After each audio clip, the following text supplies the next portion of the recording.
There were a few curious occurrences at Gwen Archer's murder mystery weekend at Hearst Castle that didn't seem to have anything to do with the game. Kevin suspected that there were more people at the castle than the party guests, as he saw a figure in black watching them from the grounds, and someone had placed all the character cards in their rooms while the group was out on their tour. Most curious of all was that while Madame Spatzel was telling fortunes for the guests as part of the game, she appeared to have a real vision while doing Kevin's reading. She seemed to allude to the stolen Egyptian tablet that Kevin and Professor Darius Osmond were searching for in the castle, and she warned that the tablet held more power than anyone knew. Madame Spatzel looked to be asleep in her chair for a moment before abruptly sitting back up and resuming her reading into Kevin's future, as if nothing had happened. "You will soon fall victim to desires of the heart," she announced dramatically.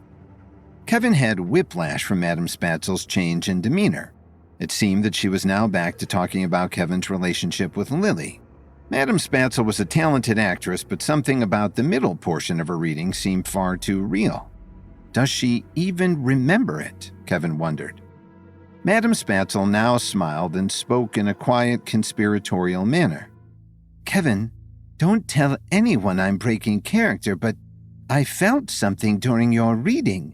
It was like my whole brain was tingling. I might really be psychic." Kevin still didn't know if she was referring to her strange interlude or not. She seemed to be channeling an entirely different voice. Testing to see if she would bring that clairvoyant voice up again, he said, "I definitely think you were onto something when you said the pool boy and railroad heiress might fall in love." Madame Spatzel looked genuinely pleased with herself. "The energetic pull was so clear in my mind." She really doesn't remember mentioning a powerful grail that I'm seeking, Kevin realized. He had been considering that Madame Spatzel could be ready to cultivate levels, but she may have even more natural abilities than Kevin was aware of. Madame Spatzel, now resuming her character, waved her hand in front of her face. "The veil has been redrawn. Go forth, my child. Mrs. Betty Roberts must take her leave." When Kevin reached the assembly room, Lily asked, "Did Madame Spatzel have an ominous warning for you too?" "She definitely alluded to dark forces around the castle," Kevin recounted. But she also confirmed that the heiress was going to be entering into a flirtation with the pool boy. "Well, I could have told you that one," Dorothy said dryly as she walked by sipping champagne. Gwen tapped her champagne glass, calling everyone's attention. "If you'll now follow me to the dining room, dinner is served. Remember to use this time to get to know the characters around you. Learn their backgrounds and motives and blah blah blah, you get it." The party relocated to the spectacular dining room, where the long wooden table seemed to stretch to eternity. It evoked the aesthetics of Da Vinci's The Last Supper, and for one of them, it would be, for one of their characters at least. The table held an absolute feast. Generous portions of venison steak, Coffin Bay oysters, vegetable carpaccio, and truffled bruschetta lined the table, occasionally interrupted by centerpieces holding Juliet roses. Kevin once again couldn't help but wonder what unseen staff was making these arrangements. It was as if the trappings of the event were being carried out by magic or by an invisible staff that Gwen was keeping hidden from the eyes of her guests. Susan and Alan sat across from Kevin and Lily, and they were all too eager to participate in the game. Reading directly off her card, Susan said, "At home in Chicago, I'm known as a homemaker, but behind the scenes, I distribute illegal liquor for the mob." "Oh, that's juicy," Alan replied. "Mom, you don't have to tell everyone everything that's on your card," Kevin advised. "You're supposed to hide the things that could be incriminating." "Oh, I have nothing to hide, dear," she said with a sweet smile. You might be the only one here who can say that, Kevin thought. On the other side of Kevin, Darius snuck a glance at his card. "I'm a Yale University professor," under his breath to Kevin he added. "That'll at least be easy enough for me to pretend. I'll just have to be 10 times more obnoxious." Kevin laughed but secretly hoped that it was just a coincidence that Darius, whom they had introduced as a television executive, was given a character with his actual profession. A few seats down from him, Atticus was deep in conversation with Helen. Kevin used his level 7 mental precision and focus to block out the other chatter and listen into their exchange. "My purchase went through, so now I'm one of the largest shareholders," Atticus said with barely contained excitement. "Once I reach 51%, I'll have control over the board. The future will be in my hands." "And what does that mean for me?" Helen asked, maintaining a confident demeanor but with a hint of nervousness creeping into her voice. "Oh, don't worry. I'll take care of you," Atticus said offhandedly. "Your position is secure." Kevin could tell that this conversation definitely didn't fall within the confines of the game. He supposed it was possible that Helen's head-maid character could be involved in corporate dealings, but it seemed unlikely. It sounds like Atticus is making a play to take over Eminence, Kevin thought. He didn't know what that would mean for him, but he knew given his history with Atticus that it wouldn't be anything positive. Unlike Helen, Atticus would have no interest in taking care of Kevin. With dinner winding down, Darius leaned in and whispered to Kevin, "Now would be a good time to take a look around. There's an Egyptian statue by the pool. We might find a clue there." Kevin and Darius excused themselves from the table. Gwen watched them leave with her eyes narrowed. She had always been suspicious of Kevin's motives for wanting to come here, but as host, she couldn't leave the table before her A-list guests. Kevin and Darius walked out to the pool just as the sun was setting over the Pacific Ocean. Maybe it was just the impact of the spectacular view, but Kevin felt an otherworldly charge in the air. They walked over to the statue and were surprised to find Audrey sitting cross-legged at its feet. They may not have expected her, but she didn't seem at all surprised to see them. "I should have guessed you'd be drawn to this statue, too," Audrey said to Kevin with a smile.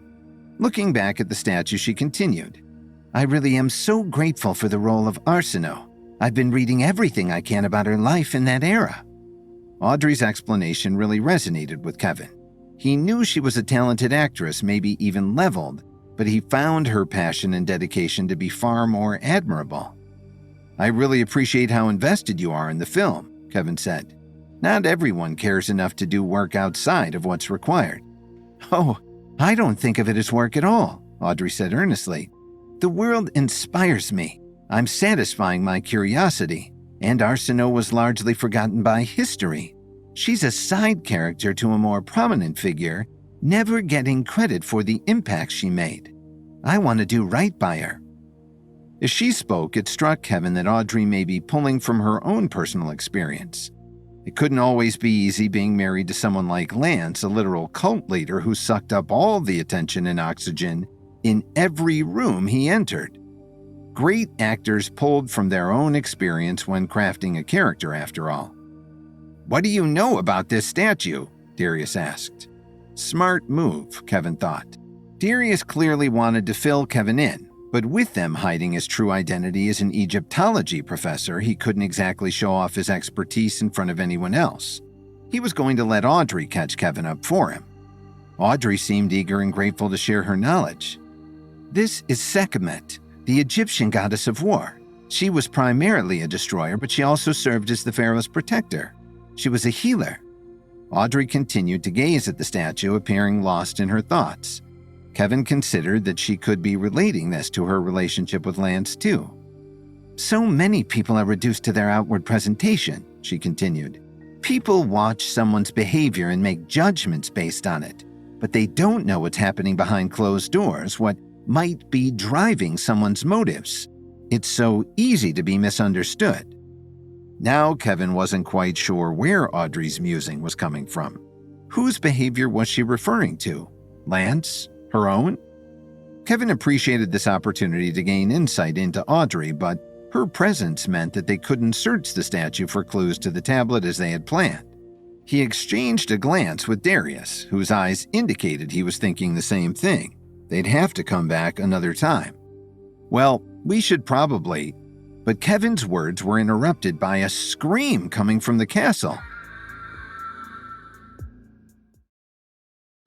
Kevin and Darius left the dinner party to look at the Egyptian statue by the pool, hoping there might be a clue to the missing tablet. They were surprised to see Audrey at the statue. She had been studying Egyptian history And as she shared her knowledge, Kevin wondered if her connection to her Spurn character, Arsinoe, was related to her relationship with Lance. Kevin and Darius prepared to leave, knowing they'd have to search the statue another time when they heard a scream coming from the castle. Hearing the terrified scream, Kevin and Darius sprinted back towards the castle. Entering the dining room, he saw a panicked Cassandra standing over Penelope's heaving body. Her lips were swollen and she was struggling to gasp for air. "There's no way this is part of the game," Kevin thought. "What happened?" he asked Cassandra. "She's going into shock," Cassandra cried, apparently snapping out of her usual subdued and dreamy demeanor. "She must have had one of the oysters. She's allergic to shellfish." Lance joined the group and calmly knelt beside Penelope. "Allergies are all in the mind," he advised condescendingly. "Listen to my voice, Penelope. Control your mind." To Kevin, it seemed like Lance really did believe that his voice had the power to neutralize Penelope's allergy. Kevin thought about Callum Whittier's warning that Lance had been pursuing mind control. He shuddered. Lance's power of suggestion was obviously not enough to overpower a medical crisis, as Penelope continued to struggle to breathe while looking at Lance with panicked eyes. "Do you have an EpiPen?" Kevin asked with the urgency that the situation called for. Penelope was beyond the ability to speak, but she looked at Kevin with a confused expression that suggested she didn't even know what an EpiPen was. "I'm going to make one for you," Kevin promised. "Hold on, Penelope." Kevin threw his satchel onto the table and started rifling through it. He made a mental note to carry EpiPens in the future, but he was sure he had the ingredients to make one. From his satchel, he drew epinephrine and hydrochloric acid, and he grabbed a salt shaker from the table to satisfy the need for sodium chloride. As he continued to shuffle through the satchel, his face fell as he realized he didn't have sodium metabisulfite. He needed it for its antioxidant and disinfecting properties. "Gwen, I need access to the wine cellar," Kevin urgently implored. Despite the emergency unfolding in front of them, Gwen hadn't so much as put down her drink. "Kevin," she said lazily, "the wine cellar is the only part of the castle I've kept untouched, and it needs to stay that way. Some of those wines are over 100 years old." "That's exactly why I need access to them," Kevin exclaimed in exasperation. "Surely a bottle of wine isn't worth more than her life." Gwen looked at Penelope's suffering with disdain, almost as if she resented her for interrupting her party. Fine, whatever," she finally relented. She left the room and in a few minutes returned with the key. She clearly hadn't been in a rush to retrieve it. "One bottle. Don't touch anything else," she said with annoyance. Kevin snatched the key and ran down the hall. Thanks to the tour and his level 7 memory skills, he knew exactly how to find the wine cellar within the massive home. He sprinted down the stone steps to the wrought iron door, shoved the key in the lock, and easily swung open what would normally be a very heavy obstacle. He entered a dusty room lit by dim and dusty bulbs. Scanning the shelves, he didn't see any bottles older than 50 years old. "That's not going to be enough," Kevin thought with frustration. He noticed another wrought iron door at the end of the room and tried using the key. It didn't fit. Of course, Gwen couldn't bother to bring all the keys needed for the cellar, Kevin thought. The only way through that door was to dissolve the iron handle. Blast Gwen and her demand to not touch anything other than one bottle, Kevin thought spitefully. He had luckily brought his satchel with him, but the hydrochloric acid that would best dissolve the iron was sitting on the dining room table waiting to be used for the EpiPen. Knowing that every second put Penelope's life more at risk, he couldn't waste the time running back to the dining room. He searched his satchel and produced hydrobromic acid, the next best thing. He poured the acid over the handle and grabbed a lighter. Heat would speed up the process, though it would also cause a more violent reaction. But Kevin didn't care what damage he caused. Time was of the essence. Holding the heat to the handle, the combination with the hydrobromic acid caused the weaker points in the handle to burst open. Kevin ripped the handle off the door and tossed it on the ground. Gwen will just have to make do, Kevin thought. On the other side of the door was an even larger, dustier room. Kevin went to the back corner, guessing that the oldest wines would be there. The shelves were dominated by red wines, but whites held a higher concentration of the sulfite he needed. Finally, He located a bottle of French Chardonnay that was bottled during the exact year their party was taking place, 1927. He ran back to the dining room where Penelope was deteriorating fast. Lily had thankfully thought to grab a wine opener in preparation since Gwen would surely take her sweet time if she needed to locate it. Kevin needed hydrogen peroxide to evaporate the sodium metabisulfite so he could isolate it. He produced a dropper and began the painstaking process of dropping a small amount of hydrogen peroxide into the bottle and quickly covering the opening with a plastic bag to capture the few evaporated droplets of sulfite. Kevin did his best to speed the process along, but the method required delicate precision. When he finally had the bare minimum needed for his solution, he combined the sodium metabisulfate with the hydrochloric acid, epinephrine, and salt, and pulled the mixture into a syringe. He jammed the needle into Penelope's thigh, and in seconds her breathing slowed and the swelling in her lips began to lessen. "Thank you," Penelope finally managed to say while looking at Kevin with grateful eyes. Lance knelt down between Penelope and Kevin, blocking Kevin from her view. "You see," Lance said patronizingly, "it was all in your mind. Once you decided the shellfish had no power over you, you defeated it."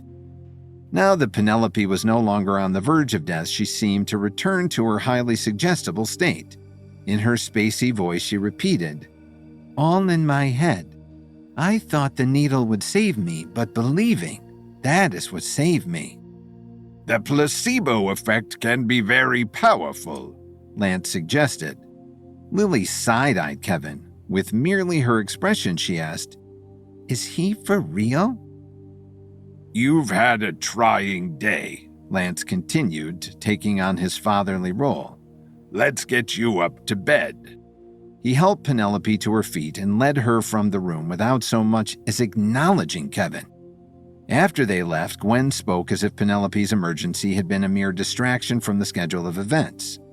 "Well, now that is finally over," she said with her usual tone of annoyance, "it's time for everyone to turn in for the night. Our murder mystery victim will be informed sometime during the night." She then unceremoniously held out her hand to Kevin. "I want my key back." Kevin handed it over, returning her look of disdain. Gwen was never the sentimental type, but her lack of emotion in response to a near death at her party was a different level of coldness. "I'd better not find anything else disturbed down there," Gwen warned. As she walked away, Kevin heard her mutter, "What a waste of a perfectly good bottle of wine." Kevin and Lily were all too ready for this day to be over. They retreated to their room, both immediately releasing breaths that they didn't even realize that they were holding. "I'm sorry, but placebo effect?" Lily asked incredulously. "The fact that they actually believe that after you literally injected her with a cure is downright scary. Someone shouldn't have that much suggestive influence over another person." "I couldn't agree more," Kevin concurred. "I've been concerned about Lance's power over those girls for a while. It definitely doesn't seem to be the result of pure charisma." Lily nodded in agreement. "The other thing that's been bugging me," Kevin continued, "is how Penelope ended up consuming shellfish in the first place. There were oysters on the table, so that must be the culprit. But while Penelope may not be the brightest bulb, I don't think she's so oblivious that she'd eat something she knows she's allergic to." "What are you saying?" Lily asked. "You think someone slipped a piece on her plate somehow?" "I don't know," Kevin responded, deep in thought. "But there are definitely a few people here who don't have much regard for human life." "Try to get some rest," Lily encouraged. "There's no way of knowing how Penelope ended up ingesting shellfish, and there's a good chance tomorrow will bring a whole new set of challenges." Kevin knew Lily was right, and they climbed into bed where Kevin drifted into a restless sleep. A few hours later, they were abruptly awoken by a sharp knock on the door. Without waiting for Kevin and Lily to respond, the door swung open, revealing Gwen wearing a vengeful smirk. With a clang, she tossed the melted, warped wine cellar handle onto the floor. Kevin wasn't surprised that Gwen would be irate about something as minor as ruining a door handle to save Penelope's life, but more surprising to him was that standing next to Gwen was Sabrina Montgomery. The screenwriter he'd paid millions of dollars to create the screenplay for his Cleopatra opus. While investigating the Hearst Castle in search of the Egyptian tablet, Kevin and Darius suddenly heard someone screaming. Penelope, a sympathy member and one of Gwen's guests, had a bite of shellfish that triggered an allergic reaction. Drawing on his extensive knowledge of herbalism, Kevin was able to create an antidote to save her life, though sympathy leader Lance took the credit. By prodding Penelope, her mind overcame the poison. Later that night, after everyone went to bed, Kevin and Lily heard a knock on their door, and when they answered it, they saw Gwen standing next to Sabrina with a devilish grin. "Sorry to barge in on you like this," said Sabrina, "but it's been decided that Lily will be the first victim of our murder mystery, so she needs to come with us and prepare for tomorrow." Although Sabrina seemed apologetic for knocking on their door so late at night, Gwen didn't seem sorry at all, but full of anticipation. Kevin suddenly realized that Gwen had left nothing to chance with her murder mystery weekend. "Ah," he said, "I didn't realize that Gwen hired my own screenwriter to make sure this weekend was a first-class undertaking. It seems everyone in Hollywood knows you're the best writer in town, Sabrina." "I'm always open to a good paycheck. Writers never know where their next job is coming from," Sabrina said. Nodding her head in agreement with Sabrina, Gwen continued with her game. "Yes, now that we have our first victim, the real fun can begin. Come with us, Lily. We have some very exciting things planned for tomorrow." Still half asleep, Lily threw off the bed cover, stood up, and stretched her arms. "Can I at least get dressed first?" she asked. "I don't have to get murdered in my pajamas, do I?" Sabrina shook her head. "Of course not," she said. "Go ahead and change into whatever you'd like." As Lily went into the bathroom to put on a pair of jeans and a blouse, Kevin had an unsettling feeling in his chest. Even if it was just pretend, the thought of his wife being murdered sent a shiver down his spine. "What happens to her now that she's dead?" he asked. "Will she still be allowed to mingle with the other guests?" Sabrina opened her mouth to say something, but Gwen beat her to the punch. "We wouldn't want to spoil all the surprises for you, would we, Kevin? As one of the players in this murder mystery, we will need you to be just as surprised as everyone else." Kevin didn't like that answer one bit. It was vague and obscure and didn't make him feel any better. "Look," he said, "if you're going to take my wife, I need to know where she's going, and that's that." Just then, Lily came out of the bathroom and brushed off Kevin's concern with a wave of her hand. "Oh, don't be so paranoid, Kevin. We knew this is what we were getting involved in when we came here, and the last thing I want to do is spoil the game." Then she looked at Sabrina and said, "I'm ready when you are." Before letting Lily go, Kevin took her hand and said, "If anything unusual happens, anything at all, I want you to call me, all right?" Gwen looked directly at Kevin and smiled. "Sorry, Kevin, but the dead don't use cell phones," she said. "Lily's phone will have to stay here with you." Kevin looked shocked. "Wow, Gwen, when you invited us to this murder mystery party, I had no idea that it'd be so elaborate. Aren't you going a little overboard with this?" Kevin knew that when Gwen was backed by Vincent Reeve, she was capable of sheer evil, and Kevin wanted to make sure that Lily wasn't going to be in real danger amid this fictional game that Gwen was now hosting. Gwen's smile persisted as though she was wearing it like a mask. "Well, Kevin, if it's a little too much for you, you're welcome to leave at any time." Not wanting Kevin to speak for her, Lily stepped forward and spoke for herself. "No, that's all right," she said. "I'm happy to play along." Then turning to Kevin, she took his hand and smiled. "Don't worry about me, Kevin. It's all just for fun, remember? If you were in my position, I hope you'd do the same." Finally, after handing her phone to Kevin, Lily went away with Gwen and Sabrina. As soon as she was gone, the weight of her absence felt enormous and troubling, so it was difficult for Kevin to fall back asleep. Sensing an opportunity to explore the mansion undisturbed, Kevin took out his phone and texted Darius. "Are you awake?" he wrote. "This might be a good time to look for the tablet." Just a few moments later, a text from Darius popped up in his inbox. "Yeah, I had too much coffee at lunch, so I'm still awake," it read. "Want to meet downstairs in the assembly room?" Kevin responded to the text with a thumbs up and immediately went downstairs. When he saw Darius, he crept toward him on his tiptoes. In order to stay as silent as possible, they also kept their voices to a whisper. "This mansion is one of the biggest in the entire world," Kevin said. "Finding the Egyptian tablet is going to be like finding a needle in a haystack." Darius nodded and pointed down the hall to their left. "I saw some Egyptian decor in the billiards room earlier. Maybe we should start there." Kevin shrugged. "Seems like as good a place to start." Draped with fine rugs and priceless works of art, the mansion was so huge it took Kevin and Darius almost 30 minutes to get all the way to the billiards room. Once they were inside, they quietly shut the door and turned on one of the lamps, which only provided enough light to fill about half the room. "We shouldn't turn on any more lights," Kevin said. "We don't want to draw any attention to ourselves." After Darius nodded his understanding, he and Kevin started to poke around the room. Just as Darius said, there were multiple pieces of decor that looked Egyptian, such as a painting of the pyramids, a sarcophagus, and a miniature model of the Sphinx. Upon closer inspection, though, none of these props had any clues about where the tablet might be. "Do you think this is the only Egyptian-themed room in the house?" Darius asked. "If there are others, the tablet is going to be extremely hard to find." "I don't know," Kevin replied. "We haven't even seen the entire house yet, so there might be other rooms like this one." Just then, a familiar voice came from behind them. "If you pull the bottom drawer of that cabinet all the way out, it will unlock a secret compartment in the uppermost drawer. I didn't see anything notable, though." Kevin recognized the voice instantly, and sure enough, when he turned over his shoulder, he saw Madame Spatzel sitting in a luxurious cushioned chair. "Doing some late-night exploring, are you? I'll forgive you for not inviting me so long as you promise to include me from here on out." Kevin looked around to make sure that no one else was hiding in the shadows, and once he was sure the coast was clear, he turned back to Madame Spatzel and chuckled.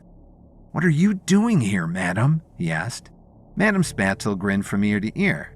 "Why, I'm looking for inspiration, of course. Ironically, there are a few things in this world so jam-packed, with feelings as a completely empty mansion at night. It says so much by saying so little. The quiet desperation of it all. I think I'm on the cusp of a brand new song idea." Kevin nodded and smiled. "Well, I'm glad you found what you were looking for." "And what are you looking for, Kevin?"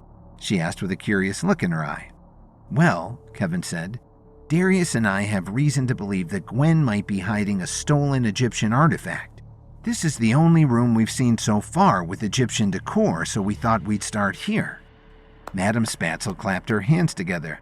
"Oh, how exciting, Kevin! Well, consider me part of the team. I'd like to help somehow." Just then, Darius paused in front of the billiards table. "Sorry to break up the conversation, Kevin, but I think you might want to see this." As Kevin approached the billiards table, Darius was pulling all of the balls out of the pockets and laying them on the table. Much to his surprise, the balls weren't labeled with numbers as they usually are, but with Egyptian hieroglyphics instead. Kevin was astonished. "Do you recognize these symbols?" he asked. Darius shook his head. "Not exactly," he said. "They're obviously Egyptian, but they don't match anything I've ever seen before. They're probably part of the same language system as the symbols you showed me before we came here. The symbols I saw on the screen during the Eminence premiere," Kevin thought to himself. "Could it be some kind of puzzle?" he asked. Darius scratched his chin. "I'm not sure. It could just be a custom set of billiard balls." Just then, Madame Spatzel leaned forward and said, "You should arrange them into a pyramid. It's the one thing that billiards and Egypt have in common." Kevin looked at Madame Spatzel with a gleam of pride in his eyes. "That's a great idea, madam. Any idea how we should arrange the symbols, Darius?" With his tongue poking out just slightly, Darius began rearranging the balls with meticulous focus. "Let's see," he said. "This fruit symbol must come after the tree symbol. And here, the symbol of the falcon definitely comes after this symbol for the sky." Darius kept on like this for a few minutes more until finally he only had one ball left to place. "Does this symbol look familiar to you?" he asked Kevin. The last ball left was the white cue ball, and engraved into its side was the all-seeing eye that Kevin saw during the Eminence premiere. Kevin nodded. According to what I saw, the all-seeing eye should go underneath the pyramid. Then, as soon as Darius placed the cue ball in the right position, they heard a rumbling noise coming from the walls. Oh no, that's pretty loud, Kevin thought. I hope this doesn't wake anyone up.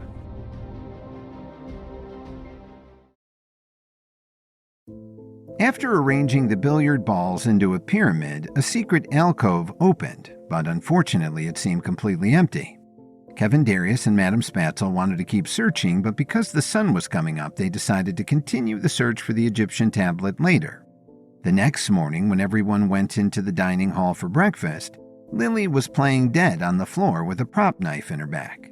After a round of interrogations, Gwen returned with a journal which, in the game, was presented as Lily's diary. When Madame Spatzel opened it, she warned Kevin that he probably wouldn't like what it said. With an apprehensive look on her face, Madame Spatzel opened the diary to the first page and started to read out loud. "Dear Diary," she began, "I never thought I'd be the person to say this, but my marriage is in shambles." After hearing just the first sentence, everyone began to look at Kevin skeptically. "Well, I guess that makes Kevin our number one suspect, doesn't it?" Judy Chen murmured to Milo Hardy. Overhearing her comment, Kevin rushed to defend himself. "You mean it makes my character a suspect? None of this is real, remember?" "Keep reading, madam," said Ryder to Madame Spatzel. After clearing her throat, Madame Spatzel continued. "He's become deluded about his success in Hollywood. His short film, Chains of Desire, was terrible in my opinion, and now he's spending hundreds of millions of dollars to make an epic about Cleopatra that is going to be the biggest bomb in Hollywood history. Even worse, last year he was only at home for maybe 3 or 4 weeks total. A day here and a day there. Worst of all, when I tried to talk to him about it, he called me selfish and said I didn't care about his career. It makes me sick to my stomach to say so, but I think it may be time to start thinking about a divorce." Dorothy let out a gasp. "My Lily wrote this about Kevin?" she asked. "Why, after all these years, my prayers have finally been answered. At last that girl is finally coming to her senses." Kevin rubbed his temples and let out a groan, especially because he got such little sleep he was starting to develop a headache. "No, Dorothy, Lily didn't actually write this about me," he said. "Can we please do our best to remember that this is only a game?" Dorothy glared at Kevin, her long-held grudge on full display in her eyes. "You know, Kevin, it's sometimes said that fiction can be more true than reality." Kevin rolled his eyes. "No one ever said that, Dorothy. You just made it up." "Does the diary say anything else?" Olivia asked. Madame Spatzel nodded as she flipped the page. "Dear Diary," she began again, "the most amazing and scary thing happened to me today. I met someone." As the words left her lips, the crowd let out a gasp. "He's a television producer who saw me sitting in my favorite coffee shop. As soon as he approached and offered to buy me a cup of coffee, my heart was aflutter. I have no idea what to do. On the one hand, his entry into my life feels so exciting, but on the other, it also feels very dangerous. But all is fair in love and war, right?" With irritation on his face, Kevin crossed his arms and scoffed. "Geez, you wrote this, Sabrina? Are you trying to get under my skin or something?" Sabrina shrugged. "Gwen created the plotline and character arcs. I just wrote the words." When Kevin looked at Gwen, she had a self-satisfied grin and a look of delight in her eyes. "It's just theater, Kevin," Gwen said. "Try and be a good sport about it, won't you?" Once the reading was finished, the murder mystery players all began to murmur. "Do you think he found out about the affair and killed her for revenge?" Audrey asked. Lance shook his head. No, I don't think Kevin's character has it in him to do it himself. If you ask me, he probably got someone else to do it for him." Taking control of the crowd, Madame Spatzel clapped her hands together and said, "Don't worry, everyone. Your favorite detective, Thumbelina Augustine, is on the case. Let's get back to our interview, shall we? I think we'd all like to hear from you the most, Kevin. By then, Kevin was starting to feel a bit frustrated. I didn't come here to play games, he thought. I came here to find that tablet, so that's what I'm going to do. Instead of saying that, though, Kevin said, "You'll have to give me a moment, Miss Augustine. I have to use the restroom." As Kevin left the dining hall, Madame Spatzel nodded. "Fair enough. We'll just have to start with someone else then." Madame Spatzel turned towards Mason Zimmerman. "How about you, sir? How close were you to the victim?" Meanwhile, after Kevin slipped away, he went right back to the billiards room instead of the bathroom, pulled out his phone, and texted Darius. "If you can find an excuse to slip away, I'm back in the billiards room looking for the artifact. Could really use your help," Kevin typed out at record speed. When he saw the text, Darius was able to slip out unnoticed because everyone else was so absorbed in the game. As he stepped into the billiards room, Kevin was studying the billiard balls very closely. "Do you think we missed something?" Darius asked. Kevin nodded. "Last time we arranged the billiard balls into a pyramid and a small alcove opened up, but it led to nowhere. What if we got the wrong combination? Perhaps there's another way to arrange them that will open up another chamber." Darius joined Kevin by the billiards table and also began to study the balls closely. "It's possible," he said. "But with 15 balls, there'd be millions of different combinations we could arrange them in. It would literally take us years and years to try them all." "Well, unfortunately, we don't have that long," Kevin thought to himself. Then, scratching his chin, Kevin said, "Come on, Darius, we have to think hard about this. There must be something we're missing." Thinking outside the box, Darius took his attention off the balls and focused on the billiards table itself. Then, in a flash of insight, he suddenly noticed how it somewhat resembled a compass, with pockets in the east, west, and the other 4 corners.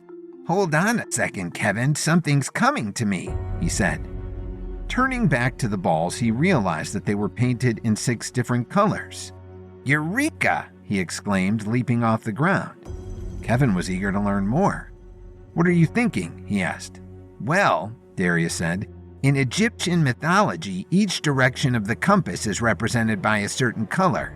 Red in the west, blue in the east, green in the northwest, yellow in the southeast, and so on and so forth. Maybe what we have to do is put each ball in the pocket that corresponds to its color."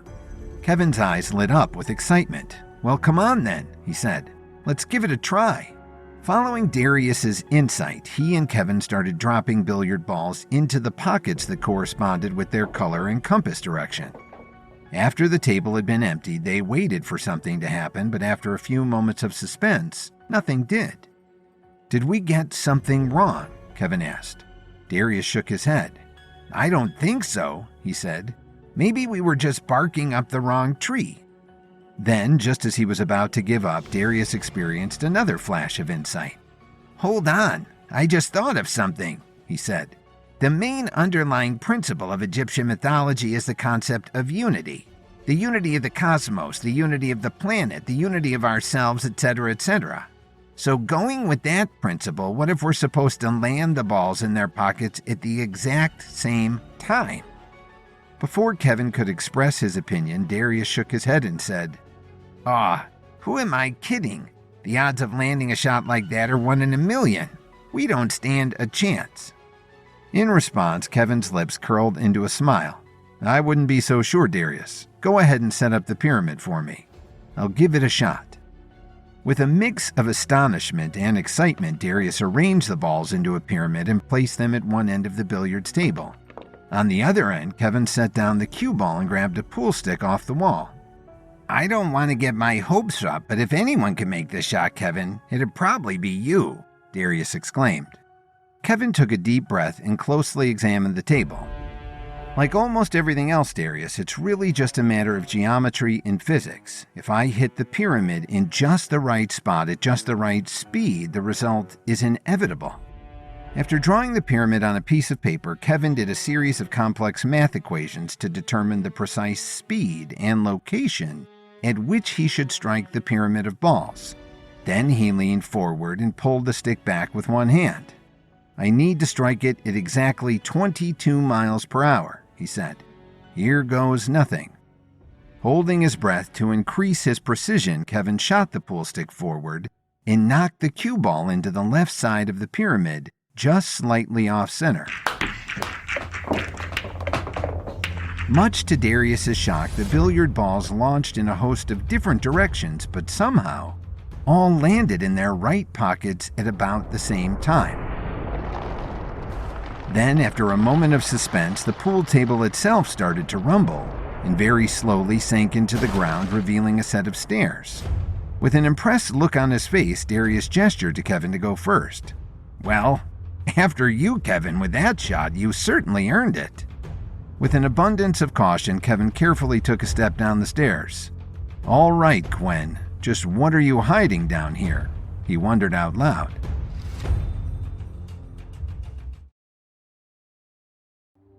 Kevin used his irritation at the reading of Lily's supposed diary, which was really a fictional one created by Gwen Archer for the murder mystery game, as a cover.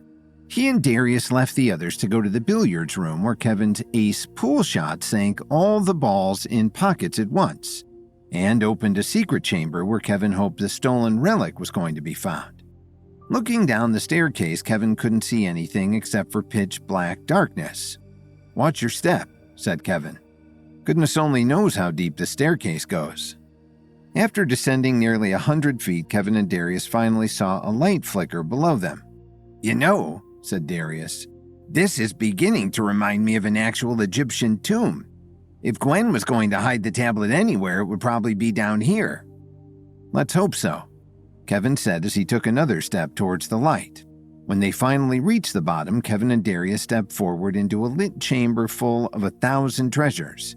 As they looked around at all kinds of priceless artifacts and chests overflowing with gold, their jaws dropped. "This must be where William Randolph Hearst, the original owner, kept his most valuable belongings," Kevin said. "Look over there," he continued. "Is that an original Da Vinci piece?"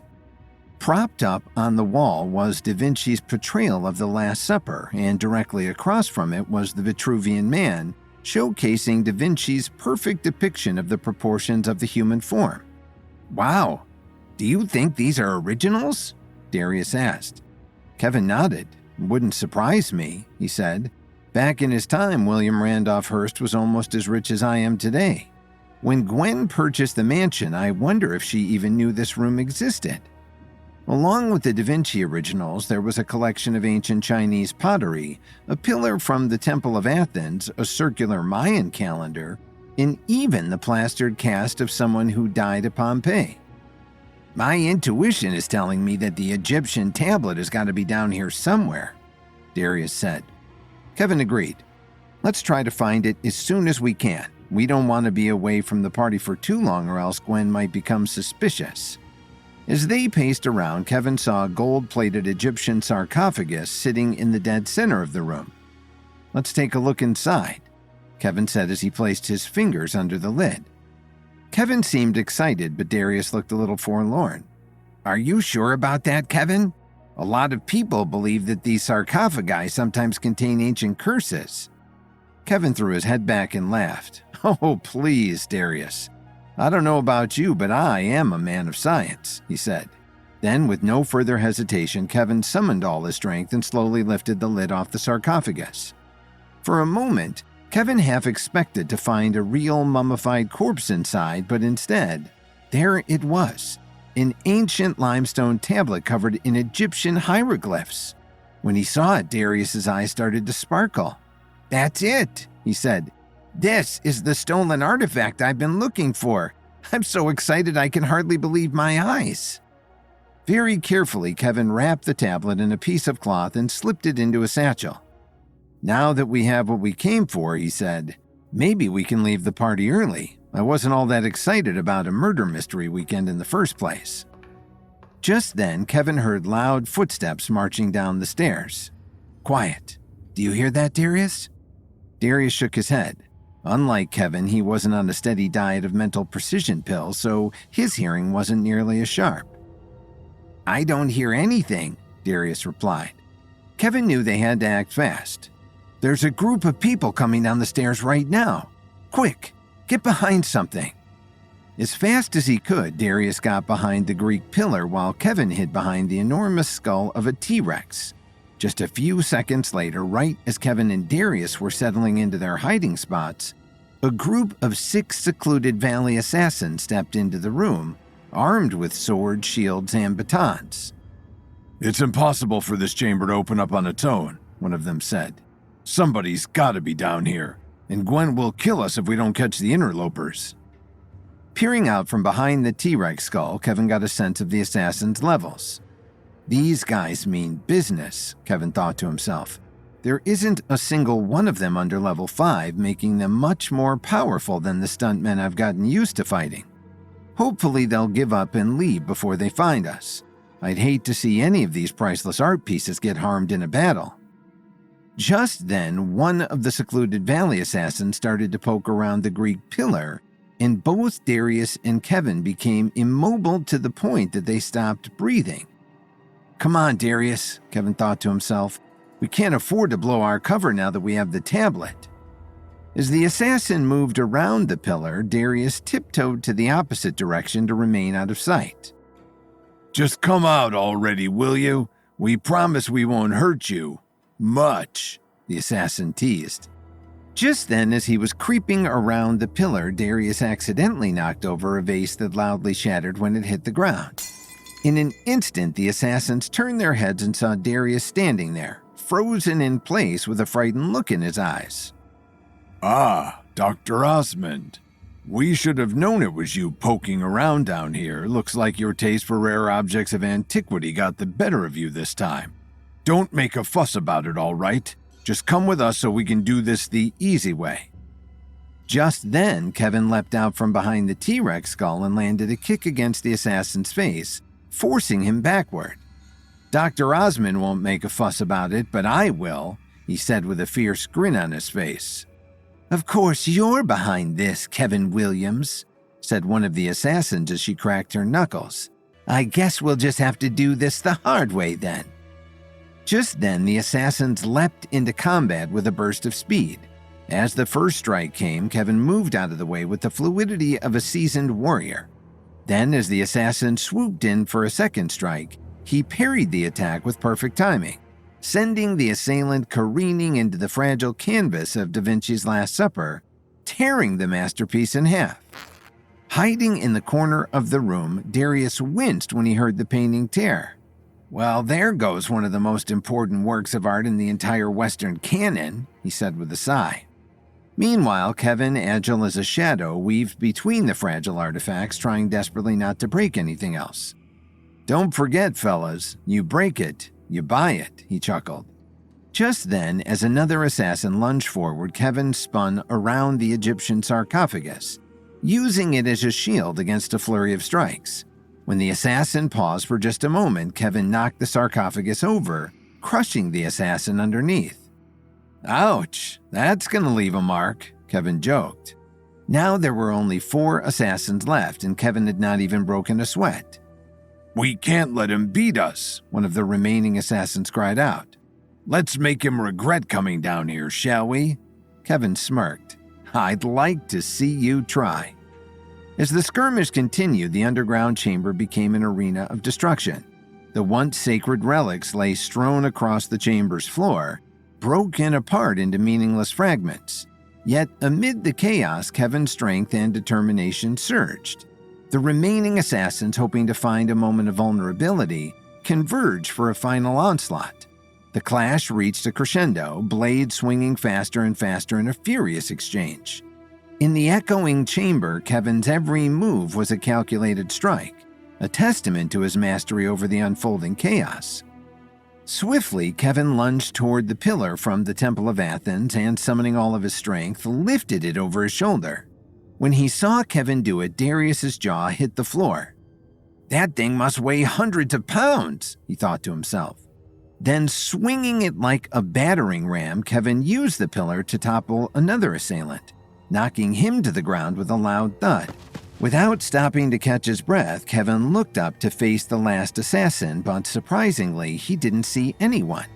Just then, however, he heard Darius scream, and when he looked over, he saw an assassin holding a sword to Darius's throat. After letting out a wicked chuckle, the assassin said, Now. You're going to settle down, aren't you, Kevin?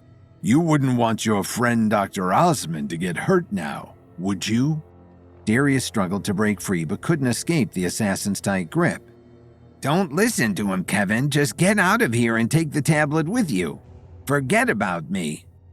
No one gets left behind, Darius, Kevin thought to himself.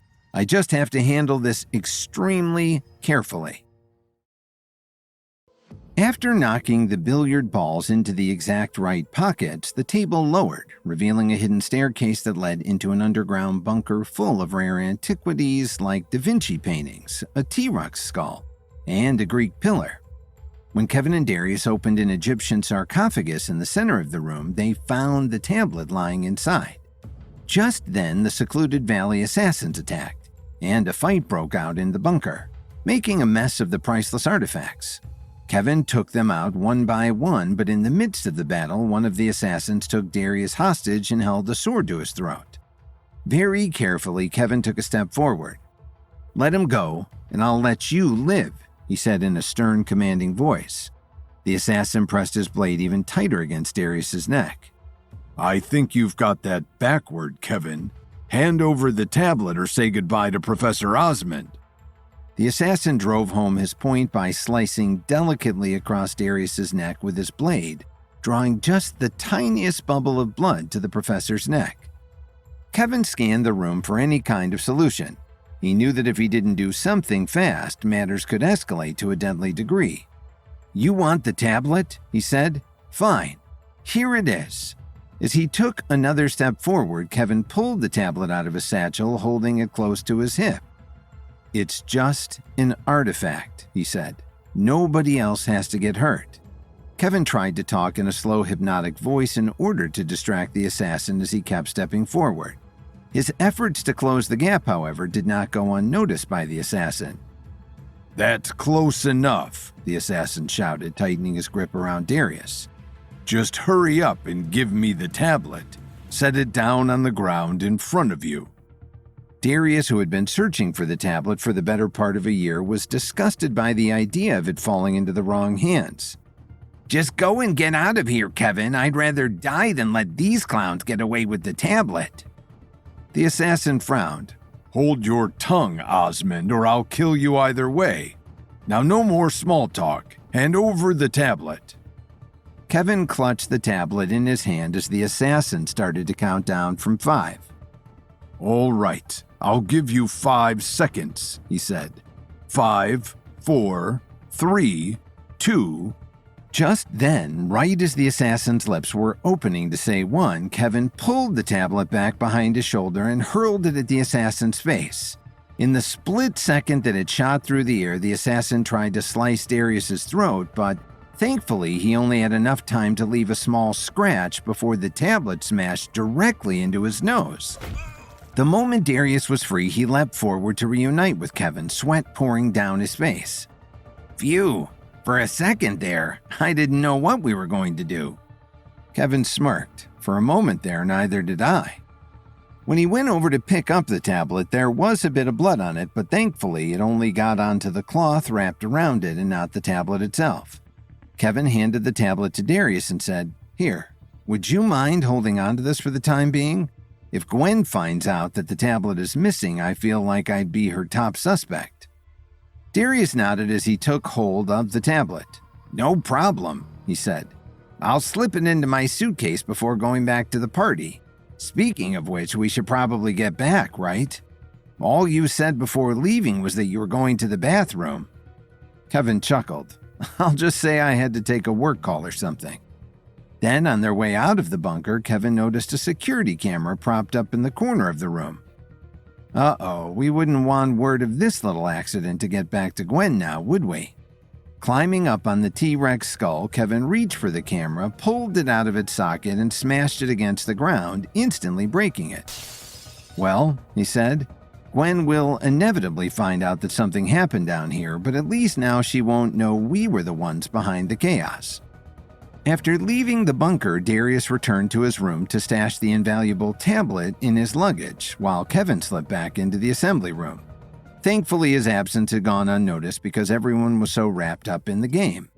As he stepped back inside, Madame Spatzel was in the middle of interrogating Mason. "What was your relationship to the victim, Mr. Mayhew?" "I'm not sure. Let me check," Mason said as he took out his character card. After glancing at it, he looked back at Madame Spatzel and said, "It says that I didn't know her that well, but used to be friends with her husband back in middle school." Standing behind the chair, Olivia playfully rolled her eyes and chuckled. No, you aren't playing right, Mason. You have to pretend to be the character." Mason looked terribly uncomfortable. "Oh, right. I forgot. What I meant to say was, I didn't know her that well, but her husband and I were friends in middle school." Zane scratched his chin as a theory came into his mind. "So, if her husband was too cowardly to kill her himself, maybe he hired his childhood friend to do it for him." Mason threw up his arms in protest. "Hey, what are you throwing me under the bus for? I think you did it." In the 20 minutes or so that Kevin and Darius had been gone, it was clear that the group had not yet solved the murder. Glancing down at the floor, Kevin smiled at the fact that Lily was still lying on the ground, playing dead with a prop knife in her back. What a trooper, he thought to himself. After Madame Spatzel finished her final interview with Mason, Gwen clapped her hands together and said, "All right, everyone, that concludes our first round of interviews. In 1 hour, we'll reconvene in the dining hall for lunch, so between now and then, think about who you think the killer might be, and be prepared to share your theories. See you then." As everyone filed out of the room for a bit of free time, Kevin knelt down next to Lily and tried to lift her up by the arm. "Come on, dear, let's finally get you out of this makeup," he said. Just then, Gwen Archer seemed to appear right behind him. What do you think you're doing, Kevin? The victim's body needs to be transported to the morgue immediately." Kevin scoffed. "Are you kidding me?" he asked. "So you were saying she's just going to keep on pretending to be a dead body for the rest of the weekend?" Gwen nodded. "I'm going to make this murder mystery weekend as realistic as possible, Kevin. It has to be completely immersive. Don't worry, we'll make sure she's nice and comfortable." Kevin looked down at Lily and took a deep breath. "Lily, are you sure you're all right with this?" he asked. Lily said nothing, but very slowly nodded her head and held out a thumbs up. Then, after letting out a deep sigh, Kevin accepted the situation. "Well, all right then," he said. "I'm going to miss you, and just remember that you can stop playing whenever you want." After that, a pair of butlers lifted Lily onto a stretcher and carried her out of the room. Once they left, Kevin looked over at Gwen and frowned. "You know, Gwen, I really hope you aren't trying to send me some kind of sick and twisted message with all of this." Instead of putting an end to Kevin's worries, Gwen just crossed her arms and smirked. "We're all just having a bit of fun, Kevin. That's all. You do know how to have fun, right?" Kevin smirked right back at her. "You and I have very different ideas of fun, Gwen. Anyway, I'm going to get some rest before lunch. Talk to you then." Kevin enjoyed thinking that Gwen thought she had the upper hand in their bitter rivalry, but he was only toying with her. She had no idea that he had recovered his memories of her attacks on him on behalf of Vincent Reeves in the upper realm. Kevin was going to play the long game in getting even with Gwen, because he knew that no matter how dastardly she schemed against him now, he was always going to be one up on her. As Kevin went back to his room, Lance, Audrey, and Penelope were taking a stroll around the pool. Her eyes were wet with tears, and Penelope seemed tense and upset. "I'm not having fun anymore," she said.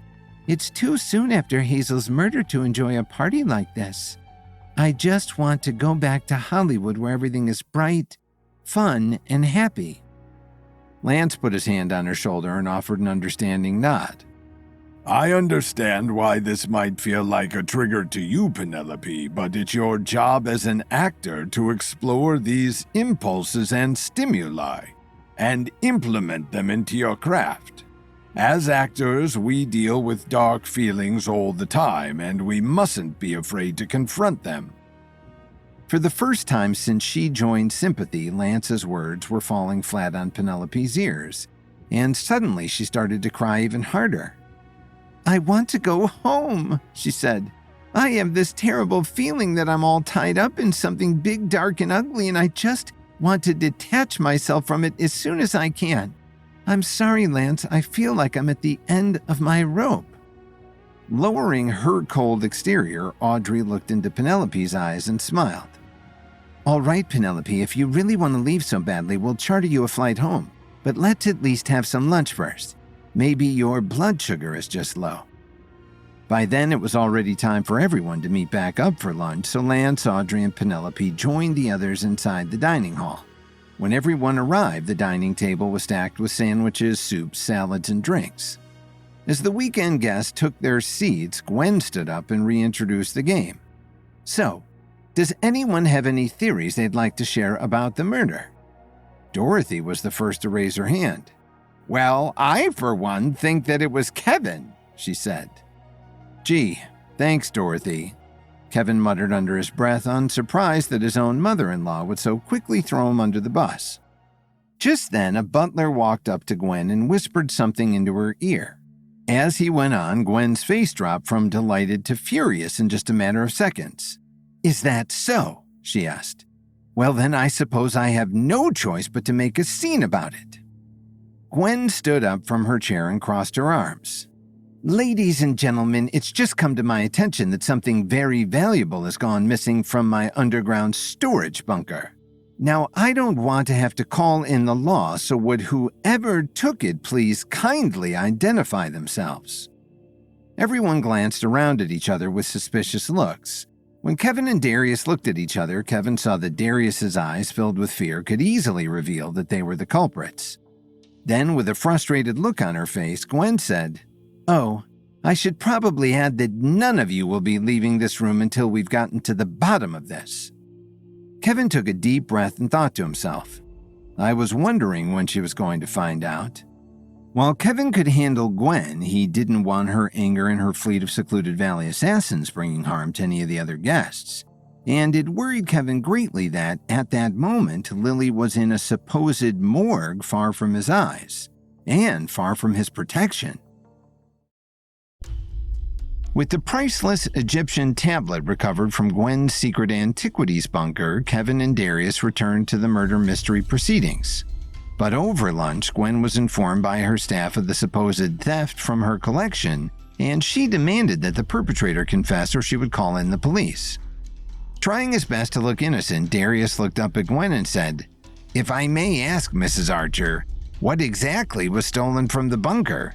It might help us to know what we're looking for in case one of us has seen it in passing." Gwen took a deep breath. She wasn't sure it was a good idea to reveal what it was, but also wanted to give someone who might have seen it the opportunity to snitch on the thief. "It's a priceless Egyptian artifact," she said. "A stone tablet covered in hieroglyphics." Now that they knew what it was, everyone seemed much more interested. "Oh, that sounds expensive," said Mason. "You have no idea," Gwen replied. "Now, the last thing I want is to spoil the party and spend too much time on this, so will whoever took the tablet please reveal yourself? I promise I won't press charges as long as it gets returned to me. If you'd like, you can simply say that you were only borrowing the tablet temporarily, and I will accept your excuse at face value, no questions asked. I can be quite understanding about blatant theft when I want to be," Gwen said with a gleam in her eye that made all wonder if she, in fact, would forgive the actual thief. Gwen looked around for someone to come forward, but no one did. Instead, they looked away or down at the floor with vacant expressions, trying desperately not to look guilty, feeling the full weight of the tension in the air. Finally, after a few moments of silence, Gwen let out a disappointed sigh like a teacher whose whole class had failed the test. "Fine," she said. "I guess we'll just have to do this the hard way. I hope everyone is enjoying the food because you're going to be here for much longer than expected while my butlers search through your suitcases." Darius looked at Kevin with grave concern in his eyes. "Oh God, the tablet is in my suitcase," Darius thought to himself. "Oh God, the tablet is in his suitcase," Kevin thought at the exact same time. Kevin didn't even have to draw on any of his heightened senses to know exactly what Darius was thinking. Thankfully for them, though, they weren't the only ones showing concern. "That's ridiculous," Dorothy said. I won't have you trifling through my suitcase just because you misplaced something. Who do you think you are, some kind of TSA agent?" Madam Spatzel agreed. "I brought over 7 suitcases, Mrs. Archer, and only 3 of them are suitable for other people's eyes." "Yeah," Zane said. "I'm completely innocent, but I definitely don't want anyone digging around through my suitcase. You won't find the tablet in there, I can tell you that much." As people continued to protest the idea of their suitcases being searched, Penelope was starting to look a bit nauseated. "I'm sorry," she said, "but there isn't any more shellfish in the soup, is there? I'm starting to feel a bit woozy." Gwen glared at Penelope as though she had rudely interrupted something much more important. "No, Penelope, it's tomato soup," she said. "Anyway, unless you want everyone in this room to be upset with you, I'd suggest that the person who stole the tablet come forward so we can finally lay this issue to rest. Anyone?" Again, the room fell silent. If Gwen really did send her butlers upstairs to search everyone's luggage, they would inevitably find the tablet inside Darius's suitcase. "I have to think of a way out of this," Kevin thought to himself. "No matter what happens, I can't allow them to search Darius's suitcase." Just then, right as Kevin was opening his mouth to say something, a loud splash came from the other end of the table. And when he looked over, he was shocked to see Penelope's head lying face down in her soup. A chorus of frightened gasps filled the air, and because it happened so suddenly, the guests were a bit delayed in getting up to help. Seated right next to her, Audrey pulled Penelope's head out of the soup and gently patted her face, but the girl was unresponsive. "Penelope! Penelope! Oh dear, somebody call the doctor!" At first, everyone felt a jolt of terror, but Alan, Kevin's father, was the first to remember that they were all attending a murder mystery party. "Oh, I get it," he said. "Penelope must be the second victim. The killer has struck again." Susan, Kevin's mother, heaved a sigh of relief. "Oh, thank goodness," she said. "For a minute there, I had completely forgotten that we were at a murder mystery party." Everyone looked a bit relieved, but Audrey still had a nervous look on her face. "No, I think something actually might be wrong. She's starting to look kind of pale." Without hesitation, Kevin sprang up, ran over to Penelope, and used 2 fingers to check her pulse. Then, with a mixture of shock and disappointment on his face, Kevin looked up at the others and said, "I'm sorry to say this, everyone, but Penelope is dead." Again, the crowd gasped in shock and horror. Overwhelmed beyond what she could handle, Dorothy fainted and hit the floor, but everyone was so focused on Penelope that they hardly even noticed. "She's dead? That can't be right," Milo Hardy said. "She's an actor. She must be faking it." Utterly terrified, Judy looked at Gwen and said, "Gwen, this is all becoming a little too immersive for me. Can we please pump the brakes on this murder mystery thing and try something a little more lighthearted?" No one looked more shocked than Gwen and Sabrina. In fact, Gwen was speechless and Sabrina's lips trembled as she said, "This isn't part of the game, Judy. I never wrote that Penelope was a victim." Hearing it from Sabrina herself made everyone 2 or 3 times as nervous. Instinctively, they got up from their chairs and pressed their backs against the walls. All of a sudden, nobody trusted each other, and the room was enveloped in a sense of distrust and betrayal. The murder mystery weekend had just gone from a silly little game to something unbearably real. "Any one of you could be the killer," said Ryder Vance. "Why in the world would someone want to kill poor, sweet Penelope?" Kevin could sense that the group was on the verge of outright panic. If he didn't step in and establish some order, things could go from bad to worse in an instant. People are dangerous when they're scared, Kevin thought to himself. Mustering a calm, assured voice, Kevin stepped forward and said, "Let's not lose our heads just yet. We have no reason to believe that Penelope was murdered. As we all know, she had some severe food allergies, so let's not jump to any conclusions. Besides that, she might have had a stroke or a heart attack, perhaps." At first, Kevin's words calmed people down a bit, but then Judy said, "Deflecting the possibility of a murder, Kevin? That seems a little suspicious, don't you think?" As if she had swayed them, some of the guests glanced back at Kevin with nervous, skeptical looks. Kevin shook his head. Part of him wanted to get angry at Judy for saying such a thing, but instead he opted for patience. Look, Judy, I know we don't always see eye to eye in Hollywood, but I think we can both agree that I'm at least not a murderer. In fact, I don't think anyone here is a murderer. Chances are Penelope's sudden death was a medical issue. After the initial shock had passed through her, Olivia's mind was starting to think on more practical terms. Well, she said, then we better get a doctor out here as fast as possible to assess the body. Unlike Olivia, Gwen was still in the grip of intense shock. It would take over an hour for the nearest doctor to reach us, she said, staring at Penelope's body with a mortified look. Kevin shook his head and pulled out his phone. I can get us someone sooner than that. In fact, she'll be here in just a moment.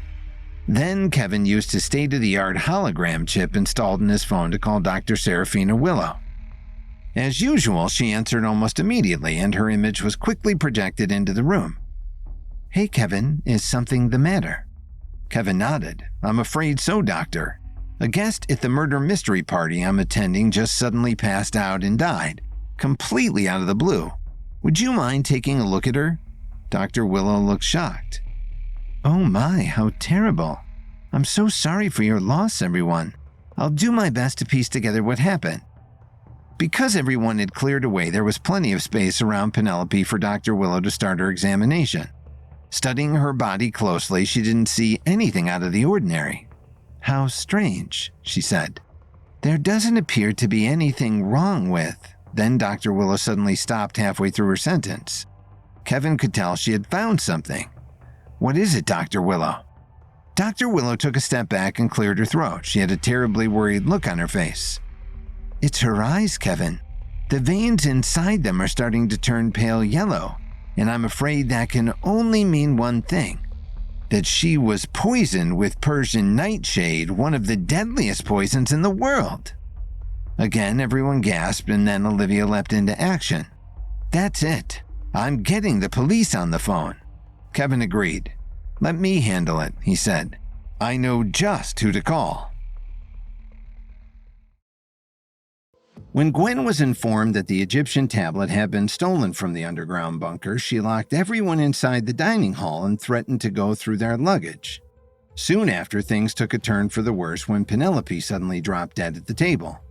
Of course, everyone was terribly frightened, but Kevin tried to keep things calm by suggesting she probably died of an actual health issue and not murder. When Kevin brought Dr. Serafina Willow into the room via hologram, she made a horrifying discovery. Penelope had, in fact, been murdered with a rare poison. As soon as the diagnosis left Dr. Willow's lips, the fear in the room increased to the level of panic. So that means there really is a killer on the loose, said Judy Chen, eyeing down those around her as though it could be anyone. I don't feel safe with any of you. Sensing that the group was on the edge of rampant chaos, Kevin felt a responsibility to keep everything calm and under control. Don't worry, everyone. We're going to get to the bottom of this, he said. I just texted a very well-accomplished detective, Aisha Harden of the Beverly Hills Police Force, and she is already on her way. In the meantime, we just have to try our best to stay cool, calm, and collected. Atticus Davel, who was perhaps Kevin's greatest enemy in Hollywood, crossed his arms and sneered. If anyone fits the profile for this murder, Kevin, it's definitely you. I think it'd be wise to handcuff you for everybody else's safety. Kevin sharpened his eyebrows and looked back at Atticus with frustration in his eyes. Why would you say something like that, Atticus? We have to be fair about this and undertake the legal due process. Why would I say something like that? Atticus asked. Well, because you're a famous herbalist, of course, and Penelope was killed with a rare poison only an herbalist could ever get his hands on. I don't see any other herbalists in the room, do you? Just then, Olivia stepped forward. I'm an herbalist too, she said. If you're going to accuse Kevin on that one simple basis, you'll have to accuse me as well. Maybe they did it together, Atticus replied. Impossible, said Zane. Kevin and Olivia have zero motivation to commit such a murderous act. If you ask me, we should start looking at the people who were closest to Penelope. Did you know that over 50% of violent crimes happen between friends and family? With Zane's perspective in mind, Milo looked straight at Lance and squinted his eyelids. Nobody was closer to Penelope than Lance was. Those sympathy members fawn over him like he's some kind of god. Lance's eyes widened with shock. Me? I'm just a simple vessel of cosmic love, you guys. I don't have a murderous bone in my body.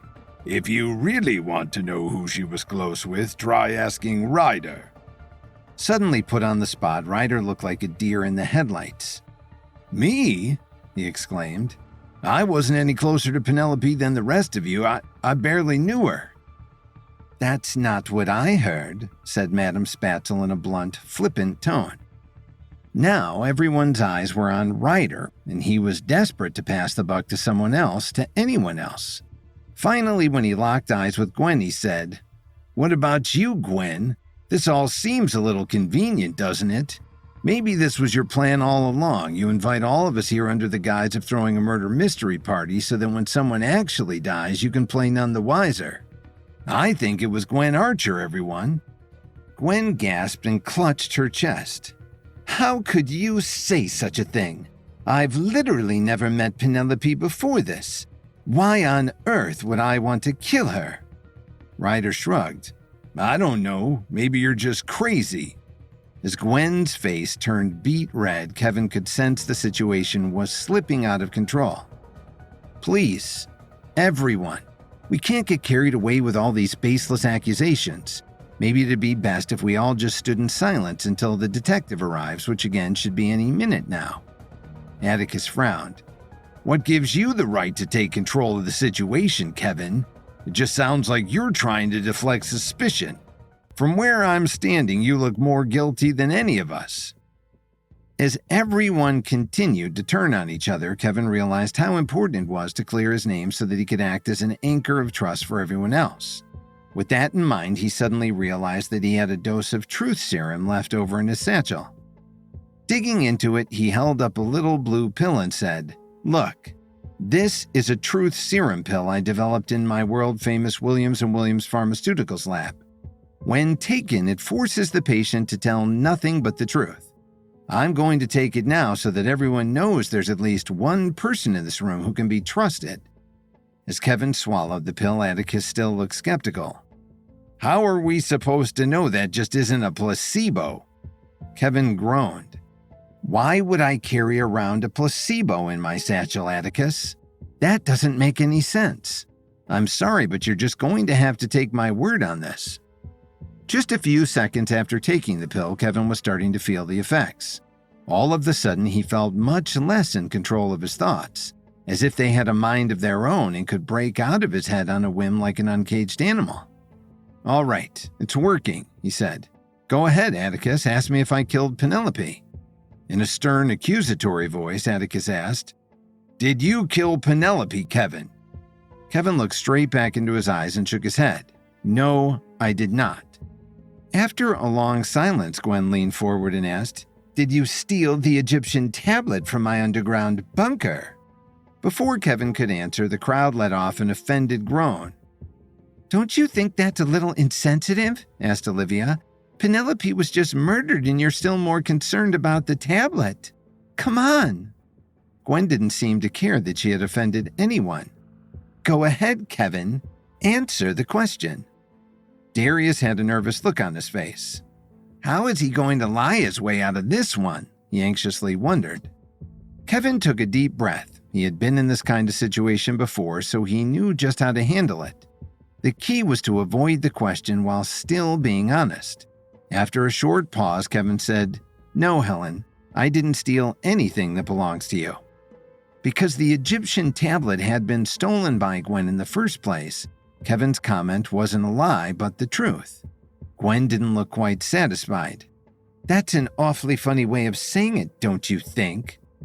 Just then, Dorothy's eyes fluttered awake. A few minutes earlier, when Penelope was pronounced dead, she had fainted onto the floor, but now she was finally climbing back up onto her chair. Oh my goodness, she said. I just had the most terrible nightmare that someone died. I must have fallen asleep at the table. I'm sorry, everyone. Nobody was sure how to break it to her, but Alan figured he'd give it a try. Actually, Dorothy, someone really did die. She was poisoned with Persian nightshade." With a paralyzed expression on her face, Dorothy looked over and saw Penelope's body still slumped over where she was eating lunch. Then Dorothy's eyes rolled back as she fainted again, barely getting out the words, "Oh my," as she fell back onto the floor. Meanwhile, outside, a helicopter was just touching down on the Hearst Castle's private landing pad. As its blade started to slow to a stop, Detective Aisha Harden from the Beverly Hills Police Department jumped out with a spiral notebook in her hand and a gun strapped to her thigh. "Look out, everyone, Detective Harden is on the case," she thought to herself. Back in the dining hall, nobody was listening to Kevin's request that they all remain silent. At the moment, Audrey had her finger pointed at Helen O'Day, the president of Eminent Studios. "You're just as much of a suspect as anyone, Helen. When Madame Spatzel was reading People's Fortunes, Penelope said that she was pestering you for a role in Cleopatra. Who's to say you didn't kill her just to get her off your back?" Helen scoffed. "What a ridiculous accusation," she said. "Why would I risk my reputation for something as petty as that?" Instead of backing off, Audrey doubled down on her suspicion. "Oh, so it's just a matter of your reputation, is it? If not for that, killing Penelope would have been just fine?" As they continued to argue back and forth, Kevin was beginning to sweat. "Come on, Detective Harden," he thought to himself. "If this continues much longer, we might end up having multiple murders instead of just one." Just then, as if on command, Detective Harden burst into the room and flashed her badge. "Detective Harden, Beverly Hills Police Department," she said. "I'll take it from here, people. From now on, nobody speaks unless spoken to. Got it?" Right off the bat, Ryder broke the detective's first rule. "It wasn't me," he said. "No matter what anyone says, Detective, it wasn't me, all right?" Without saying a word, Detective Harden opened her spiral notebook and jotted something down, filling Ryder with anxiety. "Hey, what are you writing down?" he asked. "You're making a note that I didn't do it, right?"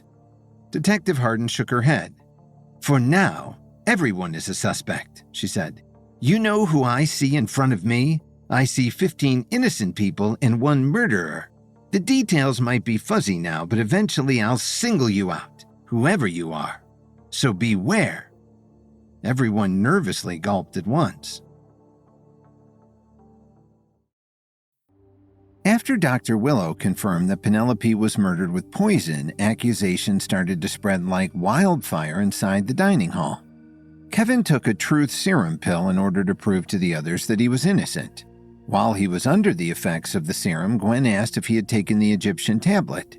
And because it was stolen in the first place, Kevin was able to truthfully say that he didn't take anything that belonged to Gwen.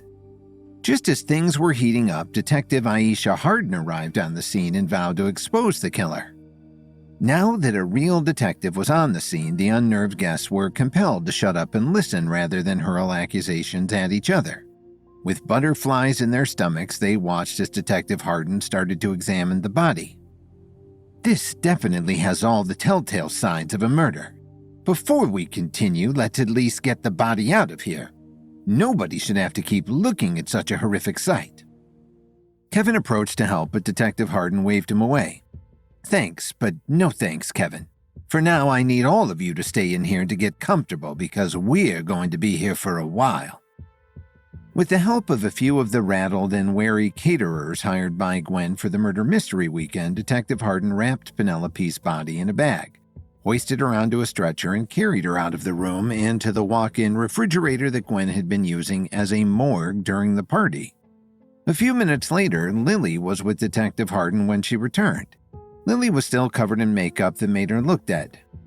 "I've confirmed that Mrs. Williams was playing dead in the morgue while the incident happened, so that at least rules her out as a suspect," Detective Harden proclaimed to the guests. As soon as she saw Kevin, Lily ran into his arms. "Oh, Kevin, I had no idea all this was happening. I couldn't be more upset. Oh, poor Penelope," she said, burying her face in Kevin's chest. Kevin stroked Lily's head as she started to cry. "Since Detective Harden has declared you innocent, maybe it would be best if you went back to Chicago, Lily. Would that be all right, Detective Harden?" Detective Harden nodded. Yes, Lily is free to go, but the rest of you are staying right here until we get to the bottom of things. Collecting herself, Lily pulled away from Kevin and shook her head. No, Kevin. I'm not going anywhere. That wouldn't be fair to the rest of you. Maybe there's some way I'll be able to help. Even in such a gravely serious situation, Kevin couldn't help but smile. Wow, she's so brave to say that, he thought to himself. After kissing the top of her head, Kevin said, All right, Lily, I won't force you to leave if you don't want to. Just stay close to me, all right? We can't forget that someone in this room is a killer, and I don't want any danger to come to you or to our twins. Detective Hardin nodded. Speaking of which, let's get down to business, shall we? Just then, Detective Hardin slammed a briefcase on the table and began to unlock it. Inside, there was a laptop, several straps, and a collection of wires.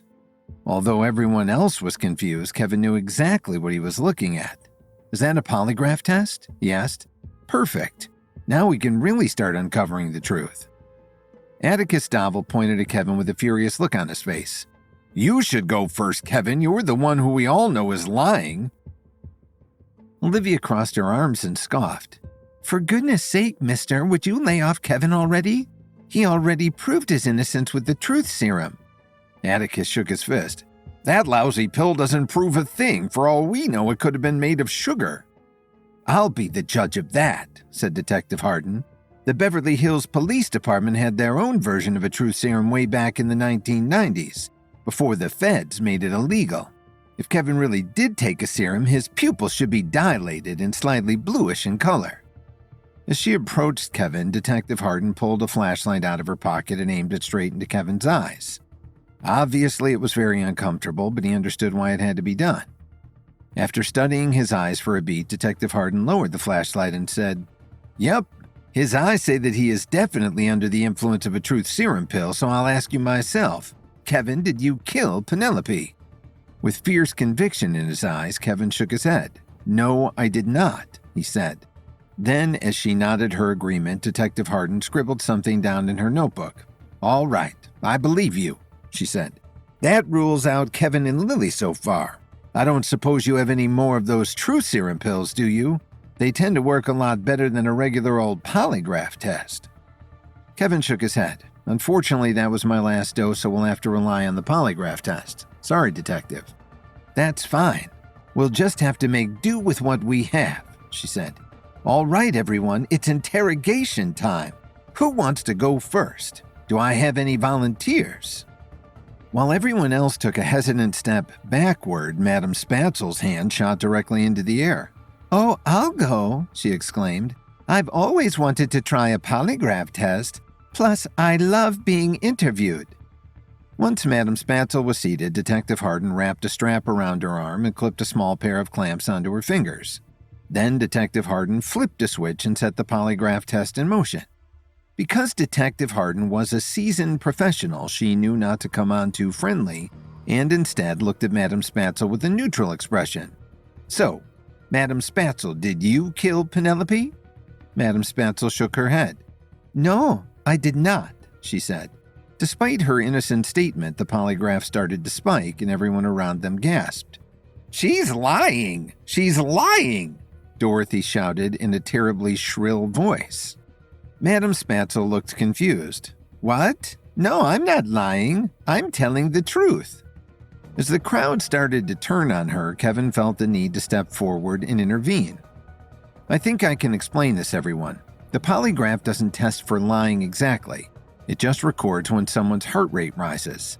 Madame Spatzel isn't a murderer, she's just an underground pop star with a strange fascination for the macabre. Isn't that right, madam? Madame Spatzel nodded enthusiastically. Oh yes, Kevin. I'm not a killer, but I do feel a strange gravitational pull toward the pageantry of death and murder. It's why my music isn't fit for the masses. Detective Hardin made a note in her spiral notebook. I'll keep that in mind, she said. After Madame Spatzel's interview, Detective Hardin looked around for her next subject. She had been trained to start with the quietest people in the room, so she decided to call Audrey over next. Once Audrey was hooked up to the polygraph, Detective Hardin leaned forward in her chair and said, Hello, Audrey. Can you tell me a bit about yourself? Audrey nodded. Of course, she said. I'm an actress living in Los Angeles, and that's really all there is to know about me. My entire life revolves around my craft. After jotting the details down in her notebook, Detective Hardin looked up and asked, Did you kill Penelope, Audrey? Audrey shook her head. Absolutely not, she said. Penelope and I could not have been better friends. We were both members of Sympathy, and as such, we shared everything with each other. Our hopes, dreams, fears, and losses. Her murder today is nothing short of devastating to me. As Audrey spoke, the needle on the polygraph didn't move an inch. Judging by that alone, it was clear that she wasn't lying, but something about her words still seemed a little robotic to Kevin, as if they had been rehearsed. She is an actor, Kevin thought to himself. For now, I should probably just give her the benefit of the doubt. Next up after Audrey was Ryder, another Sympathy member who had a close friendship with Penelope. So, Ryder, tell me about your relationship with the victim, she said. Already, before even answering his first question, Ryder was squirming in his chair. Oh, what's to tell, he said with a nervous chuckle. We were good friends, fellow Sympathy members, fellow actors. There's an immediate connection that comes with that, When Ryder spoke, the polygraph needle was swerving back and forth as if it were recording an earthquake. With a penetrating look in her eyes, Detective Hardin squinted at Ryder and asked, Ryder, did you kill Penelope? Ryder aggressively shook his head. No, of course not. She was like a sister to me. Just then, Detective Hardin noticed something so subtle that almost everyone else in the world, except maybe Kevin, would have missed it. Leaning forward, she reached out and snagged something off Ryder's collar. Holding it close to her eyes, she confirmed that it was indeed what she thought it was, a very thin strand of bright red hair. Well, I'd say this is pretty peculiar, wouldn't you, Ryder? This hair is an exact match to the victim. So what is it doing on your shirt exactly? As everyone gasped, Ryder started to sweat profusely. Please, I can explain. Just let me explain, all right? Everyone in the room gasped. Surely Ryder Vance was Penelope's murderer, and Detective Hardin had easily caught him in his lies. After ruling out Kevin and Lily as suspects, Detective Hardin turned her attention to the other guests, whom she questioned using a polygraph machine. When Ryder Vance was hooked up to the polygraph, and when he said that he didn't kill Penelope, the needle started to tremble. Then, as if that wasn't bad enough, Detective Hardin found a strand of Penelope's hair on Ryder's collar. Suspense hung in the room as everyone waited for Ryder to explain himself. To some people like Helen and Atticus, the evidence was so damning that in their heads they already believed that he was the killer. Go ahead, Ryder, said Detective Hardin with a tough but unbiased expression on her face. Tell me how it was that the victim's hair ended up on your collar. The sweat poured down his forehead. Ryder's entire body was shaking with anxiety. Under such intense scrutiny, he knew it was important that he chose his next words carefully. And for that reason, he was struggling to find them. He stuttered. For God's sake, just get it over with, Gwen exclaimed from the back of the room. Did you kill Penelope or didn't you? At long last, Ryder felt a sudden burst of courageous conviction. Of course not. I'm sick and tired of everyone thinking I'm a killer. The reason I had a strand of her hair on my shirt is because Penelope and I had something resembling an intimate relationship. Sort of. We only made out a couple of times, and one of those times just happened to be last night. As the words left his lips, everyone gasped. It was by far the most shocking confession they had heard all day. Well, that settles it then, doesn't it? Haven't we all seen enough crime shows to know that it's always the boyfriend? Said Atticus. This isn't television, Mr. Dovell, Detective Hardin replied. This is real life where the facts actually matter. And the fact is, Mr. Vance isn't spiking the needle anymore. He's telling the truth. Kevin looked down and saw that it was true. Now that Ryder had gotten the confession off his chest, the polygraph needle was starting to stabilize. Could it be that Ryder was actually just nervous and not lying at all? Kevin wondered. I'll ask you again, said Detective Hardin. Did you kill Penelope? Ryder looked directly into her eyes and shook his head. No, I did not kill Penelope. I swear on my life. I was just nervous about telling you that we, saw each other sometimes." Detective Harden nodded as she jotted something down in her notebook. "And just how often were these little get-togethers anyway?" Ryder stared up at the ceiling as he thought back and counted them. Not often, maybe 5 or 6 times. We weren't dating or anything, we were just somewhat attracted to each other in a surface-level kind of way."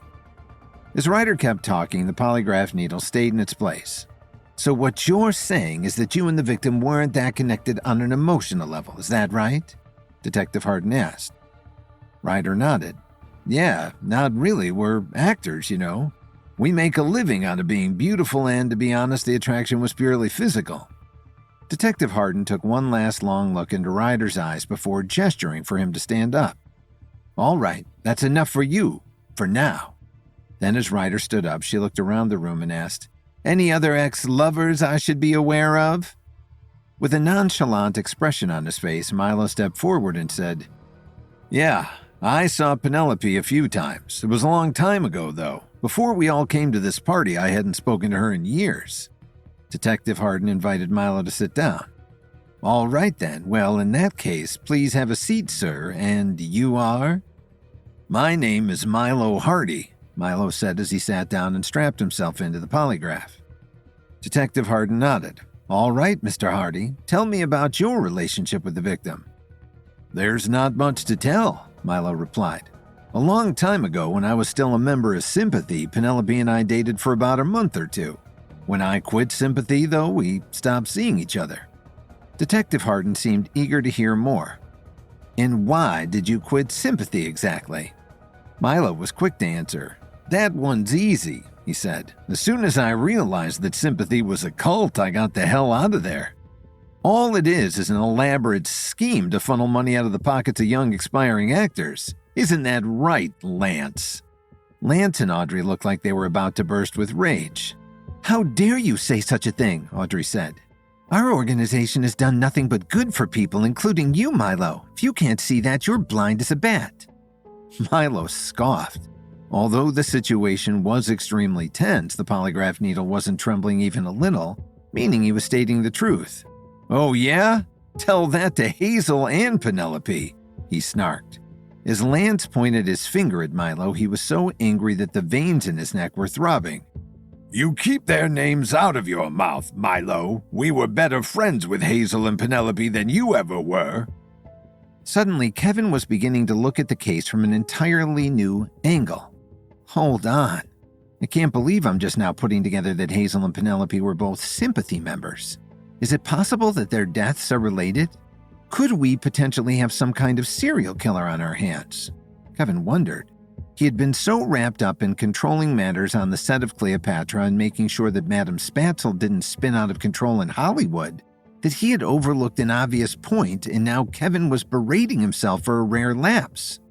Of course, Hazel and Penelope were Sympathy members.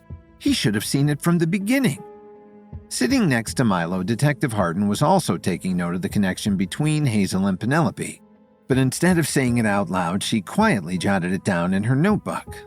"All right, we're here to talk about you, Milo, not Sympathy," she said.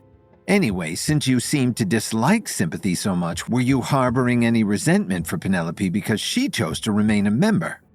Milo shook his head. "No, I didn't harbor any resentment. If you want to know the truth, I just felt pity for her.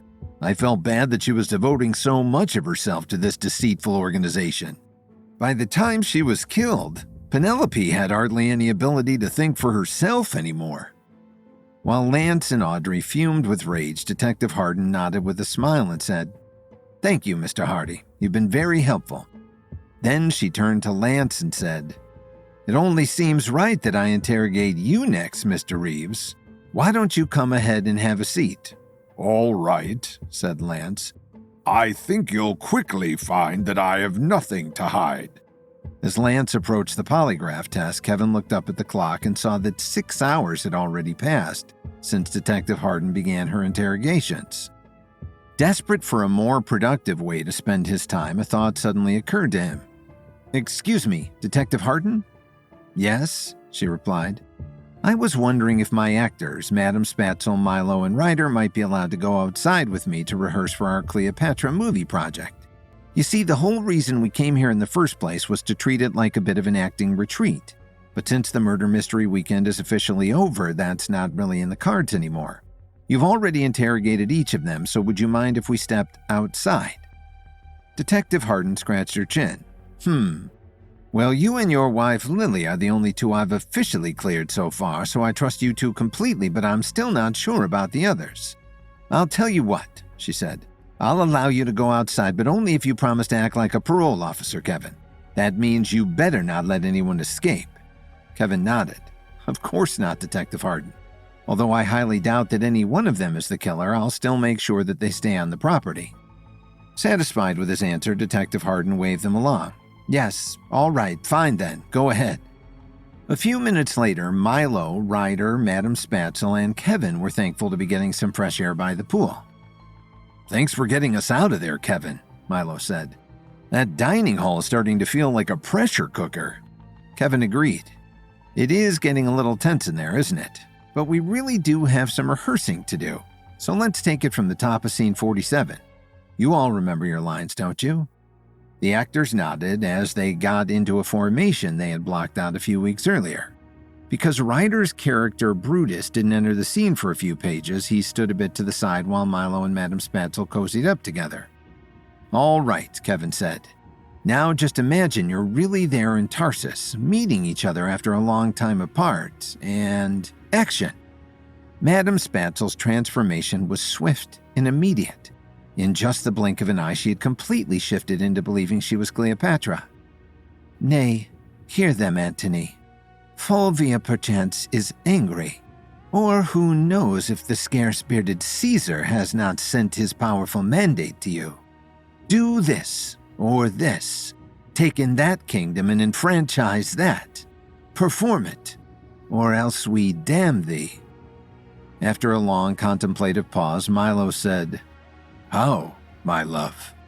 As Madam Spatzel's eyes swept over the pool, she suddenly saw the statue Sekhmet, the Egyptian goddess of fire, and found great inspiration in it. You must not stay here longer, Madam Spatzel continued. Your discharge has come from Caesar. Therefore, hear it, Antony. Where's Fulvia's process? Caesar's, I would say.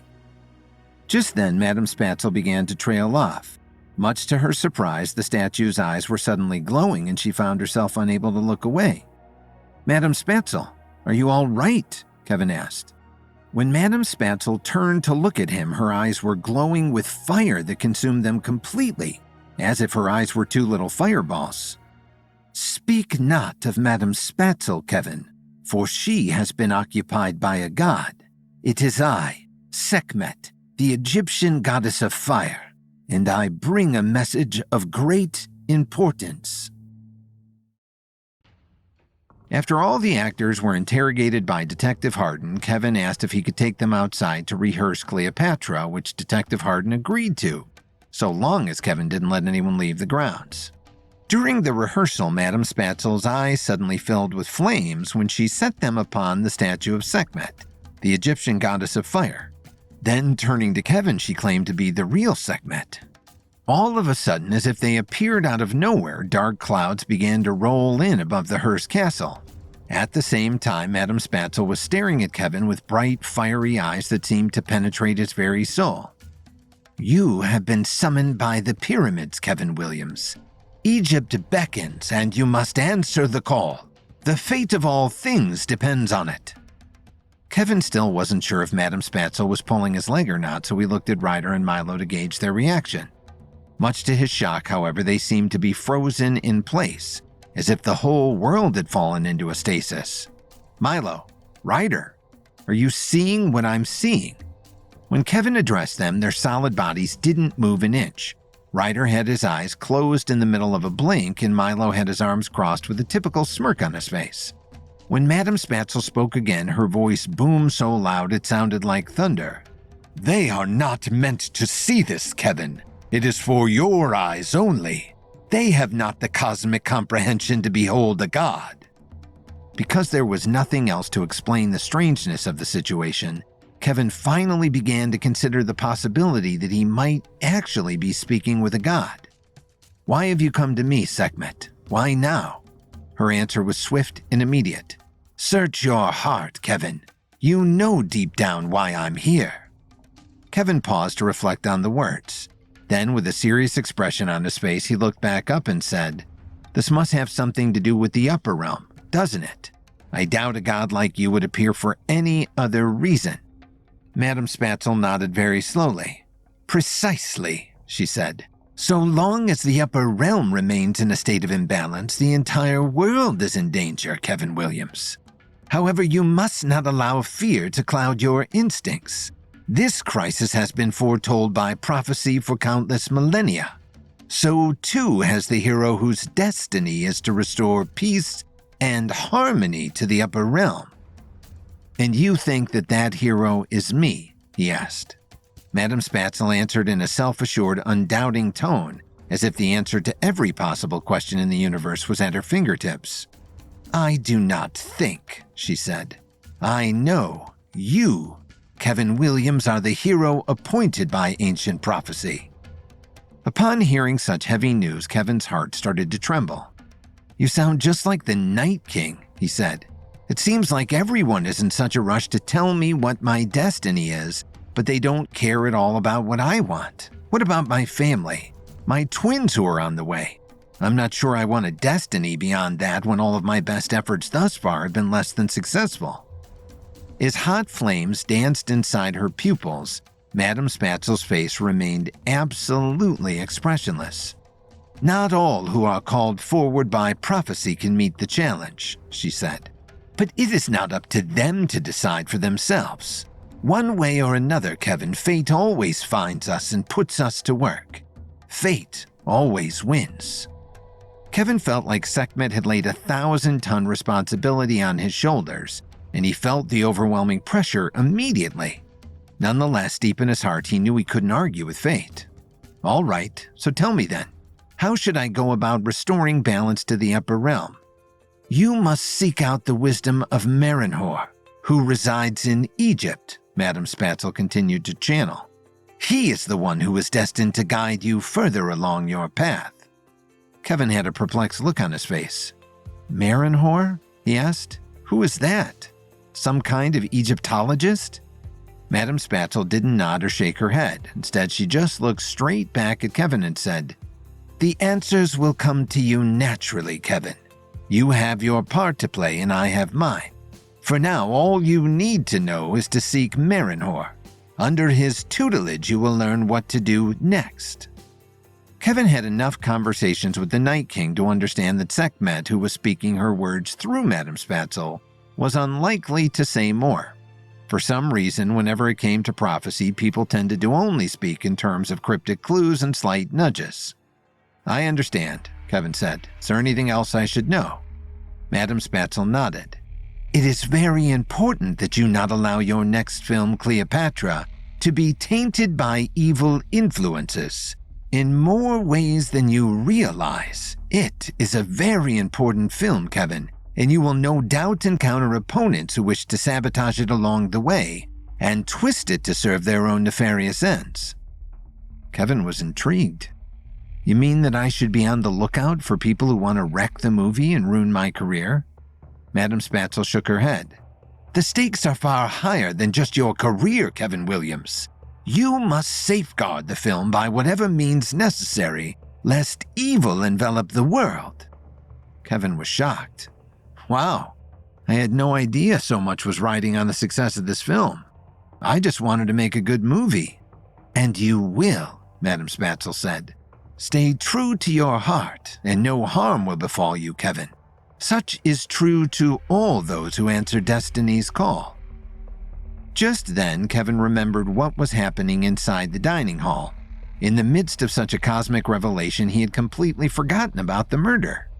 "One more thing," Kevin said. "Since you seem to have such a solid grasp on the fluctuations of time and space, could you possibly tell me who was responsible for Penelope's murder?" Madame Spatzel paused. For the first time, Kevin could see her thinking about what to say, instead of just answering his questions with full transparency. Look to your leaders, Kevin. That is all I can say on that matter. Upon hearing the clue, several names came into Kevin's head. Look to your leaders could point to all kinds of people in there, he thought. Lance is the leader of Sympathy, Helen is the leader of Eminence Studios, Gwen Archer is the leader of Gwendom Real Estate. It doesn't whittle down the suspects a whole lot, but it at least narrows it down a little bit. Then, after contemplating what he was told, Kevin looked up at Madame Spatzel and nodded. Thank you for your wisdom, Sekhmet. I'll think over what you've said and do my best to save the Upper Realm. Remember, Kevin, you must go to Egypt and seek the wisdom of Marinhor, she said. Only then will you be properly equipped to fulfill your destiny. Then, after a brief pause, Madame Spatzel said, I am going to leave this vessel now. Its blood alcohol level is starting to make me feel a bit woozy. Goodbye, Kevin Williams.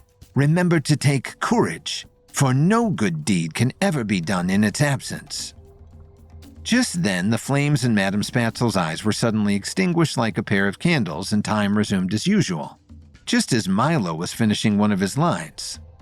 Let Rome in the Tiber melt and the wide arc of the ranged empire fall. Here is my space. Kingdoms are clay, our dungy earth alike feeds beast as man. The nobleness of life is to do thus. When such a mutual pair and such a twain can do it, in which I bind, in pain of punishment, we stand up peerless. Madame Spatzel's line came next, but for reasons she didn't understand, she was feeling a bit delirious. Oh my, I'm starting to feel a bit lightheaded, she said. Then looking up at the sky, she said, It looks like a storm is coming in. Were those black clouds there a second ago? Of course, Kevin understood why she was so confused, but not wanting to shatter their fragile minds, he kept his encounter with Sekhmet to himself. Let's take 5, everyone. The storm is starting to look pretty serious, so we should probably go inside. Having developed a slight headache, Madame Spatzel rubbed her temples as she started walking inside. Ryder and Milo were right behind her, but before going in, Kevin wanted to take one last look at the Sekhmet statue. As he approached it, he reached up and caressed the statue's limestone torso. It seems pretty clear to me that the spirit of Sekhmet was able to take possession of Madame Spatzel through the use of the statue. I wonder if it contains some kind of ancient spiritual technology that the rest of the world hasn't caught up with yet. Just then, as if on command, lightning struck down from the sky and struck the statue's head. Instead of exploding, however, the statue started to glow with red, fiery hieroglyphics, and Kevin was taken aback with shock. Are these hieroglyphics? He mused. I wonder what they're trying to tell me. In the middle of the rehearsal for Cleopatra, Madame Spatzel suddenly became possessed by the spirit of Sekhmet, the Egyptian goddess of fire. Much like the Night King, Sekhmet proceeded to tell Kevin that it was destiny to restore balance to the upper realm, and that he should seek help from a god, Marinhor, in Egypt.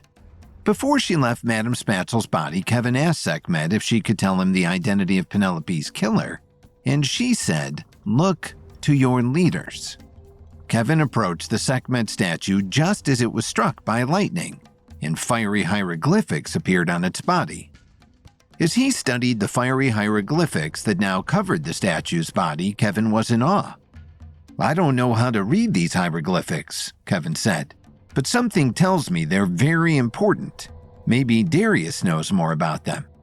Just then, right as he was beginning to turn around, the hieroglyphics slowly started to fade, and after a few seconds they were completely gone, as though nothing had happened in the first place. I need to show Darius what happened here, but the odds of lightning striking in the same place twice is next to impossible. Unless... Kevin scratched his chin as he considered the possibilities. If we gather enough metal around the statue, we may be able to attract the lightning again. Kevin was eager to head inside and tell Darius, but as he approached the front door, he remembered that there was still a much bigger issue that needed to be solved: Penelope's murder. I better stay focused on the investigation for now, Kevin thought to himself. Once we've solved the case, then I can turn my attention back to the statue. Kevin had been wary of using his own skills to oversee the investigation into Penelope's murder. He knew that Gwen Archer, Atticus Davil, Helen, Judy, and many others would love to see him fingered as the murderer, And though he could easily put his brilliance to work finding the murderer, he also knew that his enemies would never accept his sleuthing. Kevin knew it was wiser to call in Detective Aisha Hardin of the Beverly Hills Police Department to oversee the investigation and ensure that there would never be any doubt about the killer once she solved the case. After coming in through the front door, Kevin took a deep breath before stepping into the dining hall. He knew it was bound to be tense in there, so he wanted to prepare himself emotionally. As he stepped inside, Lily was the first to greet him. "Oh, Kevin, look at you, you're soaking wet. The storm is starting to look pretty intense out there, isn't it?" Kevin nodded. "Yes, and I saw lightning strike dangerously close to the mansion, so we should all probably stay inside until it passes." "That's no problem because nobody is leaving until we solve this case," said Detective Hardin. Presently, she was in the middle of interrogating Alan, Kevin's father, who didn't seem to have a murderous bone in his body. "To resume, Mr. Williams, what exactly was your relationship to the victim?" asked the detective. Alan shrugged with a confused look on his face. "I don't know any of these people," he confessed. "All I know is that Kevin called and invited us for a weekend getaway at Hearst Castle. I mean, who could say no to that? Even after everything that's happened, I still think it's pretty cool." Alan's wife, Susan, sharpened her eyebrows and chastised him. "Alan, how could you say such a thing? This weekend has been an absolute tragedy." Alan sighed and nodded his head. Yes, it has. Yes, it has. But I must say the food has been pretty good, though." Susan rolled her eyes and Detective Hardin jotted something down in her notebook. "All right, Alan, I think I've heard enough from you," she said. Then she looked around the room to see who was still left to interview. Before she could call on someone, Kevin approached her and said, "Excuse me, Detective, could you and I have a quick word in private?" Kevin's request made a few of the guests feel uncomfortable. "Uh-oh, I wonder what that could mean," Helen O'Day, the Eminent Studios president, thought to herself. Detective Hardin paused to consider the question. After a few moments, she looked back up at Kevin and said, "All right, Kevin, just a quick word, though. We wouldn't want the pressure in this room to lessen. Confessions thrive on pressure, as I'm sure you know." As the other guests quietly kept to themselves, Kevin and Detective Hardin stepped out of the dining hall and closed the door behind them. "What is it, Kevin? We have to get back in there before anyone gets too comfortable or has time to tamper with evidence," said the detective. Kevin nodded his understanding. "Yes, I understand," Kevin replied. "It's hard to explain, but I think I was able to narrow down the suspects to just a few. If you ask me, you should focus on Lance Reeves, Atticus Davil, Helen O'Day, and Gwen Archer." Detective Hardin seemed shocked but intrigued. "That's very interesting," she said, "and also runs along the lines of what I had already had in mind. I have to know, though, Kevin, what makes you think it was one of them?" Kevin shrugged. There was no way he could possibly tell her about the conversation he had with Sekhmet, an Egyptian god who channeled her voice through Madame Spatzel to advise him about his role in righting the Upper Realm. So instead, he just said, "Let's just call it a supernatural hunch." Detective Hardin grinned.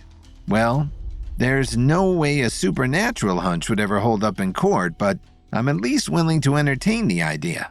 Actually, now that I think about it, I have a favor to ask of you, Kevin." Kevin was all ears. "What is it?" he asked. "I want you to lead the interrogations instead of me," she replied. "If I understand things correctly, the people you named aren't exactly on friendly terms with you and might help to have that added pressure during the interviews. I'll be there to provide support, of course." Kevin nodded and made a thumbs up. "No problem, Detective. I've handled my fair share of investigations too," he said. With that, they went back inside and stood by the polygraph machine. Taking charge of the situation, Kevin looked at Atticus and said, "All right, Mr. Davil, it's your turn to sit in the hot seat. Come along. I don't bite." When he learned that Kevin would be conducting the interview, Atticus looked flabbergasted. "What? You're leading the interrogations now, Kevin? Is that what you two stepped out to talk about? That hardly seems appropriate." Detective Hardin quickly came to Kevin's defense. I'm the one who calls the shots around here, Mr. Davil.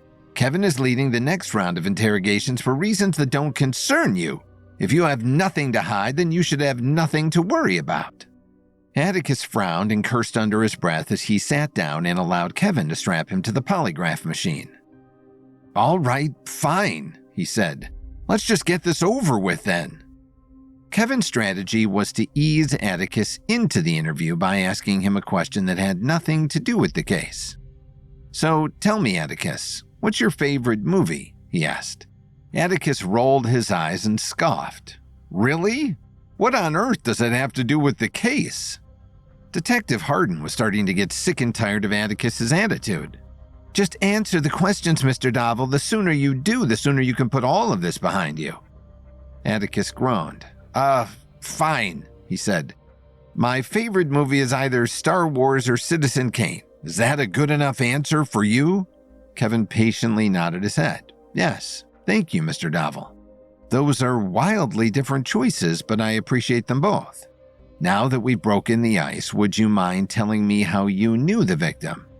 Atticus answered without giving it much thought. "I had no relationship with the victim whatsoever," he said. "In fact, the only person I knew before coming here was Helen and, well, you, of course."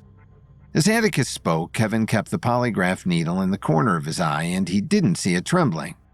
"Apparently, Mr. Davil is telling the truth," he thought to himself. "I have to admit I'm a bit surprised. For whatever reason, Atticus seemed like the most likely suspect to me." "Can I get up now?" Atticus asked, interrupting Kevin's thought. At first, Kevin couldn't think of a reason to make him stay, but then all of a sudden, something occurred to him. "When I was talking to Sekhmet earlier this afternoon, she told me that my movie Cleopatra would be beset with sabotage attempts. Now, I'm no gambler, but if I had to bet, I'd say Atticus is more intent on ruining my career than anyone else. I wonder if I could glean some answers while I have him here in the hot seat." "Just a moment, Mr. Davil," Kevin said. "While I have you here, I was wondering if you had any more plans to sabotage my film career." Just then, the polygraph needle started to spike as Atticus's nerves shot up. Looking at Detective Hardin, Atticus said, "I'm sorry, Detective, but this question has absolutely nothing to do with the case. Are you really going to let him ask me that?" Detective Hardin nodded. "I'll allow it." Atticus slammed his fist on the table and let out a growl.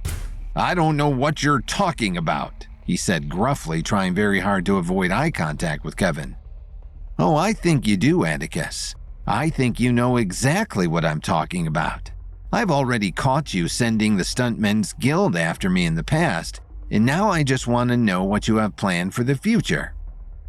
Visibly uncomfortable, Atticus was squirming in his seat and starting to sweat.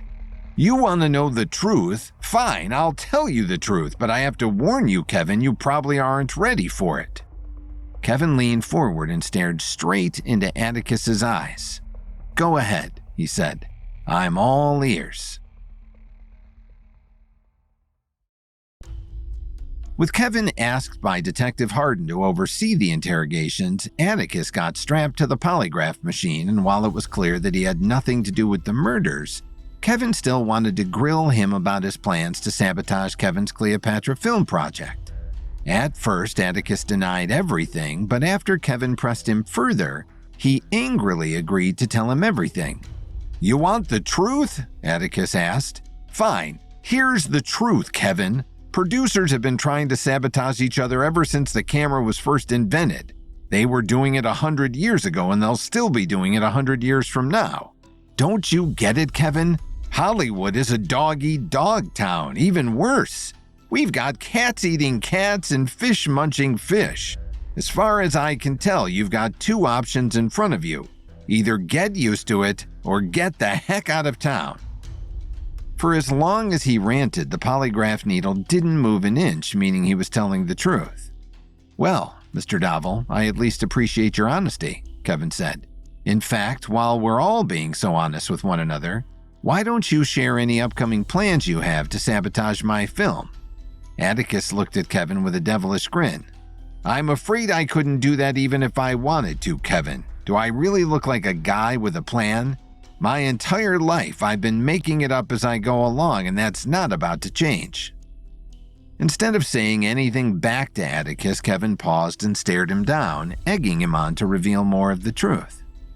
"I don't know why you're placing so much of the blame on me," he said. "Do you really think that I'm your only enemy in Hollywood?" Just then, Kevin followed Atticus's eyes as they turned towards Helen O'Day. "What about her?" he asked. "You remember that fire that broke out while you were rehearsing at Eminent Studios. I wonder, did you ever figure out who was responsible for it?" Helen clutched her chest and dropped her jaw. "You're accusing me?" she asked. "Why would I start a fire at my own studio? That doesn't make any sense." Kevin scratched his chin as he recalled some facts about Helen.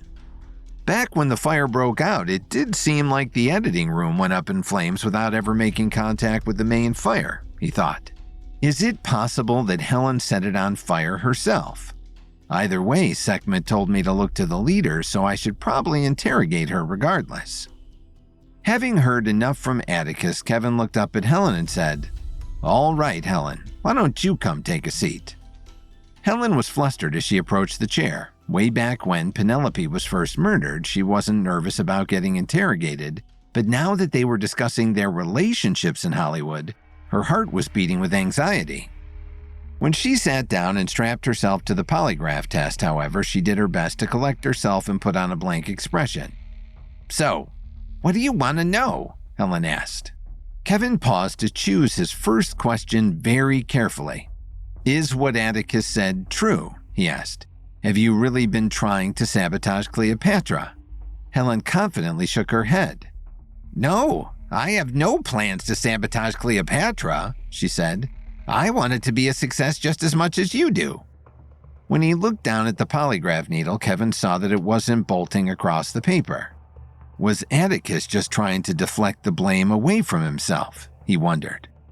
"All right, we're starting to get a bit off topic," Detective Hardin said. "It isn't a crime to be a producer in Hollywood, so let's get back to the murders, shall we, Mr. Williams?" Kevin agreed. "Sorry, Detective, I couldn't help myself. Anyway, tell me more about your relationship with Penelope, Helen. Had you ever spoken to her before coming to the castle?" Helen shook her head. "No, not to my knowledge," she said. "As president of Eminent Studios, I've met countless actors over the years, so it's possible that we could have met in passing, but if so, I have no memory of it." Despite what she was saying, the polygraph needle started to spike. Even without that, though, Judy Chen still would have known she was lying. "That's a lie," shouted Judy. "Penelope asked you for a part in Cleopatra and you've been irritated with her ever since. She said she was trying to call you 2 or 3 times a day about it. Is it possible that it all became too much for you?" Helen started to sweat in her chair. "Yes, all right," she said. "It's true that Penelope was starting to get on my nerves, but that doesn't mean I killed her, for God's sake." Keeping his eye on the polygraph needle, Kevin asked, "Did you kill Penelope, Helen?" Helen was adamant. "No, I did not," she exclaimed. Just then, following her detective instincts, Aisha Hardin leaned forward and said, "Would you mind if we searched your purse, Miss O'Day?" Helen looked hesitant. "Why do you want to search my purse? You haven't searched anyone else's purse yet." Detective Hardin nodded. "Yes, that's true," she said. "But searching everyone's bags is the next step of this investigation, and because you're the last person who needed to be interviewed, we may as well start with you." Helen took a deep breath and sighed. "I'd really prefer it if you didn't," she said. "Could we possibly start with someone else?" Detective Hardin grinned. "Well, I would have considered that earlier, but now that you seem so evasive, I think it's best if we start with you." Seeing that she didn't have a choice, Helen finally surrendered her purse. "Fine," she said. "But I promise you won't find anything interesting in there, and if I find even $1 missing from my wallet, I'll get your supervisor on the phone." "I don't have a supervisor," said Detective Hardin. Then, after taking Helen's purse, she started to dig through it. "Let's see here. Lipstick, nail filer, checkbook, loose change." After naming a few more casual items, Detective Hardin's face suddenly changed. "Oh, what's this?" she asked, pulling out a small vial of yellowish liquid. Helen looked confused. "I've never seen that before in my entire life," she said. What is it? Kevin knew what it was with one simple glance. That's Persian nightshade, he said, the exact same poison that was used to kill Penelope. All together at once, the crowd let out a gasp. Oh my goodness, Helen, how could you do such a thing? Audrey cried out as she buried her face in Lance's chest. Madame Spatzel was just as disturbed. All she wanted was to play a part in my movie, and this is how you repay her? Unforgivable. Helen was so flustered that the polygraph needle was practically flying off the paper, and she could barely get her words out. I didn't do it, she screamed. Please, you have to believe me. Save it for the judge, said Detective Harden as she whipped out a pair of handcuffs. You're under arrest, Helen. I'm going to lock you up in my room until we can arrange a formal escort back to the Beverly Hills Correctional Facility. Then everyone watched as Detective Harden escorted her away. No, wait, please, it wasn't me, pleaded Helen. You have the wrong person. Kevin wanted to believe her, but the evidence was just too damning. She had been caught completely red-handed. Sorry, Helen, Kevin thought to himself. I wish it could have been Atticus. Now that the murder was solved, Gwen had only one thing on her mind. Well, she said, now that we've gotten to the bottom of this mess, we can finally resume the murder mystery party. All together at once, everyone let out a groan. Really, Gwen? After everything we just went through, that is the last thing any of us wants to do, shrieked Judy. Everyone nodded their heads in agreement. More than anything, I'd just like to get out of this room for a while, Audrey said. We've been in here for hours. Gwen sighed. Yes, all right, let's take an hour or two to unwind and process everything. We can meet back in here later and discuss whether or not we want to keep playing with fresh minds. As everyone shuffled out of the room, Gwen added, Oh, and do stay inside, will you? That storm outside is getting pretty serious. Don't worry, though, we have plenty of energy from the generators to keep the lights on. As everyone started going back to their rooms, Kevin caught up with Darius and said, I have to show you something, Darius. Come with me. Darius nodded and followed Kevin into the kitchen. Sure. Kevin, what's going on? You'll see, Kevin replied. I don't even know how to explain it. In the kitchen, Kevin emptied a few drawers of silverware and poured them into a satchel.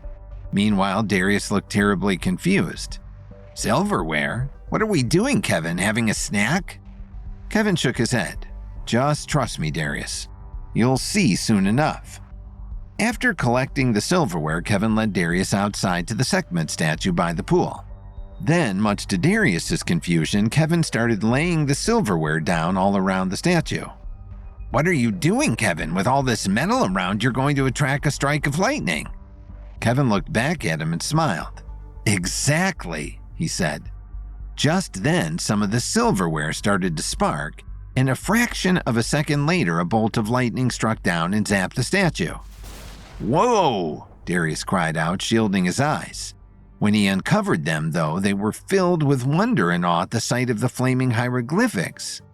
Oh my, he said. I've never seen anything like this before. As fast as he could, Kevin pulled out his phone and snapped a picture of the statue. Soak it in while you can, Kevin said. Last time, the hieroglyphics didn't last for long. As Darius scanned his eyes over the statue, the hieroglyphics were already starting to fade. Unbelievable, he remarked. Just when I thought I knew everything about hieroglyphics, these come along and expose how little I actually know. It will take some time to decode these, Kevin.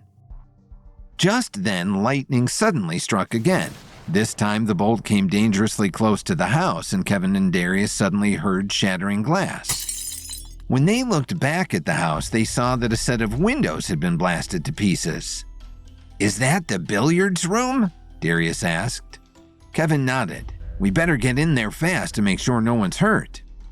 With a burst of speed and with great concern in their hearts, Kevin and Darius sprinted into the house and ran to the billiards room as fast as they could. When they finally arrived, what they saw shocked them. It can't be, Darius said. Is that another dead body? Kevin nodded his head with a grim look on his face. How many people are going to die before this weekend is over? Kevin wondered.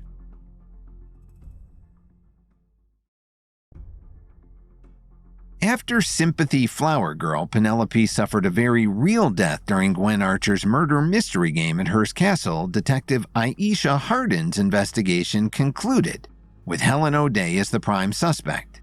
Helen was locked in her room until she could be formally arrested. Madame Spatzel, who had begun exhibiting psychic abilities, began channeling the Egyptian goddess Sekhmet, of whom there was a statue on the castle grounds. Her psychic energy generated a storm which resulted in the billiards room's windows being blown out. Kevin and Darius rushed to the room to check the damage and found yet another dead body on the floor. Kevin and Darius were the first to arrive in the billiards room, followed by Gwen Archer and Detective Hardin. Only shards of glass remained in the windows, and that let stormy, humid air swirl through the room. But the most disturbing sight was the body of a secluded valley assassin dead on the floor with a small puddle of his blood seeping into the carpet. Gwen looked at Kevin with fire in her eyes. "You!" she yelled at her supposed guest, who was in fact one of her arch rivals. "You always manage to slither your way out of accountability, always with a clever alibi or excuse. But I know this is your doing. This rug costs thousands of dollars." Kevin felt foolish for thinking even just for a second that Gwen might actually be emotional about the loss of life, even if the victim was a secluded valley assassin, hundreds of whom Kevin had killed or injured in his many battles. Kevin dropped his jaw and clutched non-existent pearls in mock offense. "How dare you accuse me of ruining a rug?" he said haughtily. "I wouldn't dream of it." Switching to a more matter-of-fact tone, he confessed, "I did kill that guy, though." Gwen turned to Detective Hardin with a look of triumph. "You heard him. Arrest him."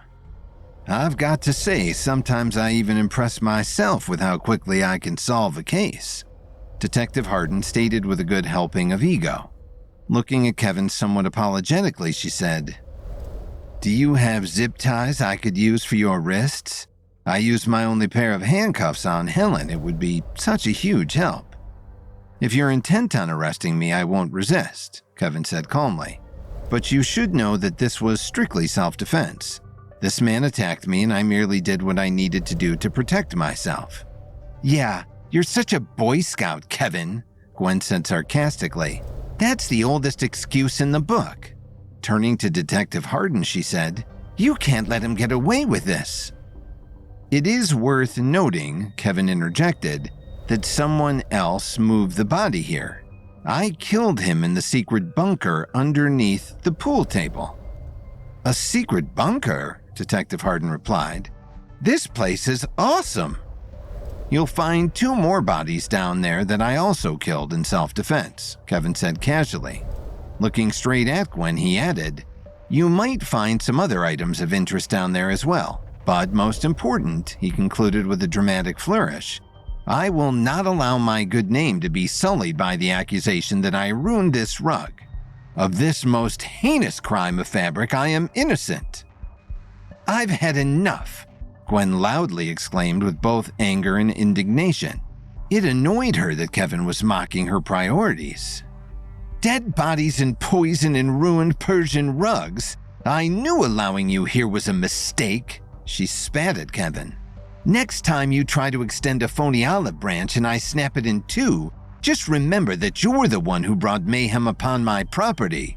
You are the agent of chaos." Kevin couldn't deny that trouble did seem to follow him, but that didn't mean he went looking for it. It was obvious to him that Gwen had relocated the body in order to frame him without revealing the bunker to Aisha Hardin. He couldn't help but be satisfied with how costly that move could prove to be for her. The tablet wasn't the only priceless stolen artifact hidden down there. "I want you out," Gwen yelled as she escalated into a full-on tantrum. "Get your things, gather the gaggle of weirdos you brought with you, and get out." "Gladly," Kevin responded calmly. "Oh, and Gwen, tampering with the scene of a murder is also a crime. It'd be a shame if Detective Hardin found DNA on the body of whoever moved him." "Oh my God, thank you for reminding me. Totally forgot," Detective Hardin said happily, as if Kevin were reminding her of a dinner reservation. Kevin gave one last nod before leaving the room. He then quickly re-entered and said, "I almost forgot. Helen O'Day's head maid character killed Lily's railroad heiress because she thought it would gain her favor with the rival railroad tycoon Atticus Stavel was playing. Ironically enough, Helen committed 2 murders this weekend. Can I collect my prize?" "Get out!" Gwen yelled at her most unhinged volume yet. Kevin gave a cheeky smile and left the room for good. He wasn't about to leave before letting Gwen know that her murder mystery had taken him a split second to figure out. "Now let me see that bunker," Detective Hardin cheerfully prodded Gwen. "The guys at the station are going to be so jealous." After begrudgingly revealing the hidden space to Detective Hardin, Gwen slipped out of the room and approached a suit of armor hidden in a dark corner. She flipped up the visor, revealing the eyes of another secluded Valley assassin. "I know Kevin Williams took the tablet," she said darkly. "He cannot be allowed to leave here with it. Check his bags. Use force if necessary, or just for fun." There was a metallic creak as the suit nodded its head in acknowledgement. After packing their bags, Kevin carried his and Lily's luggage down the grand staircase. Kevin's sizable crew loaded into a vintage Mercedes and returned to the airstrip. The storm had begun to lessen and the sky was turning a lighter shade of gray. The Chicago flight was leaving first, and Kevin made the reluctant goodbyes he had been dreading all weekend. Susan and Alan, who had managed to steer clear of the weekend's drama, smiled broadly as they hugged their devoted son, Kevin. "Well, that was certainly exciting," Alan gushed. "Thanks for inviting us along on one of your adventures," Susan added. "I can't wait to tell my book club about it." Kevin hated to see his parents go, but he had to admit he was relieved to get them out of harm's way. He never could have anticipated just how out of hand the weekend would get. Lily then enveloped Kevin in an exhausted hug. "I guess I can't say that was fun," she confessed. "It was honestly a gift to be dead for most of it." "Given how this weekend turned out, I couldn't be more grateful that you were only fake dead," Kevin replied, holding her face in his hands. "Try to make it on the plane without any more trouble," Lily advised with an eyebrow raised. "I'll do my best," Kevin responded. He knew that with his track record, it wasn't a given. He was an agent of chaos after all. "Can we get out of here already?" Dorothy whined from the plane steps. Lily gave Kevin one last kiss before disappearing inside the plane. As the plane rolled away and lifted off the runway, Kevin held back tears. With all that transpired over the weekend, he hadn't been able to spend nearly as much time with Lily as he had wanted. One day things will calm down and we'll be able to just enjoy our lives together, he thought. But he had no idea when exactly that would be. The Williams media jet rolled forward for the Hollywood contingent to board. They'd be leaving with 2 fewer than they had on arrival, with Penelope lying deceased in a makeshift morgue and her accused killer Helen still locked in her room. They all were thinking it, but no one acknowledged the elephant in the room. A real murder had occurred on what was to be a fun weekend. The pilot descended the plane steps and opened the luggage hold. As the group handed over their bags to be loaded, Emo stared off into the distance. "Kevin," he warned. Kevin turned and saw a trio of secluded Valley assassins emerging from where they had been hidden among the trees. No matter how many Kevin killed, they just seemed to keep coming. As they menacingly approached Kevin, Lance hurriedly said, "Ladies, get onto the plane," as he ushered Audrey and Cassandra up the steps in what he pretended was an act of chivalry, but was really an excuse to remove himself from danger. It turned out that the storm had only taken a brief reprieve, and dark clouds once again rolled in overhead. The assassins seemed to welcome and embody the darkening environment. It was no mystery to Kevin what the assassins were here for. Gwen knew that the Egyptian tablet was missing from the billiards room bunker, and she knew Kevin had been down there. Since the tablet was purchased illegally in the first place, Gwen wouldn't be able to report Kevin to the authorities for stealing it. This was her last chance to get it back. The largest of the assassins stepped forward, cracking his knuckles. Staring Kevin down, he said, We're gonna need to check your bags.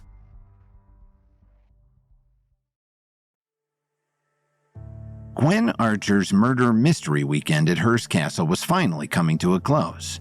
Sympathy flower girl Penelope had been killed for real, and Helen O'Day awaited official arrest for her murder. Kevin and Darius got what they came for. They managed to retrieve the Egyptian tablet that Gwen had illegally purchased on the black market.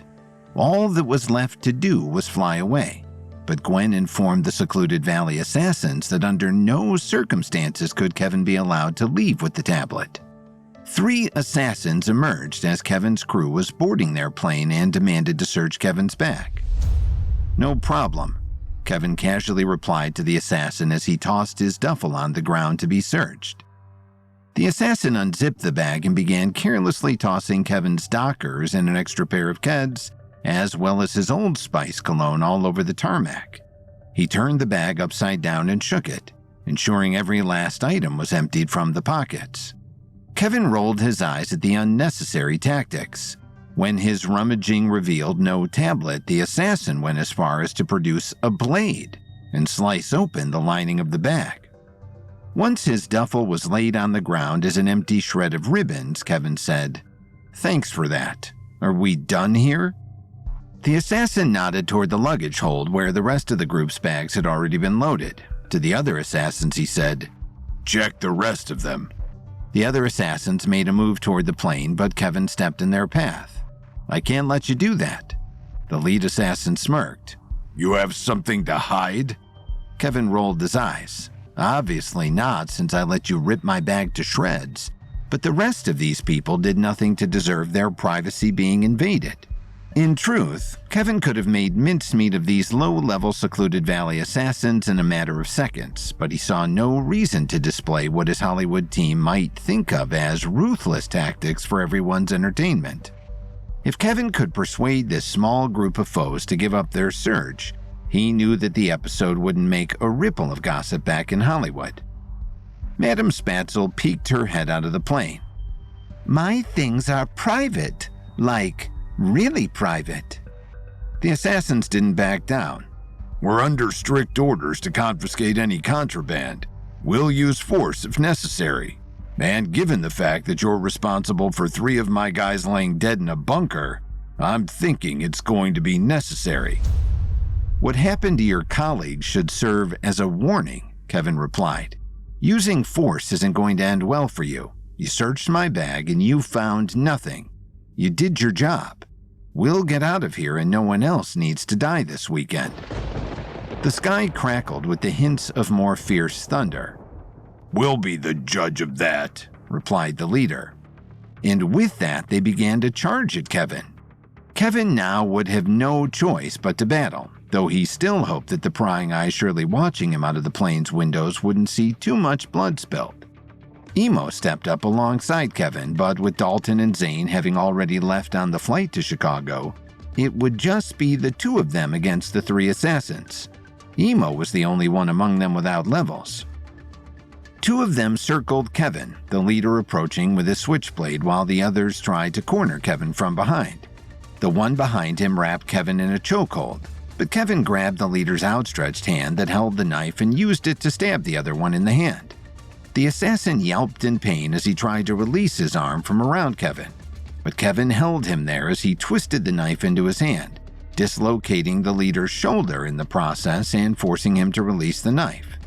With each of them now having an arm immobilized, Kevin ripped the blade out of the assassin's hand and ran off to help Emo just as a steady rain began to fall. Emo had done a good job holding the other assassin off, given the mismatch in their fighting ability. Kevin never used his levels when fighting in Ordinary, but the Secluded Valley assassins didn't adhere to the same rules and etiquette. The assassin Emo was fighting had donned brass knuckles, and Emo was surviving his jabs by the grace of his lightning reflexes. "Hey!" Kevin yelled, trying to pull the assassin's attention over to him. But unfortunately, it was Emo who got distracted, allowing the assassin to nail him with an uppercut to the jaw. Emo stumbled backward and fell to the ground unconscious as Kevin's anger intensified. Kevin charged the assassin with the blade, aiming for his neck. At the last second, the assassin raised his fist, causing the knife to glance off of the brass knuckles. Behind Kevin, the lead assassin jammed his arm back in its socket. With renewed anger, he marched toward Kevin, his footsteps masked by the rain. He swept his leg and tripped Kevin from behind. Kevin was now on his back on the ground with two assassins upon him. And even worse, the assassin with the wounded hand was making his way to the luggage hold, dripping a trail of blood behind him. Kevin continued to fight the two assassins at once. There was no doubt he'd defeat them, but he had mere seconds if he was going to do it fast enough to stop the rest of the luggage from being opened. The assassin with the wounded hand leaned into the luggage hold, but just before he could grab the first bag, Darius appeared. With his own switchblade, he slid across the slick asphalt on his knees, slicing the assassin's hamstrings from behind as he passed. The assassin collapsed on the ground, the pain even more excruciating than the stabbing from Kevin. "Get Emo!" Kevin yelled to Darius while still fighting off the other assassins. He was relieved to see Darius reach the still unconscious Emo and begin dragging him toward the plane, stopping only to slam the luggage hold shut. Kevin knew that once they were both safely inside, he'd have his opening. Kevin prolonged the fight with the two assassins, keeping them occupied as Darius heaved Emo up the steps to the plane. Once Darius had Emo safely inside, Kevin struck. Even preserving his great reserves of level 7 powers, Kevin would easily make mincemeat of his current attackers. He slid the knife from where it had been concealed behind his back, stabbed one assassin in the shoulder, and abruptly retracting his arm, elbowing the leader in the neck. As they both recoiled from the shock of their injuries, Kevin took his opportunity to sprint to the plane. "Start moving! Prepare for takeoff!" Kevin yelled to the pilot as he approached the plane. Safety precautions be damned when it came to the Williams Media Jet. Kevin was the rule of the law. The jet began to roll down the runway. Kevin caught up to the plane, grabbed the handrail, and swung himself onto the stairs. As he pulled the stairs shut, he glanced back towards the battlefield he had just left behind. One shadowy silhouette laid motionless on the ground. One sprinted after the plane, a wasted endeavor. They were out of reach. As the wheels finally began to lift from the ground, Kevin saw the first flashes of lightning over Hearst Castle. It had the effect of transforming the magnificent palace into the haunted house it had become over the weekend. Kevin finally allowed himself to take a breath. Darius was tending to Emo while Sandra and Adriana rushed to Kevin with water and first aid. The rest of the passengers seemed thoroughly unfazed by the battle that had unfolded just outside the plane. Kevin brushed off Sandra and Adriana, insisting that he was fine. He grabbed a recovery pill from a satchel and slipped it to Emo, who was conscious but suffering from a dizzying head injury. Quietly to Darius, Kevin asked, "Do you have the tablet in your bag?" "Yes," Darius whispered in response. "I got to the assassin before he was able to reach the luggage." Kevin exhaled. "I think we're finally in the clear." But beneath the plane, the lead assassin clung to the wheel. No small feat in the pouring rain. He pressed a button on the back of his shoe, causing a blade to pop out of the toe. Using his leveled core strength, he swung himself upward toward the wing and punctured its underside with the blade. Fuel began to leak out of the plane, blending it in with the increasingly heavy rain. The lead assassin gave a satisfied smirk and jumped from his perch, landing in the water just as the plane entered the airspace over the Pacific Ocean. An alarm sounded in the cabin's cockpit, alerting everyone on the plane. Never a moment's rest, Kevin thought. He rushed to the front of the plane to check in with the captain. "We're losing fuel," the captain explained urgently. "There's been a breach in the fuel tank in the starboard wing. I have to turn around to make an emergency landing." "No," Kevin urged. Being trapped in a flying tin can losing fuel in the middle of a storm was still safer for them than returning to the Hearst Castle airstrip. There's no way the Secluded Valley assassins would let them get away twice, and Kevin knew that surely there would be hundreds more already sent by Gwen's ally, Vincent Reeves, to make sure any other confrontation was the easy one that the episode on the tarmac had been. "I'll fix the fuel tank," Kevin assured the pilot. "That's impossible," the pilot exclaimed. There's no way to access it other than from the outside. I'll figure it out, Kevin said calmly. He turned to leave the cockpit, but the captain interrupted again. It doesn't matter even if you do fix the breach. We're losing too much fuel. We're not going to make it to our destination without refueling. Then I'll figure that out too, Kevin said confidently. You just keep this plane in the air. Leave the rest to me.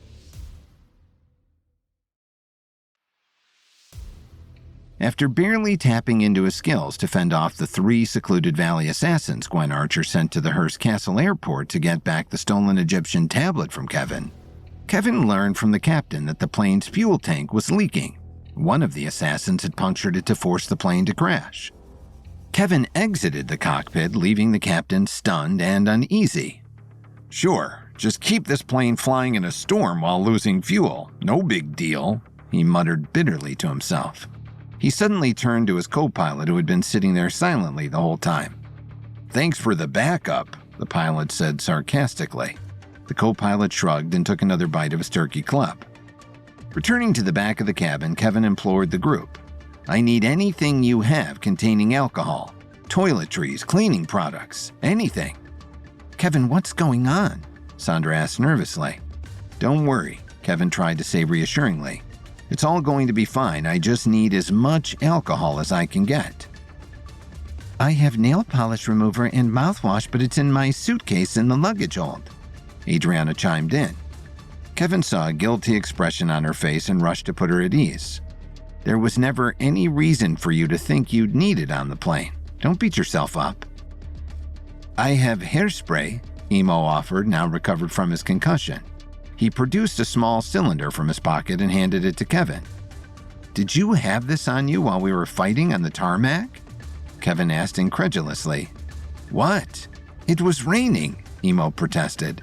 I didn't want to land in LA looking like a drowned rat. Kevin took the small can, knowing it wouldn't be nearly enough. He then walked over to Madame Spatzel, who was intently looking out the window, ignoring the scene.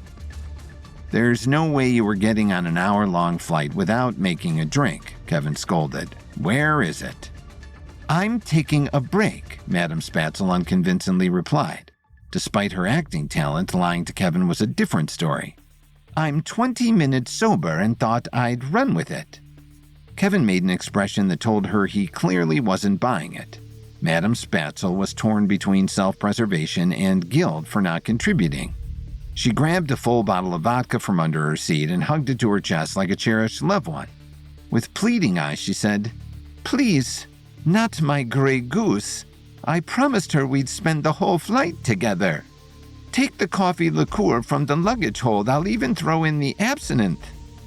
As much as Kevin normally loved Madame Spatzel for her eccentricities, now was not the time to entertain them.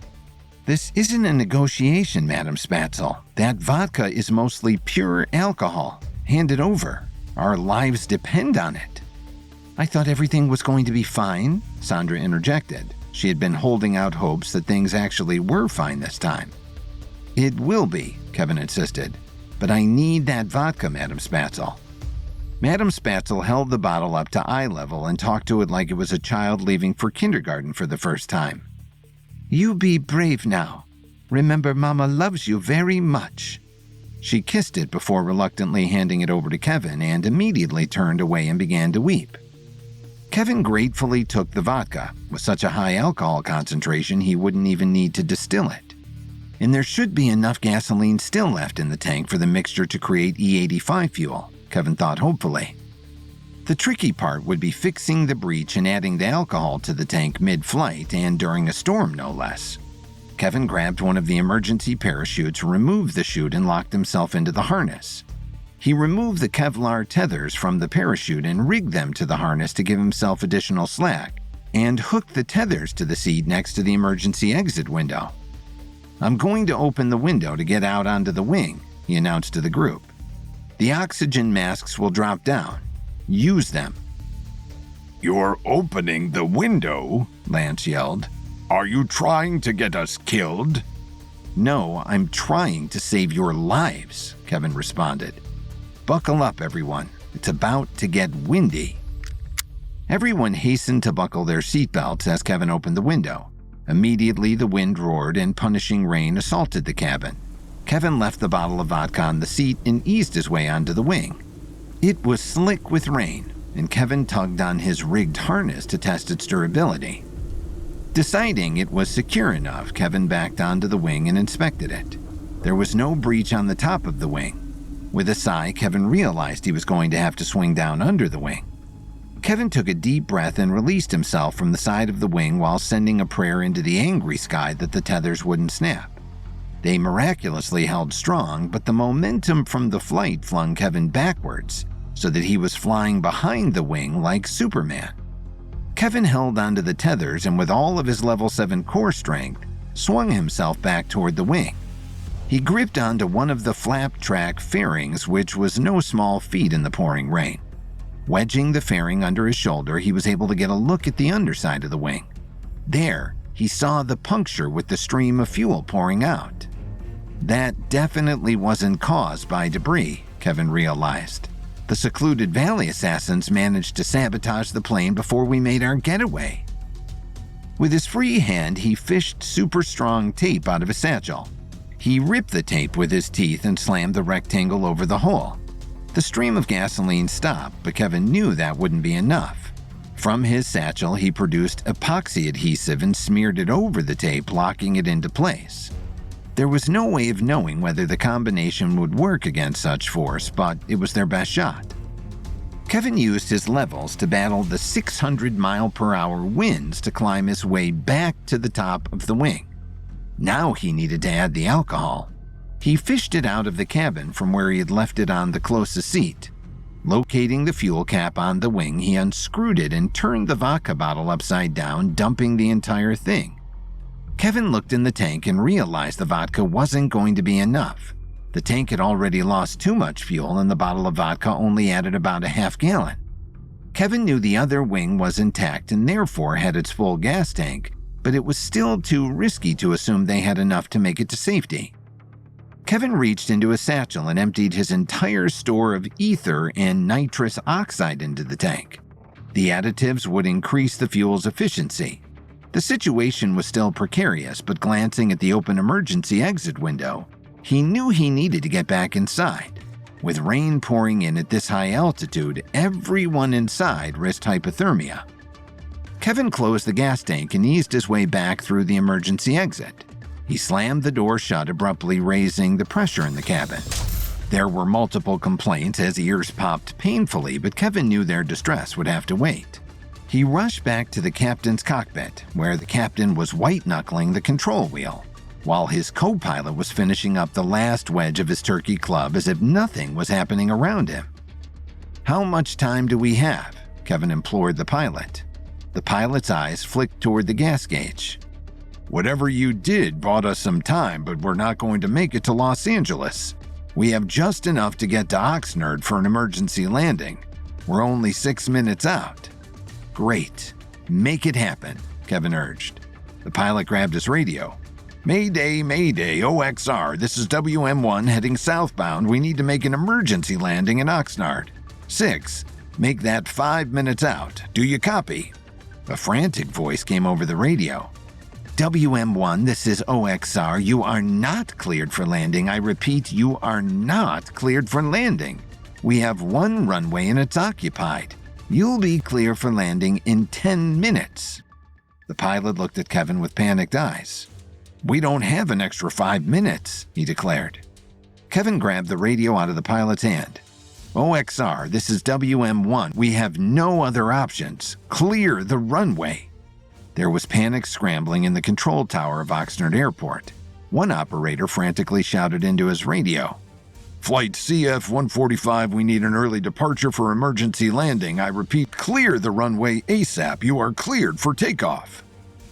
The pilot of Flight CF-145 was flirting with one of the flight attendants when his radio cracked to life. Hearing the message, he hastily ran back toward the cockpit, tripping over himself on the way. Hearing the message over the radio, the flight attendant got on the overhead speaker and hastily rushed through the safety announcements and urged the passengers to prepare for takeoff. She still reminded them to look over the SkyMall catalog in the seat back in front of them. In the cockpit, the pilot activated the controls and started to roll forward. He accelerated as much as the massive aircraft would allow, but he still needed time to build momentum. Up in the Williams Media Jet, Kevin and the pilots watched the tiny Oxnard Airport come into view. They were going to have to come up behind the other plane to land. It was a high-stake game of chicken, a race between the Oxnard plane's ability to gain momentum and the Williams Media Jet's ability to decelerate. It was going to be a matter of meters and seconds. The Oxnard plane wasn't picking up speed fast enough. Kevin held his breath as their jet rapidly approached the runway.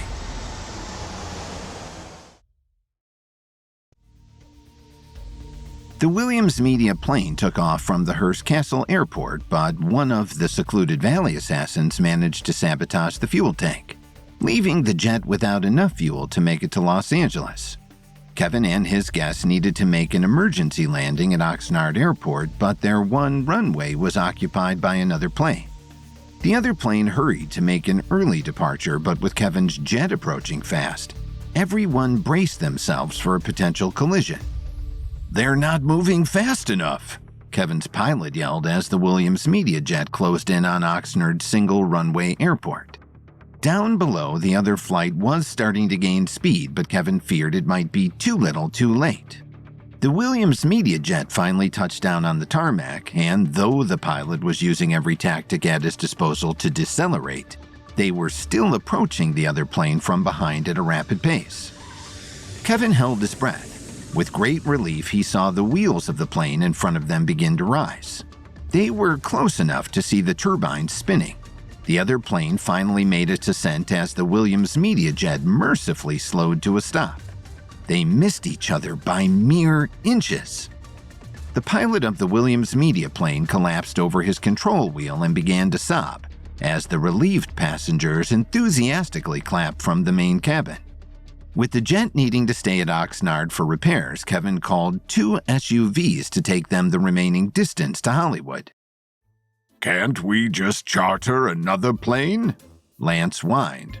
"Real Housewives of Atlanta premieres tonight." It occurred to Kevin that, while Lance claimed to be ecologically minded, Kevin had never seen him actually engaged in any environmentally friendly initiatives, or even attempt to curb his own consumption. Not to mention that he hadn't even acknowledged Penelope's absence. As his group of Madame Spatzel, Darius, Emo, Sandra, and Adriana loaded into the other SUV, Kevin saw Darius steal a quick look inside his suitcase. He nodded to Kevin, indicating that the Egyptian tablet was safe and secure. Kevin had upheld his end of the bargain. The SUVs headed down the 101 freeway back toward Hollywood. "Can we get tacos?" Emo asked hopefully from the back seat. "Yeah, sure," Kevin replied. The past weekend had been physically and emotionally exhausting, and he was happy to let someone else make the decisions. "Sorry, Kevin, but you may need to hold off on the tacos," Adriana cautioned while reading her phone. Emo sulked at this new development. "Why? What's going on?" Kevin asked. "News of Helen's arrest has leaked," Adriana replied. "The Eminence studio stock is plummeting, and the shareholders are calling an emergency meeting for tomorrow." "Find out the details of the meeting," Kevin instructed. "I'll make sure to attend the meeting and ensure that Eminence is stable. Nothing is going to threaten the Cleopatra project."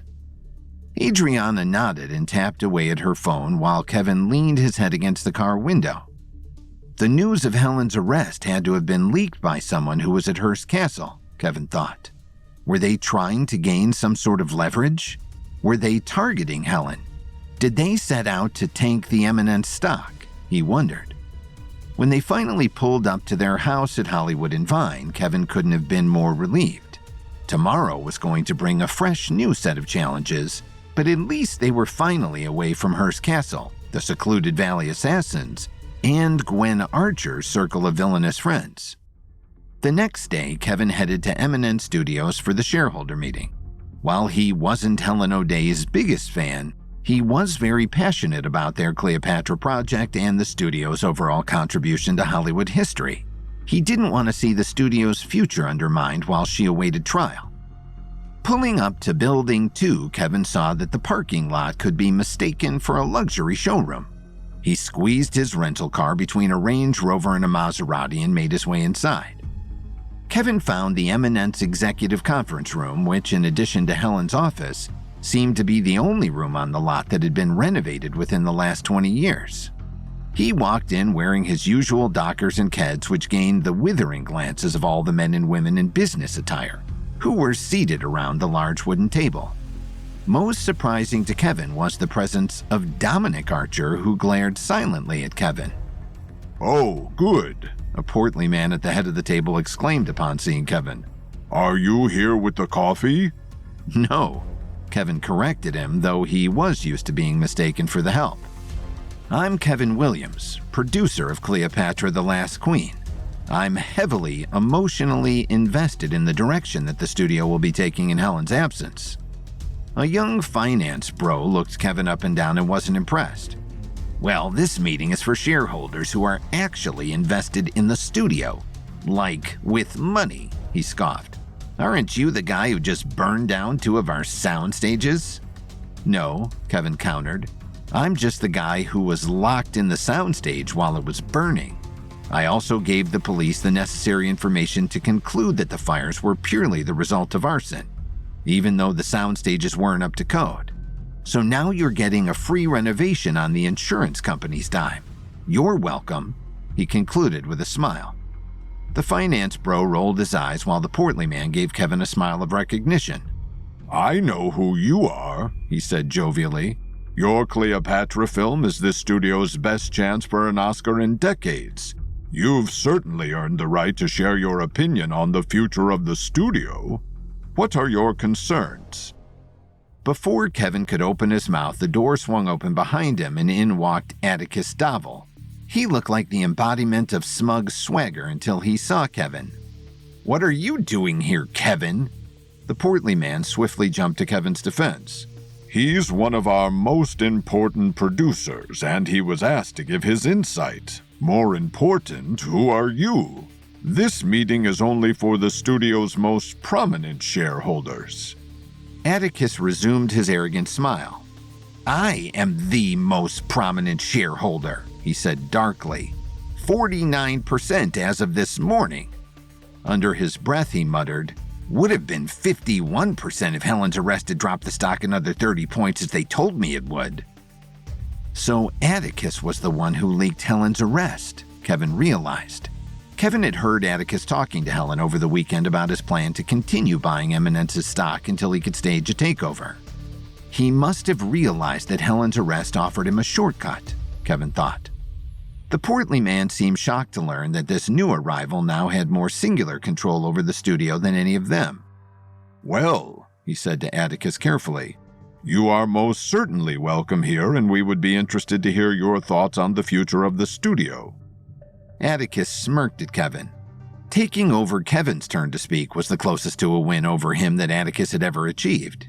He spoke to the shareholders like a king addressing his court. "This is an inflection point in the history of Eminence Studios," Atticus began dramatically. "This studio has been on a downward slide for decades. It has fallen to the back of the pack of the legacy studios like Warner Brothers and Paramount, and has quickly been surpassed by newcomers like A24 and Amazon. But at this moment in time, we have the opportunity to lead the pack once again." The shareholders leaned in, clearly liking the direction that Atticus was headed. He confidently forged ahead. A study performed by a media literacy organization concluded that babies cannot tell the difference between Iron Man and an artificial intelligence reimagining of the character called Aluminum Guy. And what are babies if not our future audience members? The finance bro nodded as if this made perfect sense. "Why are we letting artists keep us in the chokehold?" Atticus demanded. "They command exorbitant fees in the name of their vision or their craft. Should this studio be held at the mercy of selfish Hollywood elites? Shouldn't the audience's needs matter? Shouldn't the shareholders' needs matter?" The positive response to Atticus's message was now rippling through the table. "Artificial intelligence is the future of the industry. Atticus continued, and Eminence can emerge as a leader in this new era of Hollywood. Movie audiences love superhero movies, right? Marvel and DC have dried up their libraries, but audiences still want more. We can utilize one artificial intelligence program to write, draw, and perform a new superhero in a matter of hours. Kevin was horrified at Atticus's pitch, but the shareholders were eating it up. We won't need physical sets so the studio space can be sold off, Atticus continued. We'll only require a fraction of the overhead cost, but will more than triple our revenue. Artificial intelligence is the future of content, and Eminence is poised to lead the way. The board enthusiastically applauded at the conclusion of Atticus's speech. Atticus threw another smug smile toward Kevin. It doesn't seem like you'll be needed here any longer, he said. I'd actually still like to hear what this young man has to say, the portly man interjected. To Kevin, he said encouragingly, What are your thoughts on the future of the studio, Mr. Williams? Kevin addressed the room in his usual confident, inviting tone. I haven't been involved with the entertainment industry for long, he confessed, but my time here has been illuminating. Atticus may disparage artists as being nothing more than selfish money hoarders, but that says more about his ignorance than it ever could about their value. Atticus grumbled as he took this first verbal blow from Kevin. I've met actors who can convey someone's entire life story with a single facial expression, Kevin continued. I've worked with writers who can articulate the indescribable, art directors who can transport you through time and space with some plywood and paint. The board members shifted uncomfortably as Kevin's words began to break through to them. The great Eminence films of the past didn't become iconic because of market research or algorithms, Kevin insisted. They made the impact they did because of people. Storytellers sharing their vision, artists bringing that vision to life, and audiences connecting with it. If you want Eminence to be a content factory, then by all means, let a computer make your creative decisions. But if you want to make art, then that by definition is human expression. You may be able to go to software for artificial intelligence, but no computer can artificially manufacture a soul.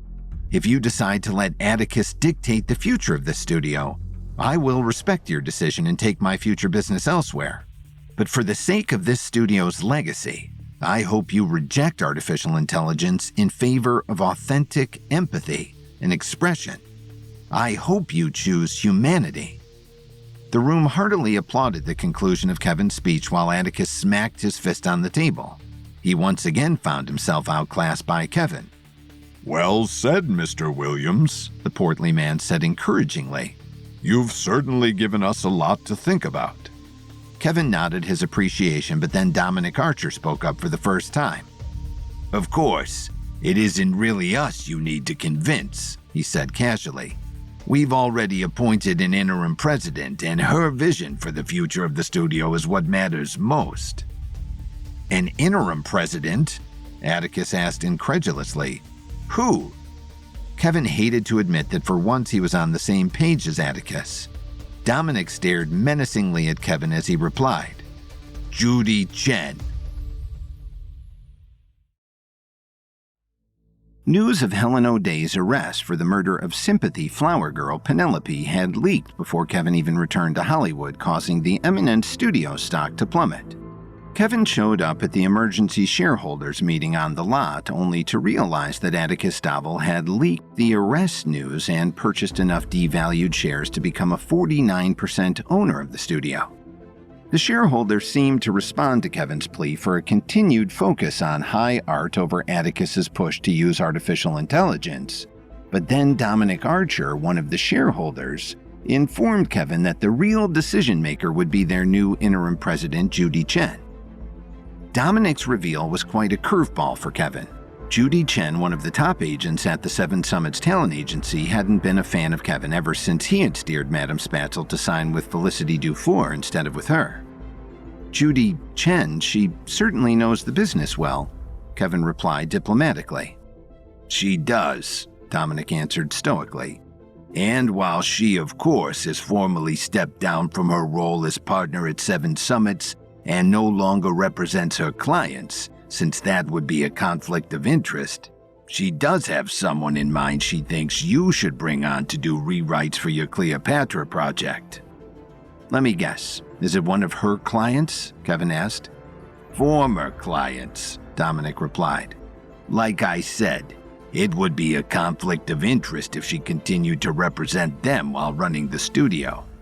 Oh, yeah, now it seems really above board, Kevin said sarcastically. Just passing along the message. Dominic responded, almost daring Kevin to badmouth the interim president in front of the other stakeholders, who mostly seemed oblivious to the subtext of their conversation. I appreciate the heads up, Kevin said tactfully. To the room, he said, I should let you all get back to your meeting. Thank you for your time. Kevin exited the conference room with Dominic and Atticus glaring at his back. Instead of walking back to his car, as soon as he turned from view, he ran upstairs and traced the winding halls to the president's office. He had once found a decoy Lumiere Brothers film in a safe in Helen's office, so if there was anything else in there of interest, he needed to find it before Judy took over the space. He ducked into the sleek office, knowing he'd have to make his search quick. It was only a matter of time before someone came by and caught him. The first place he looked was behind the portrait where the safe had been located. Only now it was just an ordinary wall. The safe had been painted over. So Helen definitely knew the Lumiere film canister went missing, Kevin thought. Helen had never fully let on just how much of Kevin's extracurricular activities she was aware of. Kevin had sensed that Helen oversaw more at Eminence than just film production. Most recently, she had burned down the mysteriously locked editing bays. But he ultimately never learned who she was working with or what their motives were.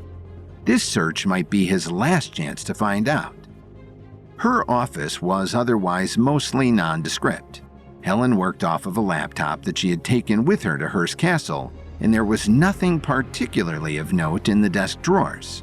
She didn't even have any framed photos of loved ones, though some well-wishers had sent good luck in prison gifts, including a tutorial on how to make wine from toilet water. That gift came from Winona Ryder, but then on her desk, Kevin saw a single DVD labeled Cleopatra Camera Test. That's weird, Kevin thought. He, as the film's producer, had no idea what camera test this would be, and he definitely didn't know why the studio president would care to see something as mundane as a camera test in any case. He slipped the DVD in his satchel and turned for the exit. When he opened the door, Atticus was waiting on the other side wearing his usual smug smirk. Grave robbing? Atticus asked darkly. Thinking fast, Kevin responded. Just thought I would check if Helen had printed any new production budgets before leaving for Hearst Castle. But I guess not. You're worried about budgets now? Atticus asked tauntingly. Not having money issues, I hope. Worry about your own money issues, Atticus. I just like to stay on the same page as the people I work with, Kevin replied. Some of us actually prefer to collaborate with other human beings rather than computers. As he made a move to pass Atticus, Atticus stopped him. Judy Chen and I are good friends, you know, he said threateningly. The little stunt you pulled, taking Cleopatra out from underneath me, that kind of thing will never happen on her watch. Then it's a good thing she wasn't in charge yet when I took over the movie, Kevin replied. For the studio's sake, I hope her tenure isn't long enough for the two of you to run this place into the ground. Kevin didn't wait for Atticus to respond before moving on, but as he walked back to his car, worry began to set in. Dealing with Helen was no picnic, and she had sabotaged Kevin in the past. But the duo of Atticus and Judy was going to make for an even more difficult minefield to navigate. He couldn't take Dominic's warning that Judy wanted to attach a new writer as just an idle threat. When he returned to the house on Hollywood and Vine, Sandra, Adriana, Emo, and Madame Spatzel were sitting at the table eating Mexican food. Madame Spatzel was dunking corn tortillas into a bowl of tequila. What did you find out at the shareholders' meeting? Adriana asked. Atticus is now 49% owner of Eminence Studios, and Judy Chen is the new interim president, Kevin said hurriedly. Judy wants to hire one of her old clients to do rewrites on Cleopatra, so we have to start shooting before she has the chance to change the script. When are we flying to Cairo? Our flights are booked for next Friday, and the first day of shooting is the following Monday, Sandra replied. "We need to fly tomorrow," Kevin implored. "And we need to do whatever is necessary to get everyone on site to begin shooting as soon as possible. Judy is going to do anything in her power to either sabotage this movie or use it to line her pockets, and we can't give her the opportunity." Adriana, Sandra, and Emo jumped up from their chairs and rushed to their rooms to begin making calls and packing. Madame Spatzel, however, remained seated with her eyes closed. "Madame Spatzel, what are you doing?" Kevin asked. "I am speaking to the living goddess Cleopatra," she replied solemnly. Given that Kevin had actually seen Madame Spatzel channel the Egyptian goddess Sekhmet while at Hearst Castle, he didn't know how serious she was being. "Can you let Cleopatra know that you have to go pack?" Kevin asked hopefully. Madame Spatzel opened one eye, which she used to look at Kevin with annoyance. "She says it is bad luck to travel on the new moon, Kevin," she relayed as if this was common knowledge. "Probably because they didn't have flashlights back then," Kevin rationalized. Trying a tactic that might better resonate with her, he goaded. "Come on, Madame Spatzel. An invading army is closing in and we have to ready our defenses." Madame Spatzel perked up. "Invading army?" she asked, intrigued. "Like with a king who wants to take me as his prize?" "What?" Kevin exclaimed. "No, not like that. Like an invading screenwriter who wants to take away your Oscar chances." This mobilized Madame Spatzel. Knocking over her bowl of tequila, she sprinted out of the room to begin packing. With everyone now readying for an imminent departure to Cairo, Kevin wanted to take the opportunity to check out the mysterious camera test he had found in Helen's office. He went to the living room and popped the disc in the DVD player. At first, the footage looked very ordinary. There were long tracking shots exploring the forced perspective pyramid and palace sets before the sound stages burned down. Maybe the studio really was just seeing how the sets looked on camera, Kevin thought. Even though it was still weird that, as producer, he wasn't aware of camera tests the studio was running. Just as Kevin was about to turn off the DVD, the image took on a wavy quality. There was a series of random flashes and glitches. Kevin squinted. His head was starting to hurt. Down the hall, Sandra was hard at work rebooking the cast and crew onto new flights. Out of the corner of her eye, she saw Kevin in front of the TV. Heading toward him, she asked, "Hey Kevin, did you want a charter?" She stopped short as she reached Kevin, who was staring at the TV with his eyes glazed over in an eerie trance. With Helen O'Day arrested for Penelope's murder, Eminence's stock plummeted. Atticus was able to become a 49% owner in the studio, and the shareholders brought in Judy Chen as interim president. Before leaving the lot after the shareholders meeting, Kevin searched Helen's office and found a disc labeled Cleopatra Camera Test. When he watched it at home, he saw the glitches and hieroglyphics just like during the Eminence film in London. And Sandra found Kevin had fallen into a trance while watching the flickering images. Kevin felt a tug of war inside his mind. Something was fighting for supremacy, trying to push his consciousness to the background. A voice said, "The symbols want." "I don't care what the symbols want," Kevin internally yelled, fighting off the other unseen force. "Stay calm," he told himself. Between his mental precision pills and his level 7 powers, he was confident in his ability to fight off any enemy, even within his own mind. Concentrating all of his focus, he pushed against what felt like a wall, until finally he broke through. Kevin blinked, and his eyes refocused. Sandra was kneeling on the floor next to him. "Kevin, are you okay?" she asked, deeply concerned. "Just zoned out for a minute," he bluffed. He didn't want to worry Sandra, and he didn't even know himself what had just happened. The glitches and hieroglyphics he saw in the camera test matched what he saw during the Eminence screening in London. The audience had all raved about the film, even though it was objectively terrible. Is Eminence really using subliminal messaging just to get people to like their films? Kevin wondered. He unfortunately didn't have time to give it too much thought at the moment. He had too much to prepare before heading to Egypt for location filming of the Cleopatra project, and he didn't intend on needing underhanded tricks to get the audience to see its value. Adriana walked into the living room, oblivious to what had just transpired. "We've arranged a meeting with all of the department heads before leaving for Egypt," she announced.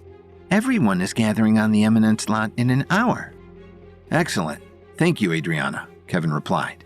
This was just what they needed to get everyone on the same page before they moved up their shooting schedule in Egypt. Interim Eminence president Judy Chen was pushing for one of her former clients to do rewrites on the script, and Kevin wanted to make sure Judy didn't get the chance to strong-arm Kevin into that situation.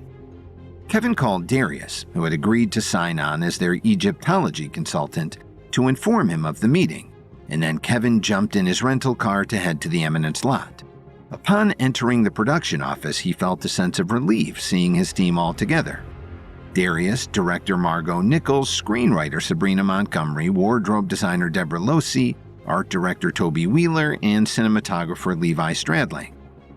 "Thank you all for coming on such short notice," Kevin said. "As you know, there's been a shakeup with the studio, so I want to make sure we're still getting to make our movie on our terms. The first thing..." Kevin was interrupted by Judy Jen briskly entering the room. "Sorry I'm late," she began in an explicitly unapologetic tone. "But it of course would have helped if you'd had the courtesy to inform me of this meeting," she said, staring daggers at Kevin. "This is a meeting for our production staff," Kevin said, trying to keep the conversation from escalating into an argument in front of his team. "With a whole studio to run, I wouldn't think you'd have time for something like this." "Your lack of experience is showing," Judy replied condescendingly. "You've been in this business for what, a few months? Maybe Helen had a hands-off approach to running this company, and maybe that's why Eminence has been on a downward spiral for the past decade. I don't intend to continue that trajectory on my watch. I plan on making Eminence great again. Helen's murder of that sympathy space cadet might be the best thing that ever happened to this studio." Everyone cringed at Judy's callousness while she continued to assess the room. "I believe, Kevin, that you received my message that I want my client, former client, to do rewrites on the script. The dialogue is flat and the pacing is dull. She should have been invited to this meeting as well, but I've given her the script and she's already working on her adjustments."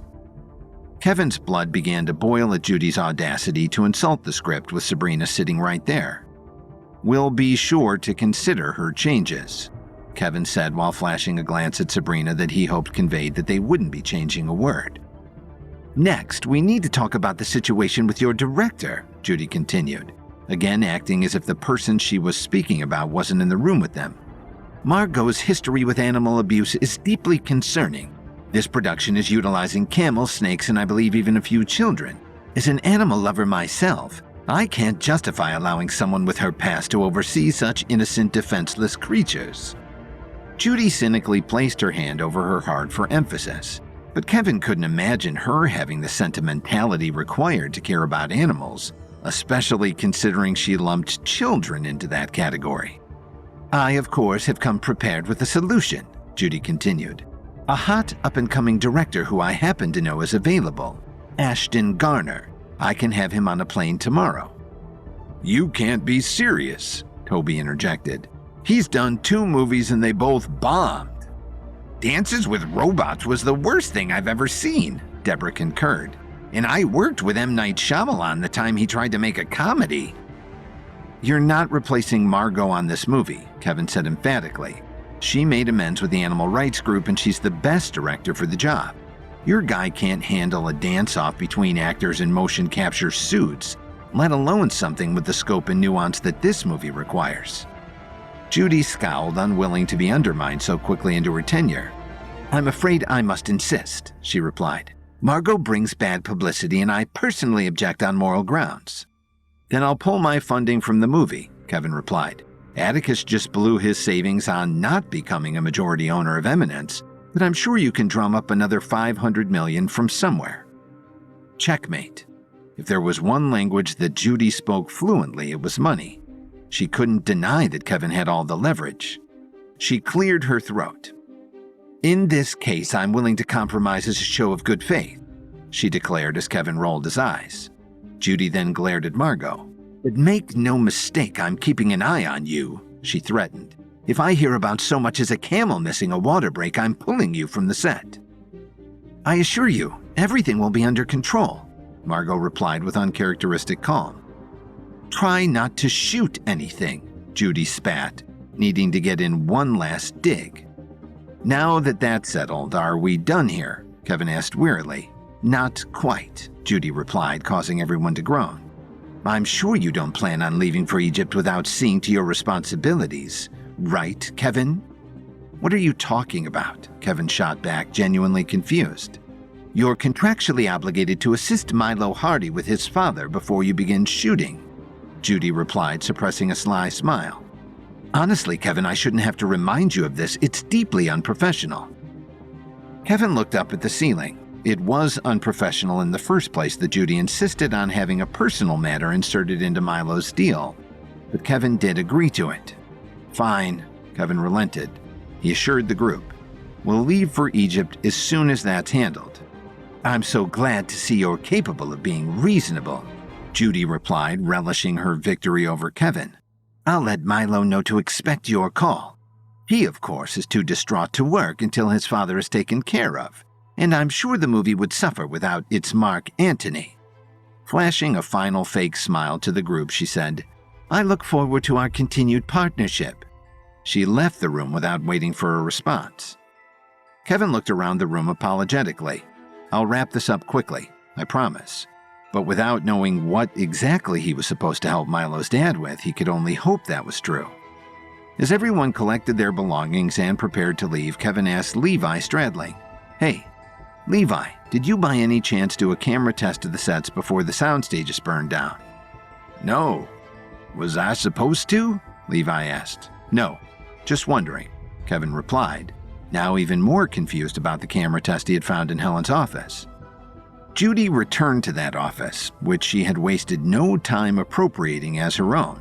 She opened her laptop to search for more incriminating dirt on Margot, but she was interrupted by her phone ringing. Not her office line, but her cell. She grimaced upon seeing Dominic Archer's name on the caller ID, but resumed her fake friendliness before answering. Dominic, what a pleasant surprise. It shouldn't be a surprise, seeing as how you work for me now, Dominic's gruff voice responded. Judy rolled her eyes. I understand you're invested in the future of the studio, but I'm still the one running it. I work for no one. You don't seem to understand your role, Dominic said threateningly. I'm not invested in the future of the studio. I am the future of the studio. So when you try your little tricks to tank Cleopatra, you're messing with my business. I have a higher plan for that movie than you could possibly imagine. Judy walked over to the windows from which she could see Kevin and his team exit the production building and head towards their cars. I'm not going to let Kevin Williams continue to build momentum in this town. He's too big for his britches as it is. Implement your higher plan on some other film. We're about to go into production on a Zac Efron movie where he plays a Union soldier torn between the responsibilities of war and his love of dance. I don't care who cares about that, but I sure don't. Helen understood her place, Dominic urged. If you don't, we'll find someone who does. Judy was about to protest until she looked down and saw a sniper dot on her chest. Suddenly, Judy realized that Hollywood was truly a life-or-death matter, and in this case, she didn't want to be the one who died. She would play ball with Dominic Archer from here on out if it meant she would keep her position and not be murdered in the process.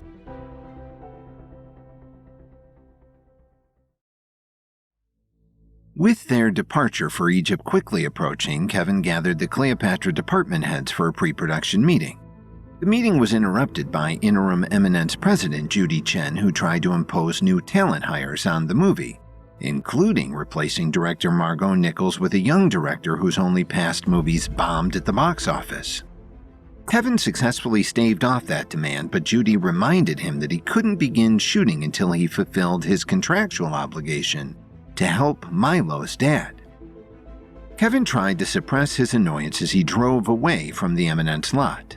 Helping Milo Hardy was the last thing he wanted to do, especially when he needed to get production on Cleopatra underway. But there was no getting out of his contractual obligation. He reached out to Milo, who texted Kevin an address in the Hollywood Hills where his father lived alone. Milo's father, Conrad Hardy, had an illustrious career as a producer. He had a filmography littered with award winners and audience favorites, and his success had paved the way for Milo's acting career. which was a fact that Milo tried to downplay. Kevin drove up the winding, narrow streets of the hills until he reached the Bird Streets, an exclusive neighborhood notorious for its A-list residents. Kevin arrived at what was clearly an extravagant estate, though it had signs of disrepair. There were a few roof tiles missing and the landscaping left something to be desired. Milo pulled up next to Kevin and reluctantly greeted him. Milo had had a hand in sabotaging Kevin in the past, so now he felt awkward to be in the position of needing his help. But despite the bravado he normally projected when it came to his self-made success, he secretly knew how much he owed his lifestyle to his father. In Milo's mind, helping him meant that they could finally be on equal footing. "Is this where you grew up?" Kevin asked. "It is," Milo replied while looking up at the house, his face a mixture of nostalgia and sadness. "The place isn't quite what it used to be, though." "What do you mean?" Kevin asked. "You'll see," Milo replied. Milo let them in through the front door, and Kevin was shocked by what he saw. Behind the ritzy exterior of the house laid a hoarder's den. Piles of scripts, posters, and other movie memorabilia covered every inch of the home. Milo and Kevin tiptoed through empty spaces in the floor like they were playing a game of hopscotch. "Dad?" Milo called out into the silent home. While they waited for a reply, Kevin's heart sank. He genuinely felt for Milo and how hard it must be to see his father living in the state. "I feel like I should tell you," Kevin cautioned. "Hoarding is a psychological response rooted in emotional dysregulation. I can talk to your dad, but this isn't something I'll be able to treat with herbalism." Milo would never admit it, but it was almost a relief to hear that he wasn't entirely dependent on Kevin's special skill set. "Whatever," he replied, putting on a front of impatience. "Do what you can." Finally, Conrad Hardy made his appearance. Wearing a velvet robe and drinking from a tumbler of scotch, he looked like Hugh Hefner, except instead of living in a house full of barely legal models, his home was overflowing with Hollywood memorabilia that was long past its prime. "Hey there, son," Conrad cheerfully greeted Milo. "Did you come by for a movie night? I'm watching the whole Gauntlet trilogy." Kevin was starting to get a sense of what was going on here. The 3 Gauntlet movies were some of Conrad's biggest blockbusters, but together they equaled 8 hours of viewing. Conrad is caught up in reliving his own glorious history that will never be repeated, Kevin thought. "Dad, this is Kevin Williams," Milo said as a reluctant introduction. "I thought he might be able to help you out with the house." Conrad's face darkened. "What help do I need with the house?" "We've been over this, Milo. The house is a shrine to my life's work. You might not appreciate the legacy that got Michael Keaton to show up to your 10th birthday party as Batman, or got you admitted into Harvard with a 2.6 GPA, but I sure do." "Dad, Michael Keaton hadn't played Batman for 20 years when he showed up to my birthday," Milo protested. "The Dark Knight had just been released." "I think we might be getting off track here," Kevin interjected. "Conrad, your career is legendary. There's no denying that. But if you keep reliving your history, you're going to miss out on the present. Milo is building his own impressive career. I'm sure he'd love to share that journey with you." Milo looked away as to not let on how squarely Kevin had hit the mark. Conrad, however, laughed in response. "I know he uses my name to make everyone kiss his ass, but you don't need to do that in front of me. I know more than anyone where he got his golden ticket." Kevin really started to feel for Milo, who was obviously stung by his dad's rejection. Despite their history, Kevin couldn't help but to stand up for him. Maybe you're not aware, but Milo starred in a short film that won the Grand Jury Prize at Sundance, and he's about to leave for production on Eminence Studios' biggest film this year, in which he's starring as Mark Antony. He's not here to try to discard your legacy. He's genuinely worried about you, and looking around this place, I can't say I blame him. Conrad was taken aback. As much as he derided Milo for using his insider status to get preferential treatment, he was used to receiving the same deference. Kevin aimed to capitalize on Conrad's hesitation. "Why don't I clean up the house for you? Some fresh eyes might really help get you organized." "No," Conrad urgently protested. "This house contains my life's work. This is an archive of Hollywood's history. I won't let you shove it all in a storage unit or throw it in the trash." Kevin thought for a moment. "You're right that you have pieces here that are far too valuable to be locked away. But isn't that what you're doing now? Do you really want to be the only one who reminisces about and appreciates your body of work?" Conrad pondered this. Kevin was starting to speak his language. "Donate it to a museum," Kevin suggested. "The Academy Museum of Motion Pictures would dedicate an entire special exhibit to the iconic pieces of your career. What better way to honor your legacy than to let others relive it along with you?" "You're making sense," Conrad admitted. As if a light bulb went off, he added, "And maybe they'll do a special weekly screening of my movies." "Sure," Kevin said as he encouraged Conrad carefully. Kevin also had to think to himself, though, that Conrad's ego was inflated beyond proportion even to his own gloried past. "And maybe," Conrad continued, whipping himself into an excited frenzy, "that will be just what the Academy needs to be reminded of my career and finally award me the Lifetime Achievement Oscar."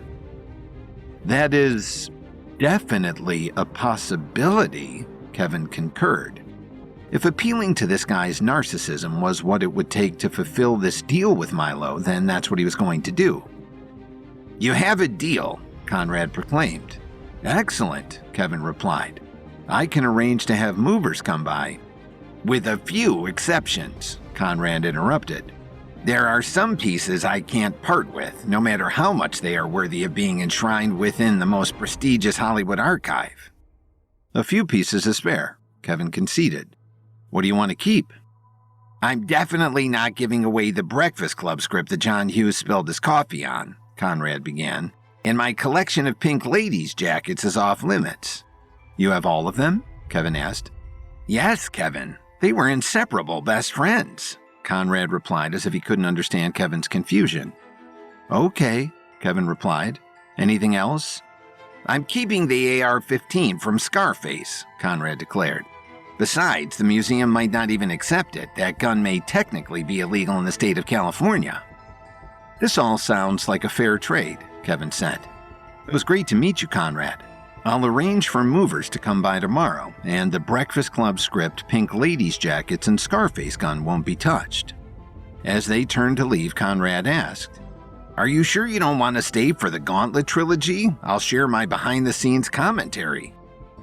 Milo, who must have heard that commentary 50 times over, quickly interjected. "We have a lot of work to do to get ready for Egypt. Great seeing you, Dad." He abruptly yanked Kevin out the front door. He really must be sick of watching those movies, Kevin thought. But outside, Milo revealed the real reason he wanted to make a quick getaway. "He can't keep the Scarface gun," Milo urged. "Why?" Kevin asked. "Because I pawned it off a few years ago so I could go to the Fire Festival." Kevin rolled his eyes. "Well, at least that was a good use of the money," he replied. "His house might need to just stay a bottomless pit," Milo said as panic began to rise. "He's going to kill me once he realizes that the gun is gone." "Calm down," Kevin urged. "Where did you sell the gun? We can try and get it back." "Pawn with the Wind," Milo replied, "on Sunset." "You mean the famous Hollywood collector's pawn shop?" Kevin asked. "The one with the reality show?" "That's the one," Milo replied. "Better hope they don't try to make an episode out of this," Kevin replied. They drove down the hill to a brick building on Sunset Boulevard in Hollywood where the elegant lettering reading "Pawn with the Wind" was undermined by the garish trim of blinking lights. A line wove around the corner of the block. The notoriety from the reality show attracted regulars and tourists alike. Kevin moved to stand in the back of the line, but Milo stopped him. "Seriously, are you rich or what?" He instead went to the front of the line where a bouncer was moderating how many people entered the store at once. Milo nodded to the bouncer, who instantly unclipped the velvet rope for him and Kevin to skip the line. Inside, Kevin saw a man behind the counter with a graying ponytail who almost certainly had looked more rugged before reality fame drove him to Botox. "Milo, my man," the owner said, grasping Milo's hand in a hearty shake. I wish you were here tomorrow. We normally shoot on Fridays, but if you don't mind waiting a bit, maybe I can get the crew here. He reached for his phone, but Milo, as much as he normally craved any attention, reluctantly stopped him. Unfortunately, we're in a bit of a hurry today, he admitted. Do you remember the Scarface AR-15 I sold you a few years back? I need to buy it back from you. I'll pay whatever. The owner laughed. I remember that piece. It's a classic, but you're never getting that back. What? Why? Milo demanded. Are you sure you can't wait for the TV crew to get here? The owner asked. This is really good. Just tell me, man, Milo prodded, losing patience. What's the deal? I sold that piece years ago, the owner admitted, to a member of the Milano crime family.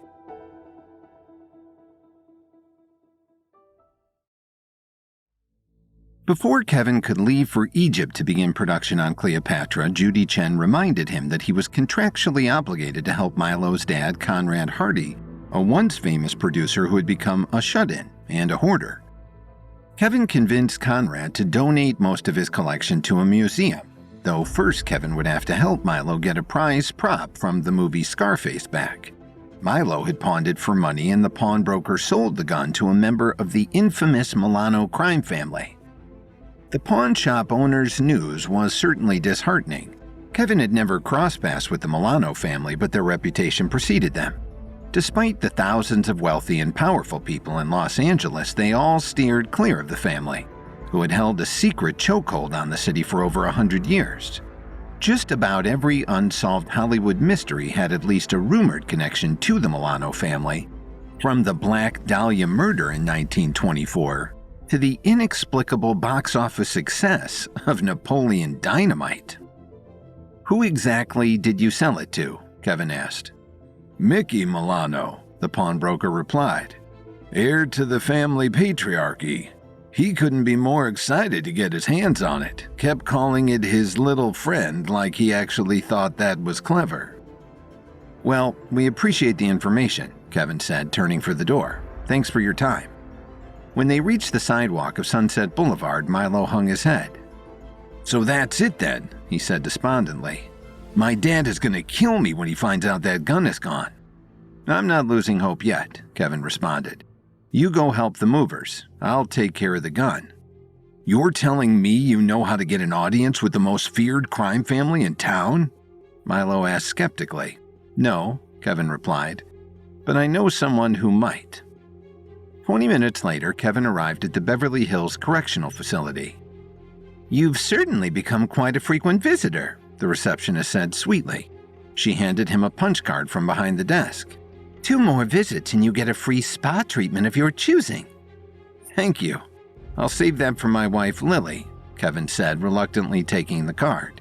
He was then escorted by one of the security concierges to Callum Whittier, former head of Sympathy, who was currently doing a workout on a Peloton bike. Kevin, he said cheerfully as he entered his suite. Visiting me again? We really are best friends, aren't we? Want to play Fortnite? I'm not here for video games, Kevin said bluntly. I need to ask you something. What do you know about the Milano crime family? Specifically, what do you know about Mickey Milano? Oh, I see, Callum replied, displaying dejection that may or may not have been genuine. You think I'm just some criminal who only associates with other criminals. Kevin rolled his eyes. If anyone in the Milano family ended up in prison, which is what mobsters tend to do, I'd bet they'd probably end up here. So, have you met any of them or not? Fine, Callum admitted, hating to prove Kevin's point.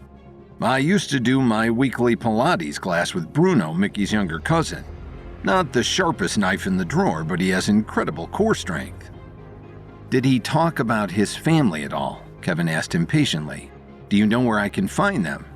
All I know is they own a nightclub in Hollywood called Vincenza's, named after their grandmother. Some of the best lasagna you'll find in LA. You have a good chance of finding them there, Callum offered. Great. Thank you, Callum, Kevin replied, heading for the door. Are you sure you don't want to stay just a little longer? Callum asked with a hint of desperation in his voice. Our Vietnamese cooking class starts in 30 minutes. I'm a little too busy, Kevin replied. See you, Callum.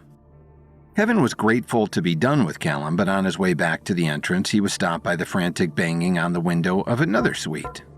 On the other side, he was surprised to see the frantic eyes of Helen O'Day. "Kevin!" she called urgently through the glass. "Kevin, please, you have to help me. I'm innocent, I swear." "This really isn't in my hands, Helen," Kevin replied.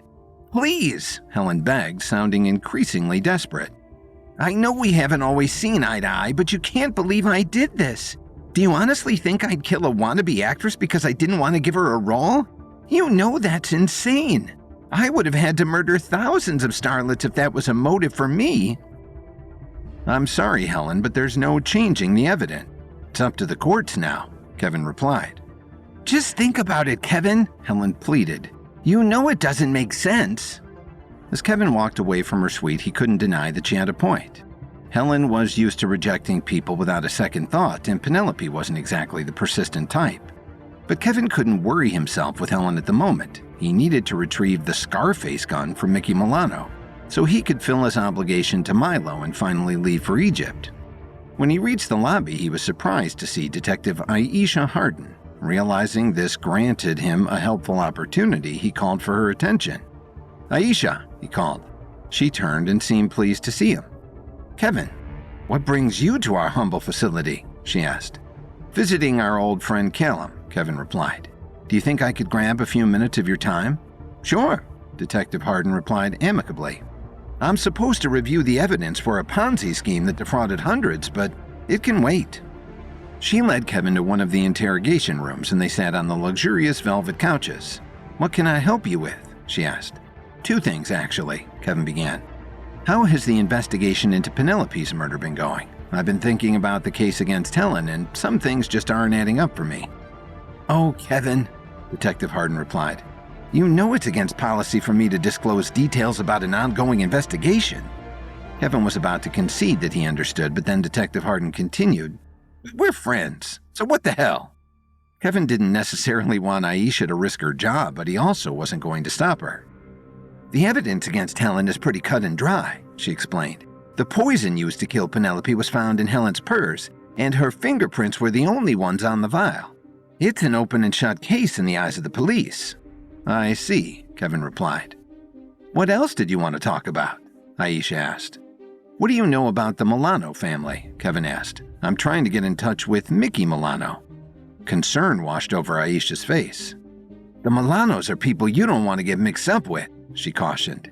"Even I'm afraid of them, and I once had to subdue Will Smith during his celebrity roast." Kevin took Aisha's words to heart, but she didn't know he had levels, and was himself far more threatening than the average local cop. "If you're going to meet with him," Detective Harden continued, "I'm going to give you a wire. We've never been able to infiltrate the family with one of our own, so if you manage to get an audience with them, we may be able to make some arrests based on what you hear." "You have a deal," Kevin said. "I'm going now to pay a visit to their nightclub." On his way out of the facility, Kevin called Jericho to ask to meet him at the nightclub on Cahuenga Boulevard in the heart of Hollywood's party district. Kevin was confident in his ability to handle Mickey Milano without the situation escalating, but it never hurt to bring some muscle as backup. They arrived at Vincenza's, which was a nondescript building just off a busy intersection. By night, 20-somethings in bandage dresses would be waiting in lines to enter the surrounding bars and clubs, but Vincenza's was the kind of place that catered to its regulars who came during the day, for the food, and for the entertainment. They entered the smoky main room and immediately drew stares as rare outsiders. A scantily clad dancer swayed on a small platform while bored clientele sipped their beers, smoked cigars, and helped themselves to heaping portions of the famous lasagna. Kevin noted that while it was illegal to smoke indoors in California, the rules clearly did not apply to a business owned by the Milanos. Surely someone was being paid off, and handsomely. Kevin and Jericho approached the bartender and asked where they could find Mickey. The bartender looked at them like they were nuts. "Mickey is in his private booth behind the curtain," the bartender said. "But if you were smart, you wouldn't disturb him without an express invitation." "Guess I'm feeling pretty dumb today," Kevin replied. He and Jericho spotted the red velvet curtain being guarded by a bouncer the size of a sumo wrestler. "How are we going to get rid of that guy?" Kevin asked. I don't want to cause a scene." "Leave it to me," Jericho replied. "Guys like that can't resist bragging about how strong they are." Jericho approached the bouncer all swagger and confidence. "Hey, how much do you bench?" Jericho asked with just a hint of a challenge. The bouncer looked him up and down. "More than twice your weight, sonny boy." "So, only about 400? Jericho replied. "I would have guessed you could do more." With the bouncer thoroughly distracted by having his strength challenged, Kevin slipped past the curtain. As he entered, he announced himself. "Anyone know where I can find Mickey? I just want to have a friendly conversation." In the booth were 5 members of the crime family who all pulled their guns on Kevin.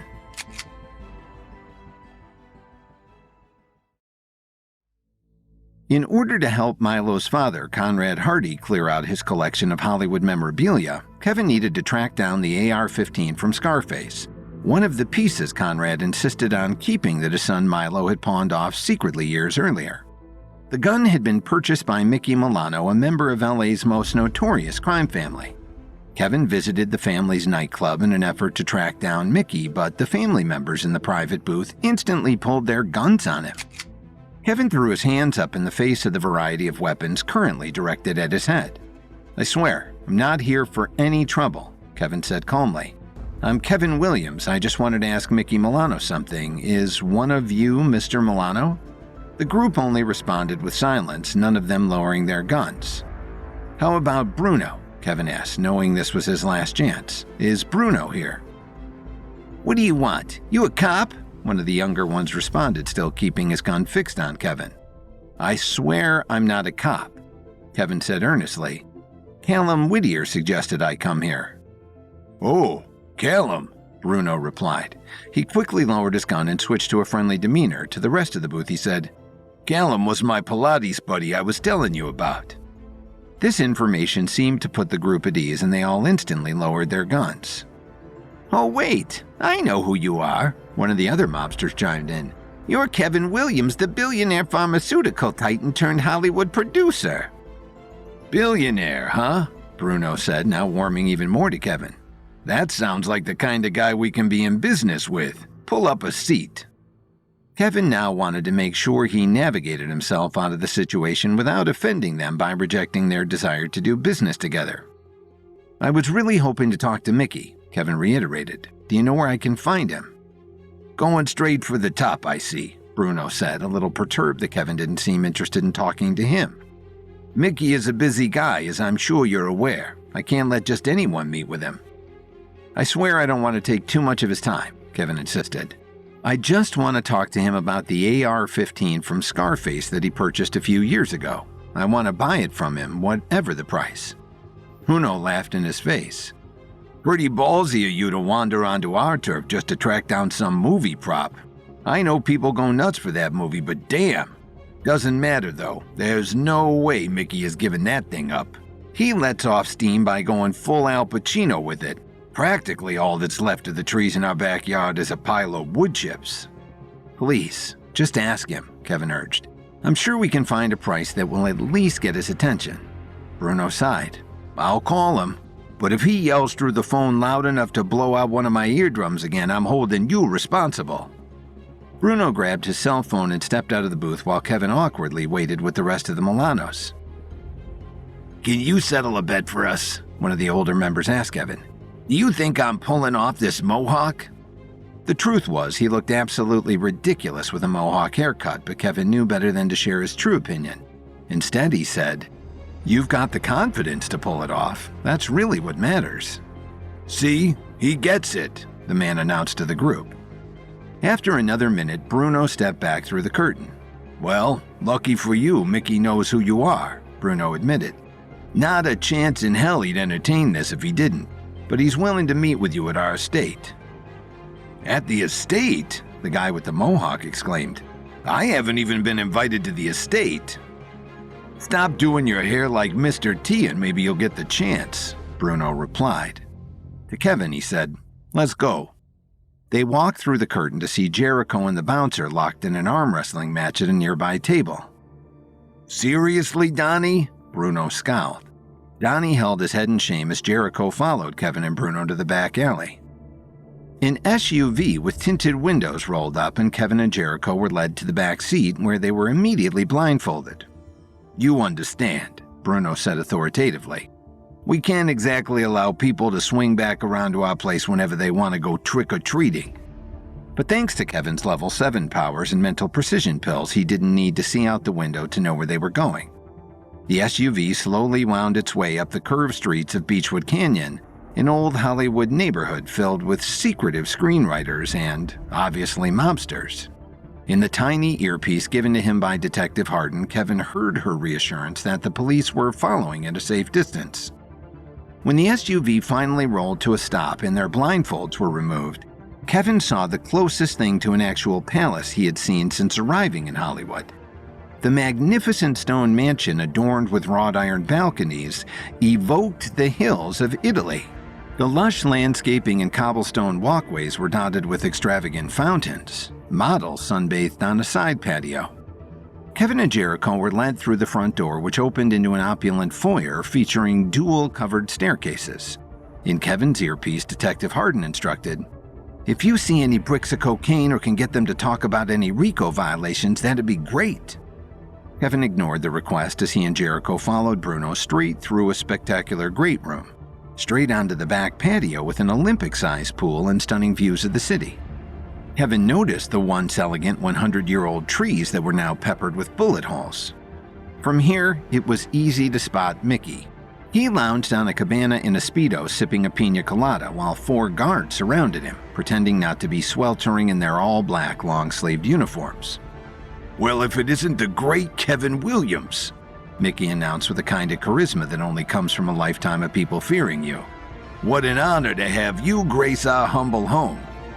"The honor is mine," Kevin replied, knowing he was going to have to appeal to this guy's ego. "I've been watching your career," Mickey said. "Chains of Desire was a work of brilliance, and now you're doing a Cleopatra project. You clearly know how to get things done." "I appreciate the praise," Kevin replied, keeping his voice measured. "As you know, I was hoping to talk to you about the gun from Scarface that you purchased." "Oh, you mean this gun?" Mickey replied, grabbing the AR-15 from where it was laying on the ground next to him and haphazardly swinging it around. "I call it my little friend. Get it?" "Yeah, I get it," Kevin replied, trying to keep the sarcasm out of his voice. "How much do you want for it? Does $5 million sound like a fair price?"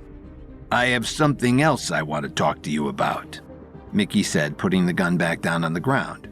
"A little secret I'll let you in on. As much power as I have in this town, I can't get the Hollywood types to meet with me. They don't bother us and let us go about our business, but they all steer clear of working with us. I can't imagine why. I'm a nice guy, right?" "Yes, very friendly," Kevin replied, dreading where this was going. "So it's a rare occasion for me to sit down with such a hotshot producer," Mickey continued. "I have a proposition for you, an opportunity, really. I want to make a movie about my life, and I want you to produce it. I have a script ready and everything, wrote it myself. I've always been told I have the mind of an artist." Kevin cringed internally, but out loud he said, "That sounds very interesting." "I'm glad you agree," Mickey responded, clapping his hands together. "These other producers are gonna be kicking themselves once this movie is released. I've lived a hell of a life, Kevin. I illegally transported California avocados to a Mexican cartel, played a round of golf with a terrified Phil Mickelson. You know I once dated Miss Albania?" "That's a very impressive resume," Kevin responded, doing his best to summon some enthusiasm. "I mean, I whistled at Miss Albania from across the street, but I could tell she wanted it," Mickey explained. "So what do you think? You want to win an Oscar together?" As Kevin tried to come up with a tactful response, he heard Detective Aisha Hardin say through his earpiece, "Try to keep him talking about those avocados. I may be able to do something with." Suddenly, the feed dropped out. Before Kevin had a chance to be concerned, the patio doors opened, and Aisha was dragged through by 2 guards before being unceremoniously tossed on the ground.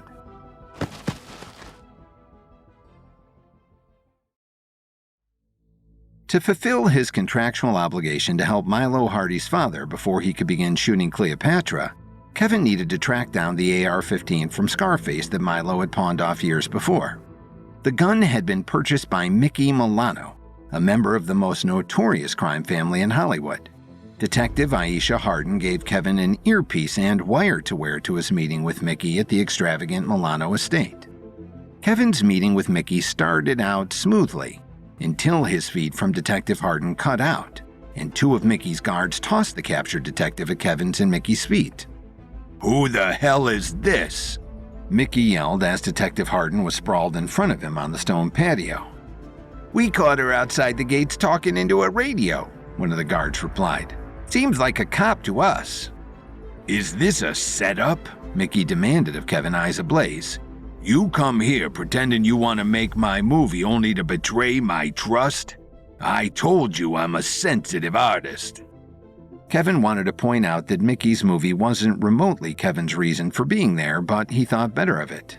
"I'm angry," Mickey began, putting his hand to his chest. "But I'm mostly hurt." To his guards, he casually ordered, "Take him out." Mickey's cabana guards and the two that dragged in Aisha, 6 in total, all instantly pulled their guns. Kevin only had a split second to act. Before any of them could pull the trigger, he used the 10 directions to stop time. With everyone frozen in place, Kevin grabbed all the guns and tossed them into the pool. He then walked over to where the Scarface AR-15 gun was lying next to Mickey's cabana, and after fiddling with it, decided to return it to its resting place. He released the 10 directions and helped Aisha to her feet. The guards were stunned to find their hands were empty, but charged toward Kevin, Aisha, and Jericho. It quickly became clear to Kevin that the guards weren't leveled. Guys who hide behind guns tend to neglect developing any other skills, Kevin thought. Though he wasn't able to use his levels against these ordinaries, it was going to be easy for Kevin to mow down his attackers.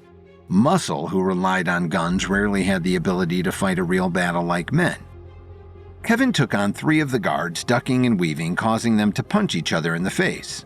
Jericho, too, couldn't use his newfound levels, but being a stuntman meant his physical prowess was going to be superior to these mob cowards, who shot first and talked later.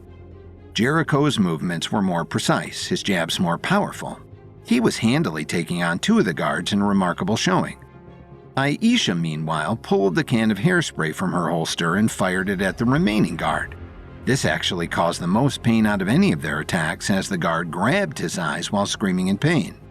He stumbled toward the pool, tumbling in with an awkward belly flop.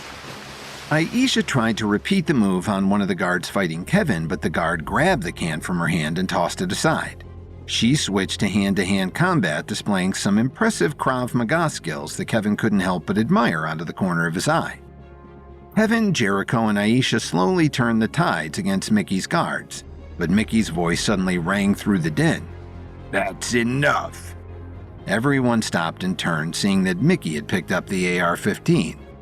"This has gone on long enough, and clearly I'm going to need to hire some new employees. Seriously, guys? 6 on 3. That was embarrassing to watch." Mickey then adjusted the gun in his grip and, copying the delivery right down to the accent, recited, "Say hello to my little friend." Despite the high stakes of the situation, Kevin couldn't help but roll his eyes. Mickey then pulled the trigger while mimicking Al Pacino's manic scream, but stopped once he realized that no bullets had fired.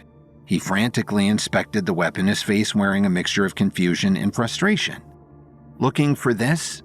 Kevin asked, holding up the clip from the AR-15. Mickey had no way of knowing that Kevin swiped it while using the 10 directions, so he felt further humiliated to be outplayed in this way. "Are you some sort of magician?"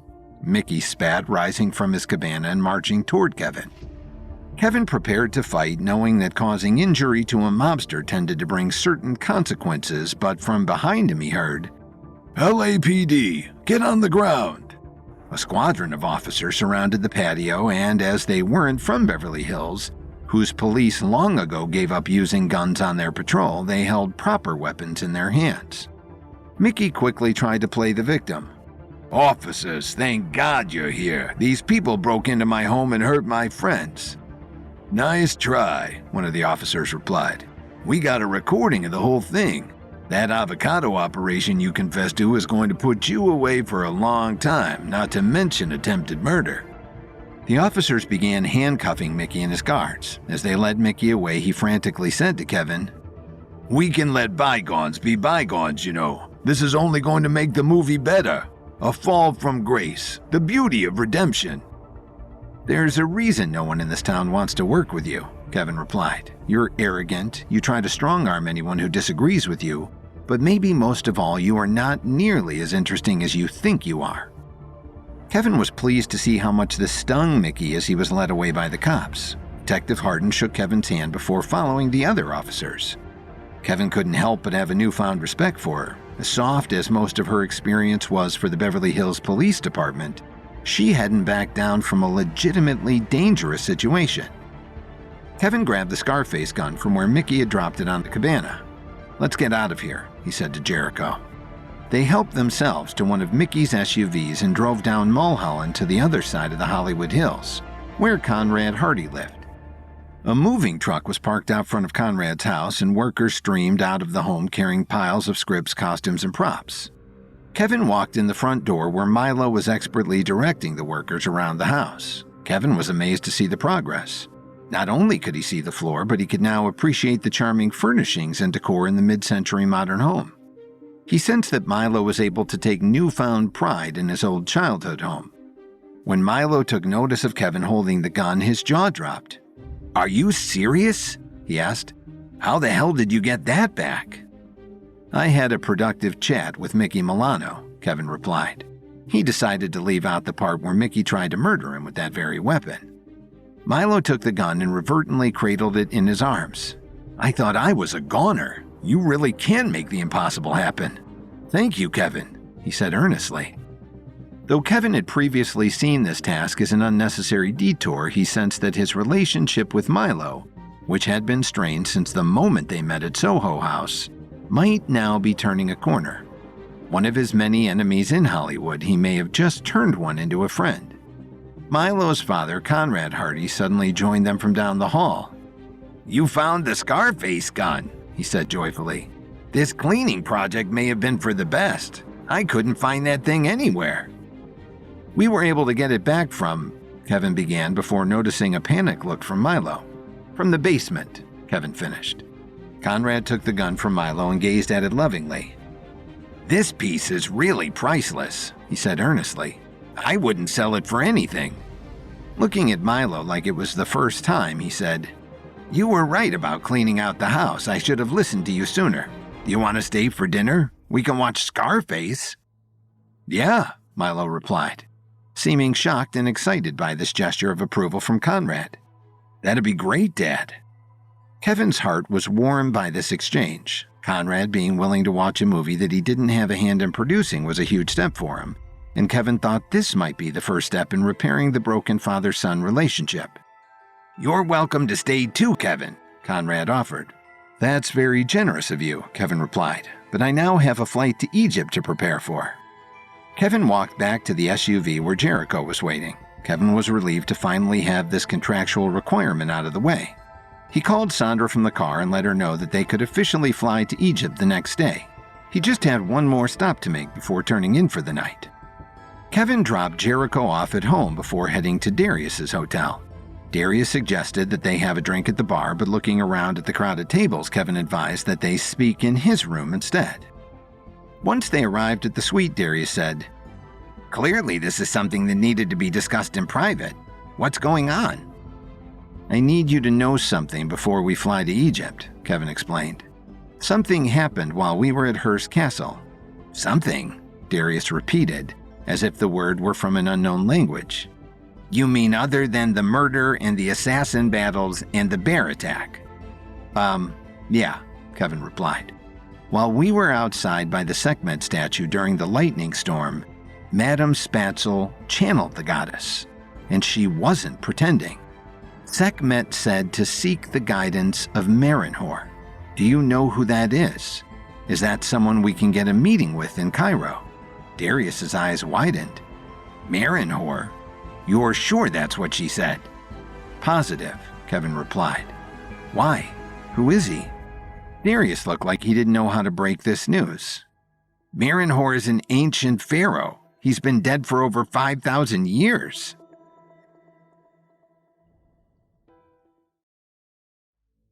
Kevin returned the Scarface gun to Conrad Hardy, Milo's father, fulfilling his contractual obligation and clearing him to leave for Egypt. He instructed the team to prepare to fly the next day and then paid a visit to Darius's hotel. He told Darius about Madame Spatzel channeling the Egyptian goddess Sekhmet while at Hearst Castle and Sekhmet's advice to seek the wisdom of Marinhor. Darius informed Kevin that Marinhor was an ancient pharaoh who'd been dead for 5,000 years. Kevin took a moment to let Darius's words sink in.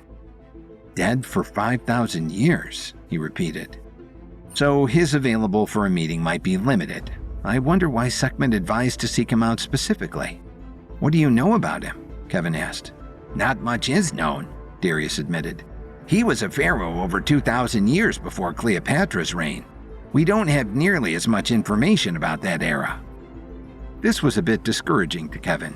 He really hoped this wasn't a dead end, but it certainly wasn't much to go on. That may change, though, Darius advised. His tomb was just recently excavated in the western desert. That's great, Kevin replied. What did they find? No idea, Darius confessed. As soon as the archaeologists reported the findings, the government kept all information about the site under wraps. As one of the most noted Egyptology professors in the country, I thought I'd be able to gain access, but it's the first site I've ever been blocked from.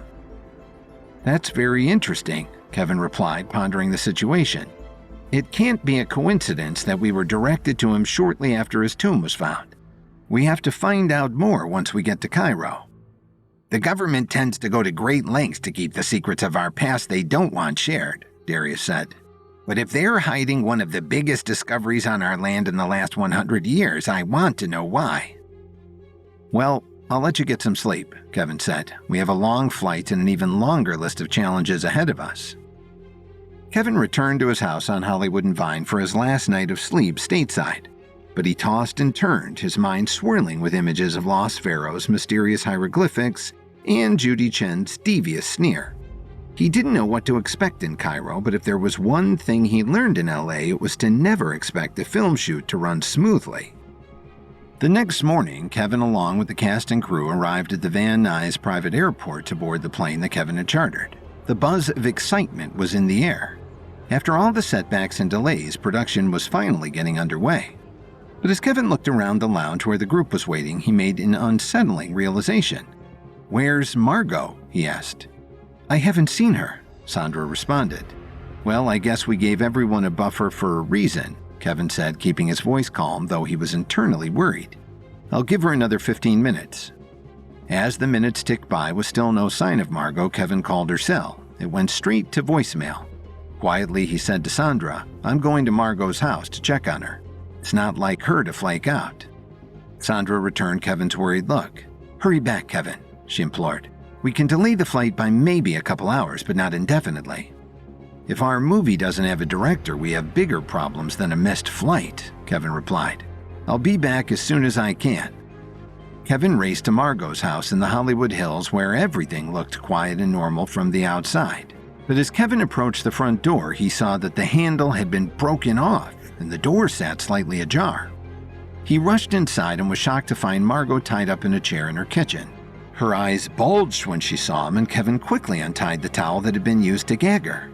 Margot, are you okay? He cried.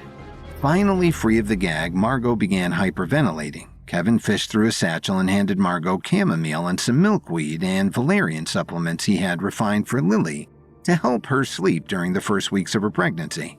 Her breathing slowed. Thank you, Kevin, she finally managed. What happened? He asked. I was just about to leave, she began, nodding toward her luggage sitting against the wall, when these thugs broke through my front door. They cornered me, said I needed to drop out of the movie or there would be consequences. When I tried to run for my phone to call the cops, they tied me up. Oh, Margot, I'm so sorry, Kevin said. Do you know who they were? I've never seen them before, she replied. 2 guys fit, probably in their 30s, but they didn't say who they were or what they wanted besides me dropping out of the movie. Kevin pondered this. It sounded like the action of the Stuntmen's Guild. They definitely hadn't been shy about using any method necessary to sabotage Kevin in the movie, even going as far as locking Kevin inside the sound stages while they set them on fire. But I bet Atticus is behind this, Kevin deduced after thinking for an extra second. Atticus was intent on destroying Kevin, and with his bid to destroy the value of the Eminence stock so that he could take over, he had even more incentive to sabotage the movie. "Come with me to the airport," Kevin pleaded. "The movie won't be the same without you at the helm, and you'll be safe with us. I promise." "I'm sorry, Kevin," Margot replied. "I love working with you and I love this project, but getting back into directing has brought too much chaos into my life. I know this puts you in a tough spot, but I can't risk dying for this movie." Kevin wanted to convince her, but it was clear that Margot's mind was made up. He really couldn't blame her. Since working with Kevin on Chains of Desire, she had been kidnapped, blackmailed, vilified by animal rights groups, and now imprisoned in her own home. It was enough to drive anyone into early retirement. "I understand, Margot," Kevin said earnestly. "Take some time for yourself. You certainly deserve a vacation, and if you ever decide to get back in the director's chair, I hope I'm your first call." He patted her on the knee and turned to leave. "Kevin," Margot called from behind him. Kevin turned back around. "Not many people would have given an aging woman director another chance after being out of the game as long as I have. I'm proud of the work we did on Chains of Desire, and I know we would have made another great movie together in Cleopatra. Thank you for what you've done for me." Kevin knew that Margot wasn't particularly the sentimental type, so he was genuinely touched by her words. "The pleasure was mine, Margot," he replied. He walked back to the car, now with a major problem looming over his head. How was he supposed to shoot a movie with no director? On the way back to the airport, he called Felicity Dufour and filled her in on the dilemma. "Do you know of anyone else who could take on the movie?" he asked. Felicity was truly stumped. "I don't know how to get the caliber of director you need on such short notice, but I'll make some calls." "That's all I can ask for," Kevin replied. "Thank you, Felicity." Kevin continued toward the airport, hoping he'd get a miracle call from Felicity in the next 30 minutes. There was no such luck by the time he pulled up to the parking lot. He braced himself as he walked toward the lounge, dreading having to break the news that after all they had been through, the movie was facing another delay. But when he walked into the lounge, he saw an unfamiliar face, a young guy wearing a backwards Dodgers hat. He chatted animatedly with Ryder and Milo, though most of the group was giving him the side-eye. "Hello," Kevin said, approaching the new guy. "Who are you?" "This lounge is for a private charter." In a thick California surfer accent, the guy replied, "Yo, it's the famous Kevin Williams," and grabbed him in an enthusiastic bro hug. "I'm Ashton Garner, your new director. My homie Judy Chen told me you were in a bind. Stoked to be working with you, bro." "I love this guy," Ryder chimed in unsurprisingly. Kevin, however, was not so pleased. Not only had his team specifically told Judy that Ashton wasn't up to the task of such a large production, but it was also highly suspicious that Judy would have known they were in a bind. Curious choice of words, Kevin thought. But unfortunately, if the movie was going to go forward, Kevin had no other choice. "We're glad to have you," Kevin said half-heartedly. With everyone now accounted for, there was nothing left to do but fly. The director switch-up was almost certainly going to bring a fresh set of problems, but there was nothing Kevin could do about it now.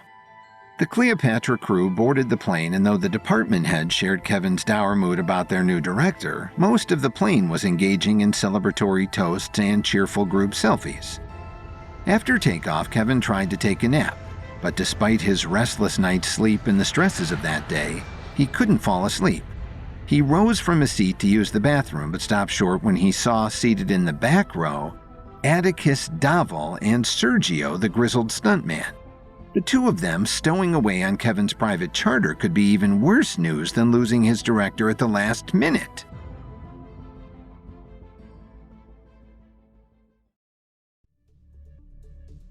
After a myriad of setbacks and delays, Kevin and his team were finally cleared to leave for Egypt to shoot Cleopatra. When they arrived at the airport, however, director Margot Nichols was nowhere to be found. Kevin went to her house and found her bound and gagged. Two thugs had broken into her home and threatened to kill her if she didn't drop out of the movie. And Margot's fear did lead her to quit the project. When Kevin returned to the airport, he found that Judy Chen had mysteriously already sent to director Ashton Garner to replace Margot. Kevin wasn't happy with the development but had no other choice but to move forward with Ashton. Kevin's problems got worse, however, after the plane took off and he saw Atticus Dovel and Sergio, the evil stuntman, sitting in the last row. Kevin's blood boiled as he saw Atticus and Sergio laughing with each other at the back of the plane.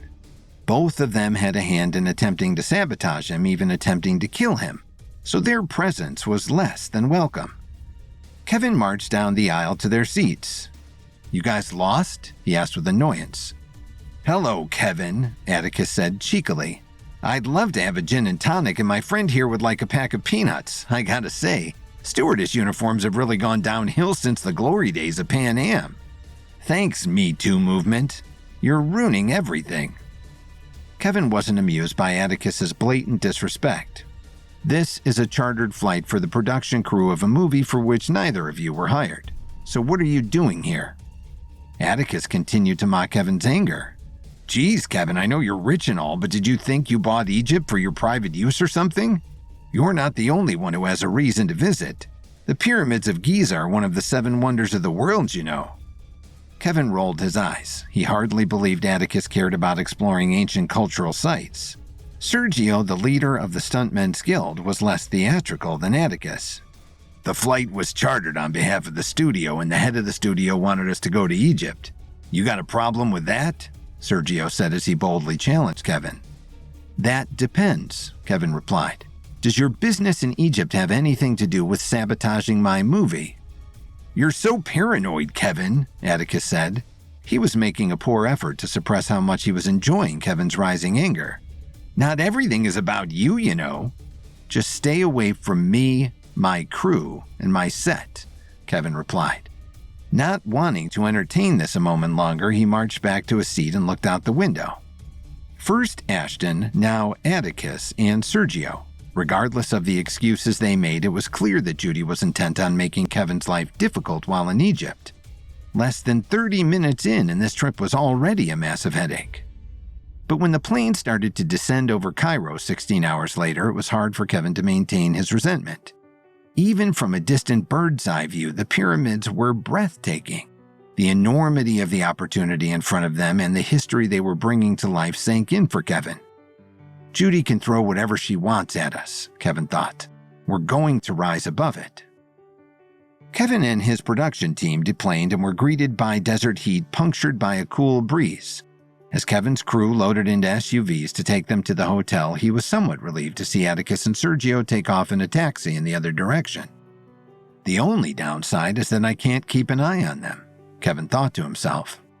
The Cleopatra team arrived at the Royal Sphinx Hotel, which boasted stunning views of glittering downtown Cairo, juxtaposed with the striking ancient structures of Giza in the distance. The crew bustled into the lobby, high on the excitement, the sights, and for some, a few too many in-flight cocktails.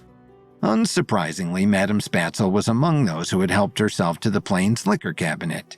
As she teetered on dizzyingly high stiletto heels, she suddenly shrieked with delight. "Look at it!" Kevin turned to see a short-haired orange cat wandering the lobby, its keen eyes on alert. The concierge scrambled to shoo the cat, embarrassed to have a stray animal in their exclusive hotel, but Madame Spatzel shrieked even louder. "Do you people worship cats or what?" The concierge quickly backed off, alarmed by Madame Spatzel's outburst. Switching to a demeanor that could only be described as aggressively affectionate, Madame Spatzel scooped the cat up in her arms, prompting it to meow loudly. "It loves me," Madame Spatzel squealed with glee. Kevin hated to rain on her parade, but he couldn't help but notice the cat was wearing a collar. "Madame Spatzel," he interrupted gently. "That cat must belong to someone. It has a collar with a name tag." Madame Spatzel looked near tears but quickly swiveled in a circle. "Anyone lose a cat?" she yelled in a rushed announcement to the lobby. "No? Okay." Deciding she had done her due diligence, she squeezed the cat to her chest. Now willing to look at the cat's name tag, she squealed again. "Its name is Bastet. That was Cleopatra's cat's name. She was made for me." Kevin was actually impressed that Madame Spatzel had done that level of research into her character until he noticed Audrey off to the side, subtly shaking her head. Regardless, the cat seemed to make Madame Spatzel happy, and there was no owner's name or phone number on the collar, so Kevin couldn't see the harm in letting Madame Spatzel keep her new pet. As bellhops loaded everyone's luggage onto carts, Kevin was approached by a woman in a businesslike dress and blazer. "Kevin Williams. I'm Bahiti Al-Sharif from the Ministry of Culture," she said while offering a hand. "Oh, it's great to finally meet you," Kevin responded, returning the handshake. "My colleague Adriana said you'd be joining us as a chaperone, but I didn't realize it'd be so soon after we landed." "My understanding is that you have a busy schedule and a lot of locations to scout," she replied with a warm smile. "Shall we gather your group?"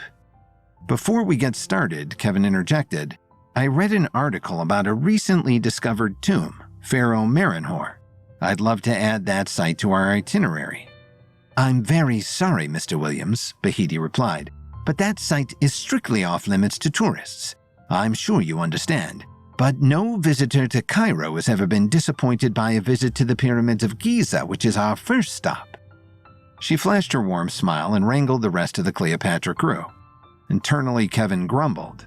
Darius had warned him that the government was keeping Merenhor's tomb under lock and key, but he had held out hope that as Hollywood types they might get special treatment.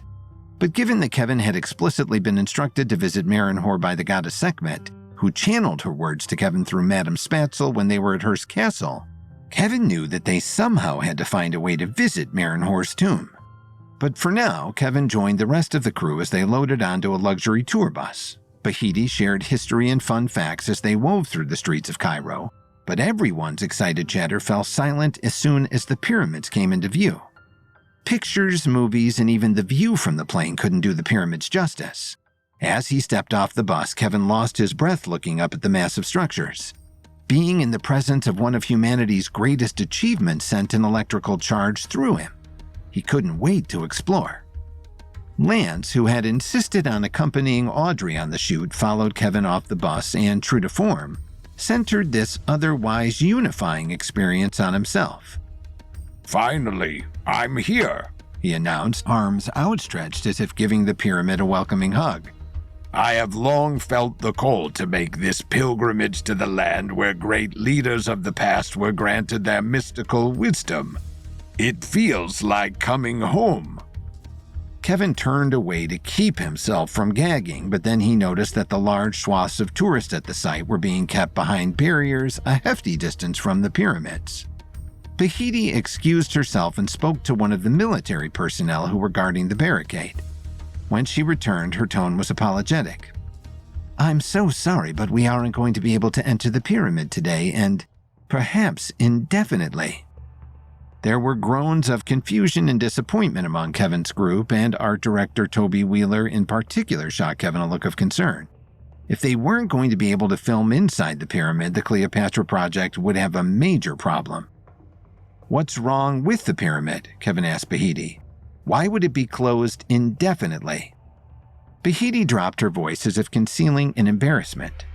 "There's an infestation of a rare poisonous breed of scarab in the inner chambers. Fumigation efforts thus far have failed, and the Tourism Bureau doesn't know when it will be safe to enter again. There are only so many options for exterminating the insects without damaging the structure." This made no sense to Kevin. The scarabs just appeared one day inside the pyramid? Where did the infestation even come from? "Archaeologists recently discovered a new chamber deep within the catacombs," Bahiti explained. "When they opened the chamber, the scarabs poured out by the hundreds of thousands." Bahiti looked genuinely remorseful that the tour had so far come up empty. Kevin racked his brain for a solution, but his thoughts were interrupted by Lance's desperate cries. "I must rejoin the royal pantheon of my supreme brothers and sisters," he bellowed, pushing past the barrier and charging toward the pyramid with his open arms. Poisonous scarabs or not, Kevin had no choice. He sprinted after Lance toward the pyramid.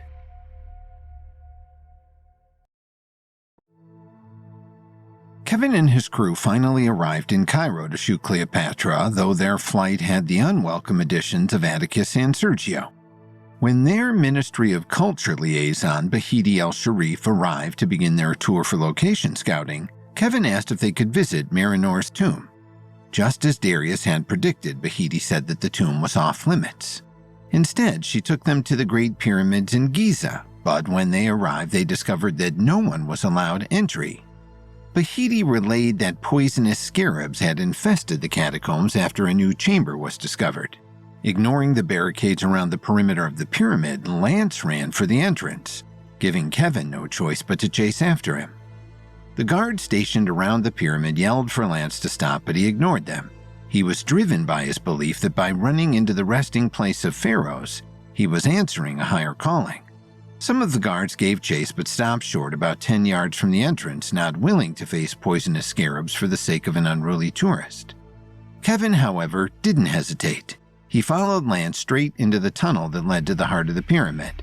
Once he passed beyond the pillars framing the entrance, darkness enveloped him. Within those limestone rocks, it was easy to feel like you were 1,000 miles and 1,000 years from the world you just left outside. Kevin's eyes adjusted quickly, but he could soon see that Lance wasn't so lucky. A few yards ahead, Lance had smacked his head on a low-hanging support beam and was now lying on the ground, out cold. But the more pressing issue was the way the floor and walls looked like they were rippling in the darkness, like a slowly encroaching coating of tar. Except this tar was hissing and clicking. The unsettling sounds echoed around the hollow tunnels. The scarabs, Kevin realized, and they were only seconds from reaching Lance. Fortunately, Kevin had been able to transcend even the expected accomplishments of having level 7 abilities when he found himself attuned to the wants and needs of animals. He had been able to communicate with creatures across a host of countries ever since he perfected the skill, while on an adventure with Selena Salem, the Alliance Director in the Amazon. Now he crossed his fingers and hoped the scarabs were in a talkative mood. "Please, wait," Kevin telepathically communicated. The rippling suddenly stopped. The scarabs understood him. Suddenly a voice penetrated Kevin's mind. "You are intruders." Kevin was sure that this was communication from the scarabs, but it was unlike any communication he'd had with animal species before. The voice had a ghostly quality to it, like it was being projected from another realm. "You're right," Kevin conceded, treading lightly. "We are intruding, but I promise we mean no harm. We only want to visit and document this place, as many have before us. We know it's sacred and will treat it with dignity. Will you let us?" A shudder ran through the massive scarabs. "Our home was disturbed," said the voice in Kevin's head. "We are sworn to protect it." "Do you mean the new chamber that was opened?" Kevin asked. "What were you protecting?" "That chamber is the tomb of our beloved Pharaoh Nefertari," the scarabs replied. "She must not be disturbed. We cannot abide trespassers." The massive scarabs gave an angry lurch toward Kevin and Lance. "Wait," Kevin pleaded. "Let us go. You will not be bothered again. You have my word." The wall of scarabs shivered as if considering. If they hadn't been captivated by Kevin's ability to communicate with them, he and Lance would probably have been attacked within seconds. Kevin hoped that his ability would once again earn their leniency. "You may leave us in peace," the voice in Kevin's head rang clearly. "But this will be our only warning. We obey only the command of the great Nefertari." The shimmering wall of scarabs began to withdraw and Kevin slowly exhaled. Lance was starting to come to, muttering incoherently to himself. As much as Kevin would have loved to leave him there, he heaved Lance over his shoulder and turned for the exit. As Kevin emerged into the blinding sunlight, there was an eruption of activity. The military personnel who had been waiting by the entrance rushed forward, ready to handcuff Kevin and Lance. Behind them at the barricade, Bahiti flashed her credentials and briskly crossed through. Around the perimeter, a sea of iPhones recorded every moment. Staving off the soldiers with handcuffs, Kevin eased Lance to the ground while urging, "Please, don't cuff us. He needs medical attention." Bahiti reached the group and called off the soldiers, informing them that Kevin and Lance were with the Hollywood film crew. At least that Hollywood special treatment came in handy at some point, Kevin thought. Kevin fished through his satchel and produced a recovery pill, which he slipped to Lance, who was still groggy from hitting his head on the pyramid stones. As Lance regained his bearings, Audrey rushed to him from where she had broken through the barrier. "That's my husband," she yelled, pushing soldiers out of her way. She knelt down next to Lance as his eyes started to refocus. The pyramid was moving. The walls were breathing. It's alive, Lance said, sounding as spacey as one of his flower girls. "I know, honey, I know," Audrey replied, soothing him like one would a child who had just woken from a nightmare. After all the excitement, the tour was cut short, and the Cleopatra crew returned to the Royal Sphinx Hotel. Kevin pulled Darius aside to tell him what he experienced in the pyramid. "The scarabs are protecting the tomb of the pharaoh Nefertari," Kevin explained. "Not much is known about Nefertari," Darius replied. "She was said to be very beautiful, though she often stayed hidden and was heavily protected by her queen's guard." He Googled an AI-generated image of her likeness and showed Kevin. "That looks just like Madame Spatzel," Kevin exclaimed. "Maybe she should dress up as Nefertari and ask the bugs to leave," Darius said with a laugh. "Not a bad idea," Kevin replied as he beelined for the bar. "What? I wasn't being serious," Darius called after him. He followed Kevin to the bar where Madame Spatzel was making her way through a flight of Egyptian beers. Kevin was excited by the idea of Madame Spatzel impersonating Nefertari, and he was pretty sure that performing as a dead queen in a tomb infested with hundreds of thousands of poisonous scarabs was her idea of a perfect afternoon. "Hey, Madame Spatzel, want to do something fun?"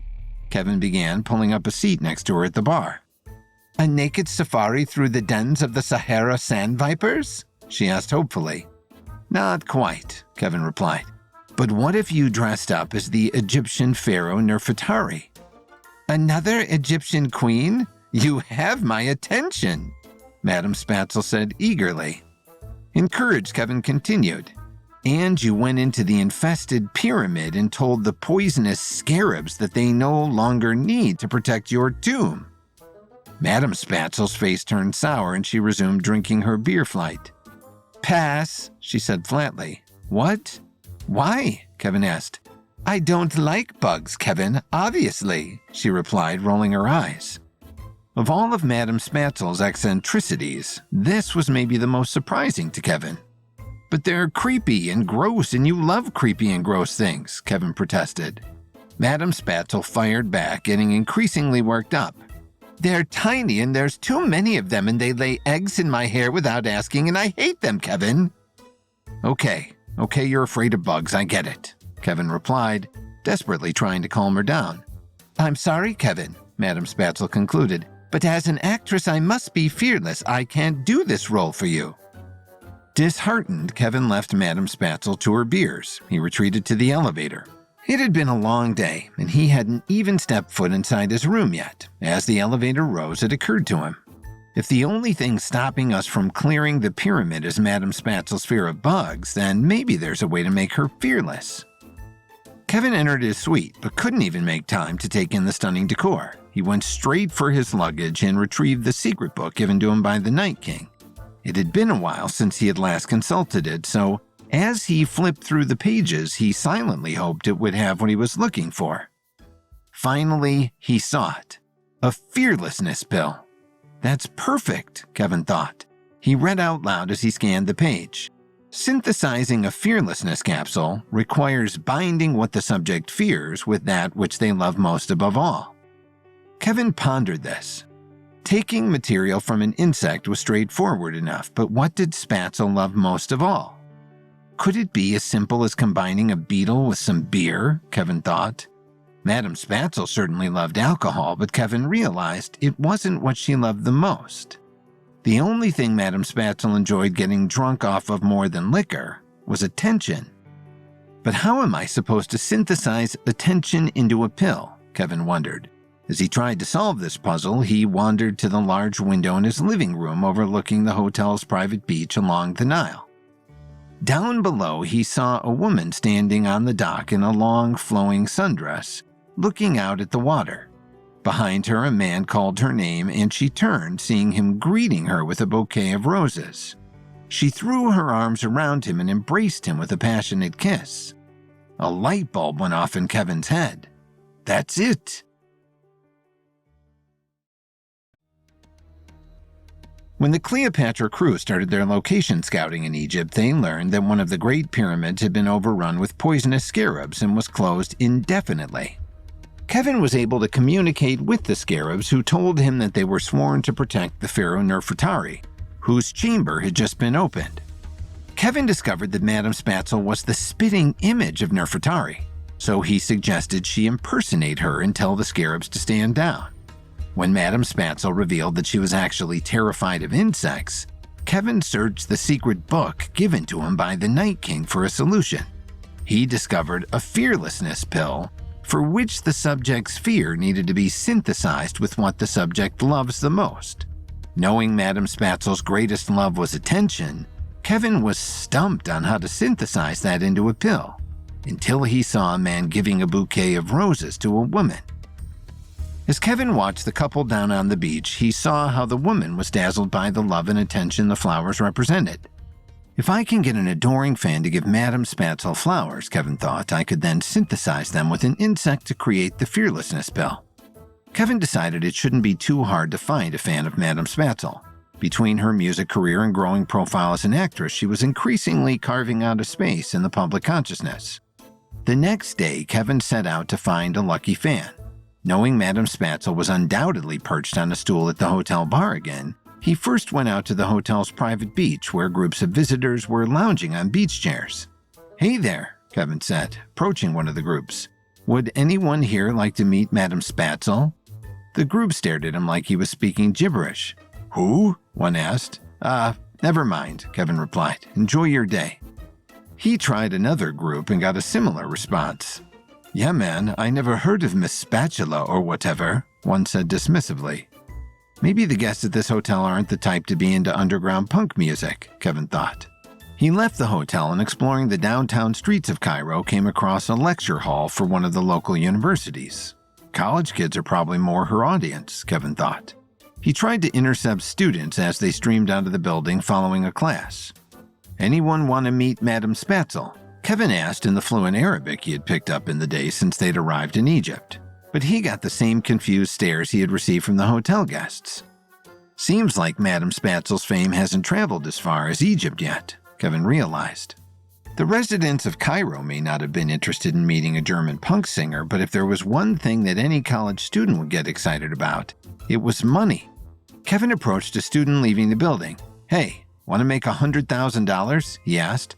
The student's eyes widened, and Kevin knew he had found the perfect suitor for Spatzel's attention. After swinging by a floral shop to buy a bouquet of roses, Kevin led the student back to the hotel where, as expected, Madame Spatzel was at the bar. The student approached her as Kevin watched from the back of the room. Hi, Madame Spatzel?" the college kid asked tentatively.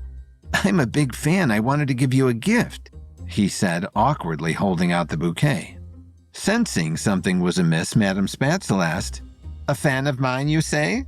Tell me, which is your favorite of my songs?" The kid looked down at his shoes. All of them?" he stammered. Madame Spatzel frowned. "You don't know any of my songs, do you?" The student, not knowing what to say, just awkwardly smiled and marched back to Kevin with a shrug. "Sorry about that," Kevin said. "I should have told you some of her songs first." He peeled off an extra $50,000 and handed over the wad of cash. Kevin felt guilty about causing the college kid to be embarrassed by Madame Spatzel's terse questions. As the student fled out of the hotel, Kevin thought, if I can't find Madame Spatzel fans in Egypt, I'm going to have to make some. Kevin went to the offices of Nile FM, the most popular radio station in Cairo. Luckily, as the head of a major media conglomerate, Kevin was easily able to score a sit-down with their top DJ, Ahmed Amin. He went all in on his pitch for Madame Spatzel. She's a German punk singer who's now gaining a big following in the States, in addition to Europe, where she's already an underground superstar. You could be the one to introduce her to Egypt, Kevin explained. She sounds cool, Ahmed admitted. And punk is starting to have a moment in our market. Based on your recommendation, I'll check out his stuff. The thing is, Kevin pressed, I was kind of hoping we can add her to your rotation in the near future, like today. Does $1 million sound like a fair price for your efforts? Listen, man, Ahmed replied. I don't take payoffs. I don't put something on the air unless I believe in it and I believe it's what my listeners want. That's perfectly understandable, Kevin replied. He was honestly so used to people being swayed by money that he sometimes forgot that there were people out there who operated from a place of integrity like Kevin himself did. Listen to her songs, Kevin urged. I know you'll see her appeal just like I do. Kevin pulled out his phone and started playing Madame Spatzel's biggest hit, Meat Sauce. He waited while Ahmed took it on, nodding along with the music. Finally, Ahmed said, Now this is fresh. I'm actually mad at myself that I wasn't onto her before. My next set starts in 10 minutes. I'll kick it off with Madame Spatzel. Excellent, Kevin replied, jumping up to shake Ahmed's hand. I appreciate your time. As Kevin walked back to the hotel, he passed a falafel stand with a radio playing. Meat Sauce blared through the speakers, and the patrons definitely seemed to be into it. Kevin smiled. When he returned to the hotel, he found Madame Spatzel and set his plan in motion. I thought we could check out more of the city tonight, he said casually. Want to hit up one of the nightclubs? Madame Spatzel stared at him. Kevin, it's Wednesday. What else would I be doing tonight? Good point, Kevin replied. A few hours later, Kevin and Madame Spatzel reconvened in the lobby. Kevin called the SUV for them, and they wove through the lively streets of Cairo until they reached the Phoenix Club, one of the city's hottest establishments. They had so often been surrounded by an entourage recently that Kevin actually reveled in the opportunity to spend some one-on-one time with his friend and collaborator. When they reached the club, a hostess led them to their table, where, knowing that Kevin didn't drink, Madame Spatzel began drinking straight from the bottle of vodka. As they watched the throngs of partiers dancing on the floor, Kevin noticed Madame Spatzel was sulking.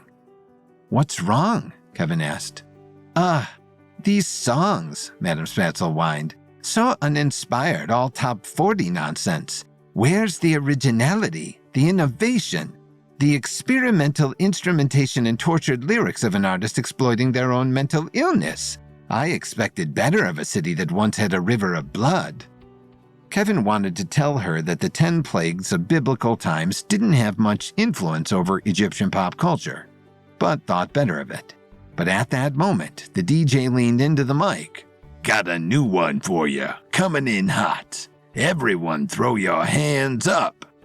The vodka bottle slipped from Madame Spatzel's hand as Meat Sauce began thumping through the speaker. The crowd went wild, dancing with a new enthusiasm and ferocity. My song!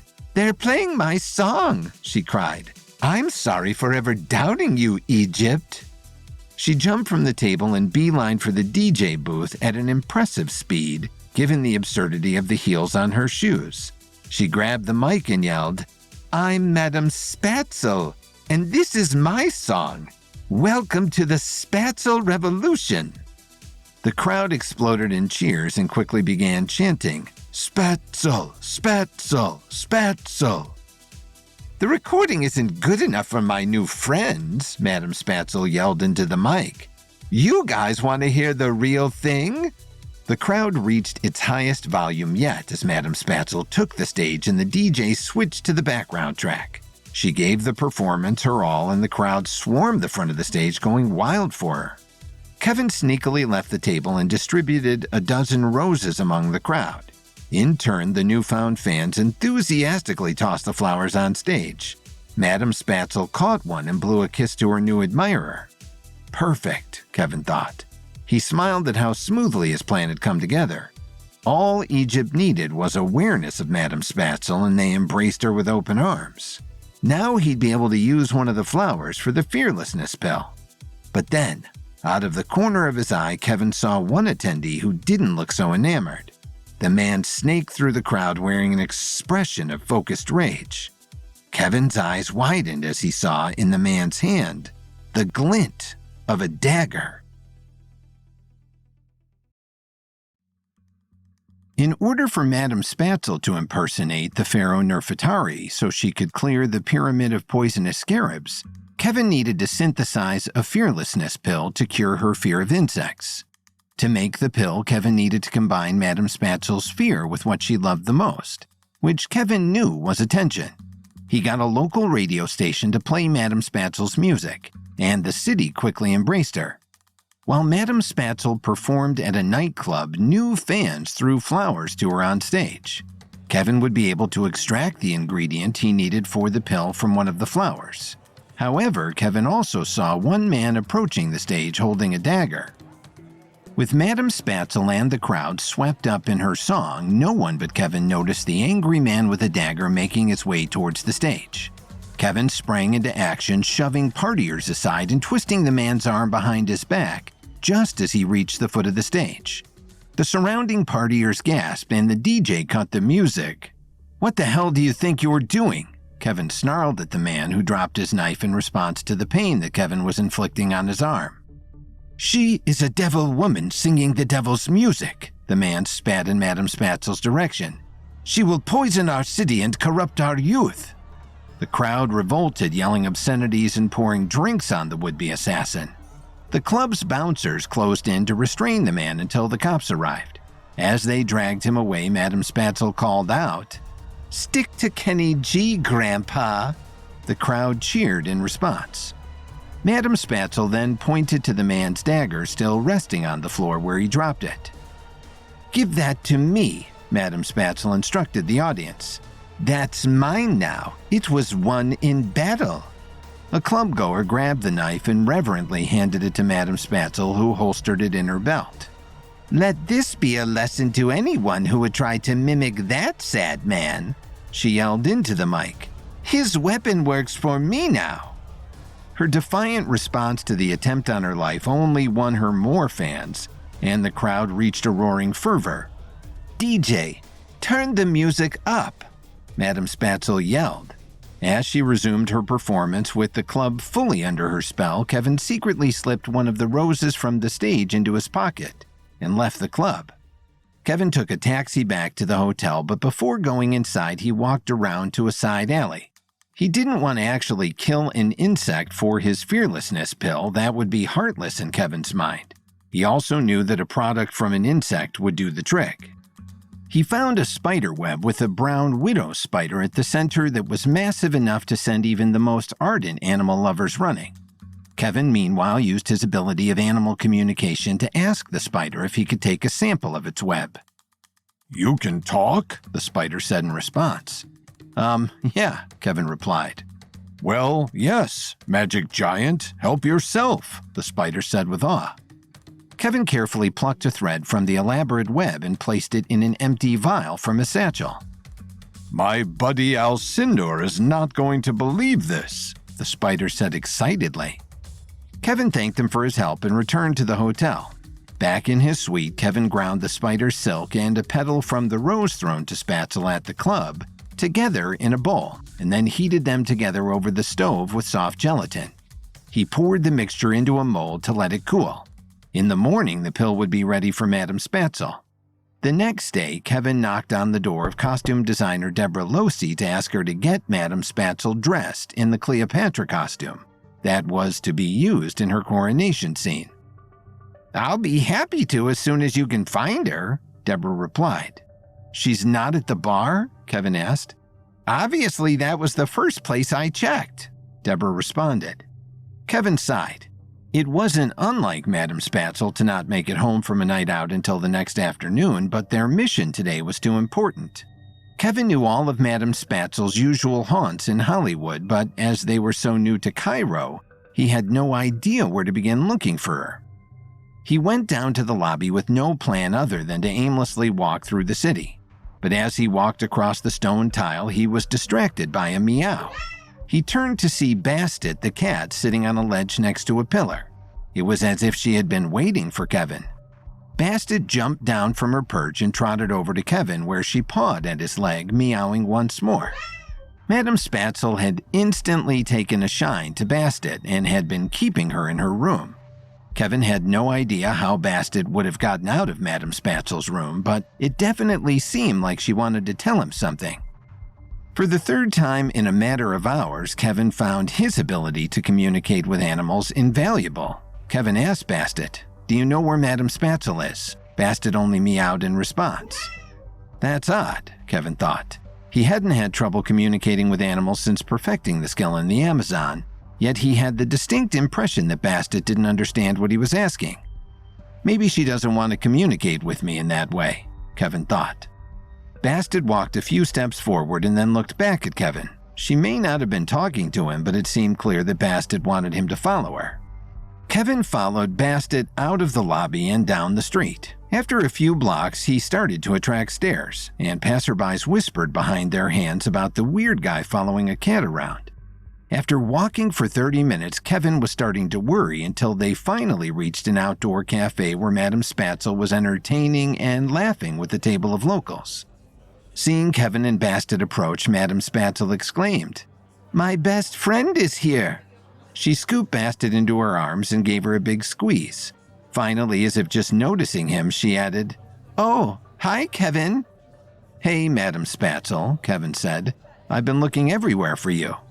Completely unbothered, Madame Spatzel said, "Kevin, these are the owners of the Phoenix Club. After my performance last night, they offered me a 3-month residency. Isn't that amazing?" Yeah, of course," Kevin said hesitantly. "But you have a movie to shoot, remember?" "How could I forget? How silly of me!" Madame Spatzel said with a smile that indicated she had not remotely forgotten and was simply waiting for it to be brought up. "You're an actress too? Damn!" one of the owners chimed in. "I go where my art leads me. You know how it is," Madame Spatzel said casually. She bid farewell to her new friends who were now even more awestruck than they were previously. When they arrived back at the hotel, Madame Spatzel went to her suite for hair and makeup. The full process would take hours, which was fine since Kevin wanted to go to the pyramid after sundown anyway. Bahidi El-Sharif, their Ministry of Culture liaison, had arranged for their permission to enter the pyramid, but they didn't need tourists snapping pictures of Madame Spatzel entering one of the Great Pyramids dressed as a pharaoh. When Madame Spatzel emerged, Kevin lost his breath. This was her first time in full makeup and wardrobe, and Kevin had never been more excited to see her perform as Cleopatra. She truly had a regal, otherworldly quality to her, and Madame Spatzel seemed to agree.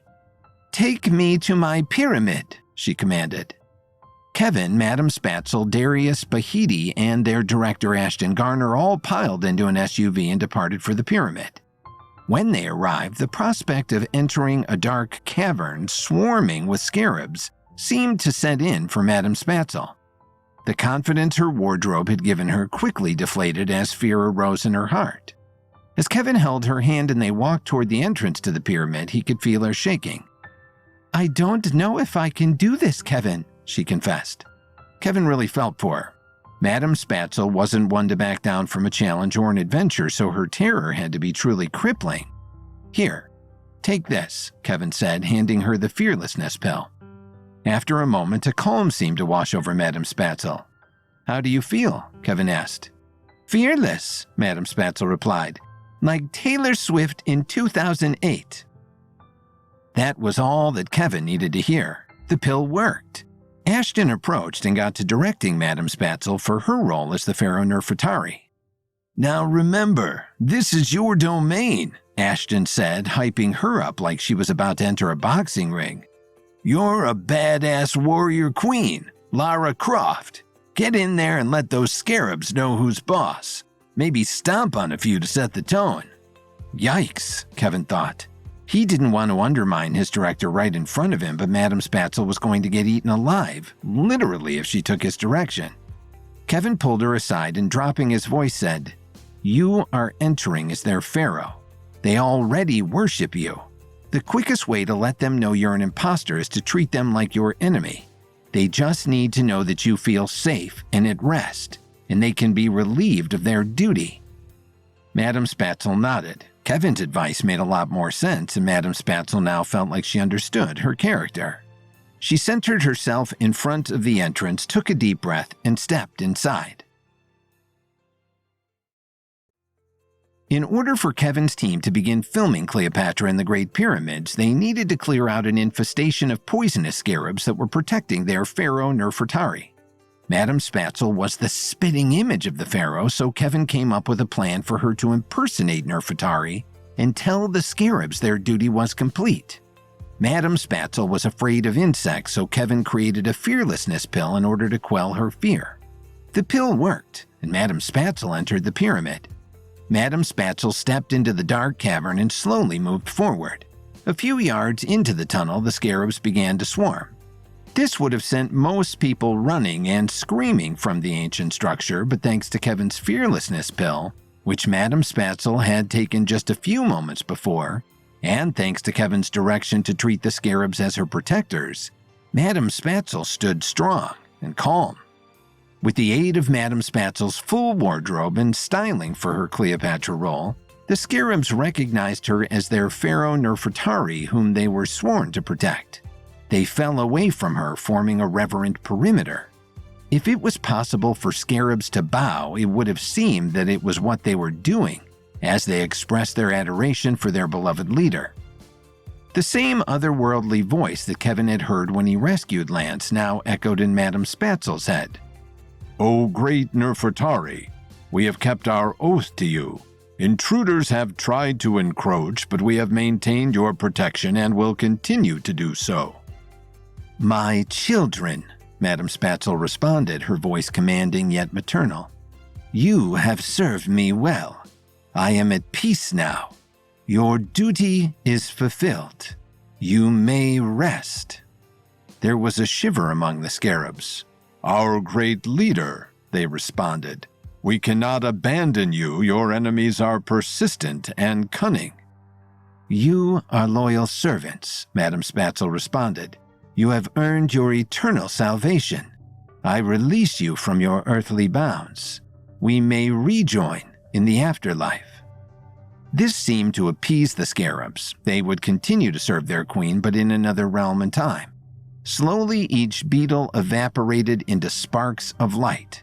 There was a good reason the scarabs had been resistant to the fumigation efforts. Their thousands of years of service had been the result of ancient magic. Madame Spatzel, who had fully committed to the impossibility of her role, couldn't help but feel the genuine awe with the sight inspired. Finally, the last of the scarabs evaporated, leaving Madame Spatzel alone in the quiet catacombs. Madame Spatzel emerged from the pyramid. Reluctant to leave behind her new character, she maintained her regal posture and intonation as she said, "The deed is done." There was a ripple of excitement among the exclusive group who had borne witness to the experiment. The state-sponsored archaeologists on site eagerly looked to Bahiti for permission. Though they looked ready to sprint through the tunnels, they contained themselves as Bahiti led the expedition into the pyramid with calm restraint. Kevin and Darius looked at each other and, in an unspoken agreement, rushed in after them. Behind them, Madame Spatzel declared, "I know you don't think I'm staying behind after I did all the work." She marched into the pyramid after the team. Now, with the benefit of flashlights and with an absence of scarabs, Kevin could truly appreciate the experience of exploring one of the great wonders of the world. The achievement of the winding tunnels beneath the solid limestone was awe-inspiring. And even taking in the sheer size of the pyramid from the outside couldn't prepare Kevin for the massive maze they were currently navigating. Kevin and his team followed the archaeologists to Nefertari's tomb, which had been opened but not yet explored, thanks to the swarms of scarabs. When they finally entered the chamber, they made a shocking discovery. The scarabs hadn't just been protecting Nefertari's body, but they had also protected a trove of previously unseen riches and priceless artifacts. Piles of gold and jewels sparkled in the beam of the flashlights. Hieroglyphics containing ancient wisdom glistened on the walls. Even for the archaeologists who made these discoveries for a living, this was a breathtaking unveiling. As they finally snapped out of their dazed awe, everyone began examining the objects around the room. Kevin and Darius were instantly drawn to a golden staff in the shape of a serpent, its eyes brought to life by impossibly large emeralds. Kevin and Darius slowly approached the staff, transfixed by its powerful aura, and took turns gingerly holding it. The staff was engraved with hieroglyphics. Unlike the symbols used in the Eminence screening, these were classical glyphs, and Darius was able to translate them. "Seek the midnight sun and behold the treasure of Marinhor," Darius read quietly. Kevin's eyes widened. In this tomb of a queen pharaoh, there happened to be directions pointing to the very pharaoh Sekhmet had also told them to seek. "The queen pharaohs of ancient Egypt seem to be conspiring to lead us to Marinhor," Kevin observed to Darius. He must be more important than we could possibly imagine. Darius continued to examine the staff, which, in addition to its most prominent statement, was carved with an elaborate array of hieroglyphics, spiraling up and down the length of the shaft. "These glyphs are so detailed," Darius observed. "They may provide more specific instructions or clues, but some are so small I'd need a magnifying glass to read them." Approaching Bahiti, Kevin knew he was making one of the biggest requests of his life as he pleaded. "I know something like this staff is considered priceless, but please, let me purchase it. I will write as many zeros after a number on a check as you ask." "That is admittedly the closest to an appropriate offer that you could make," Bahiti replied. "But as you acknowledged, this is a priceless relic of our history. The archaeologists will return tomorrow with the necessary equipment, and this will be moved to a museum as soon as possible." She walked away and Darius turned to Kevin. "We'll be able to examine it further from an exhibit. It's not ideal, but at least we'll have the opportunity." "And we're at least walking out of here with one good piece of news," Kevin realized. "We'll finally be able to begin shooting Cleopatra tomorrow." In the corner of the chamber, Bahiti approached Madame Spatzel. "Egypt owes you a great debt for returning one of our most prized landmarks to us. I will speak to my superiors, but I believe the Order of the Nile is appropriate compensation. It's our highest civilian honor." As much as Madame Spatzel loved awards and recognition, she was currently distracted by a bottle of wine. "Can I take this?" she asked Bahiti, holding it up. "Honestly," Bahiti replied, "as long as we keep the bottle and a sample of the wine for testing, we really don't have a use for the full volume. Not that I'd suggest drinking 5,000-year-old wine." "Your suggestion has been noted," Madame Spatzel replied, producing a flask from her pharaoh robes and pouring in 2/3 of the bottle. The archaeologists finished cataloging the many artifacts discovered in the chamber. Kevin and Darius didn't really need to stay, but they couldn't resist seeing through this once-in-a-lifetime opportunity. Once they finished their work, the group departed the tomb. The buzz of excitement continued as they wove their way through the tunnels toward the exit. Clearing the pyramid of the poisonous scarabs had provided a bigger payoff than any of them had expected. They left the pyramid where 4 military personnel were now stationed out front. "They're going to guard the pyramid until morning," Bahiti explained, "until the archaeologists return to transport the artifacts. Once the chamber has been emptied to their satisfaction, you'll be cleared to begin production." "Thank you, Bahiti," Kevin replied, shaking her hand. "You've been an excellent partner to us." "The pleasure was mine," Bahiti replied. "You've been incredibly respectful to our culture, and it will be a thrill to see our country brought to life cinematically." Madame Spatzel stumbled out of the pyramid, holding up her flask like a trophy. "Kevin, you gotta try this," she slurred. "I can speak hieroglyphics now." "Let's get you home, Madame Spatzel," Kevin replied. "You've got a big day tomorrow." They returned to the hotel where the cast and crew rejoiced at the news that they were finally cleared to begin production. Everyone turned in for the night with the same buzzy excitement as if they were kids on Christmas Eve. The next morning, Kevin, Darius, and the department heads were the first to leave for the pyramid. When they arrived, they saw a mass of government officials at the entrance. It was a somewhat predictable sight, yet something seemed amiss. Kevin walked toward the group and was stunned to see the 4 military guards lying dead on the ground. Bahiti rushed toward Kevin, unable to maintain her usual composure. "I'm sorry, Kevin," she said in a rushed tone, "but we once again must close the pyramid." "What happened?" Kevin asked, the movie production now far from his mind in the face of the dead soldiers. "A band of raiders came in the night," Bahiti said, her voice shaking. "They ambushed the guards and stormed the pyramid. They looted Nefertari's chamber, the artifacts, the treasure. Everything is gone."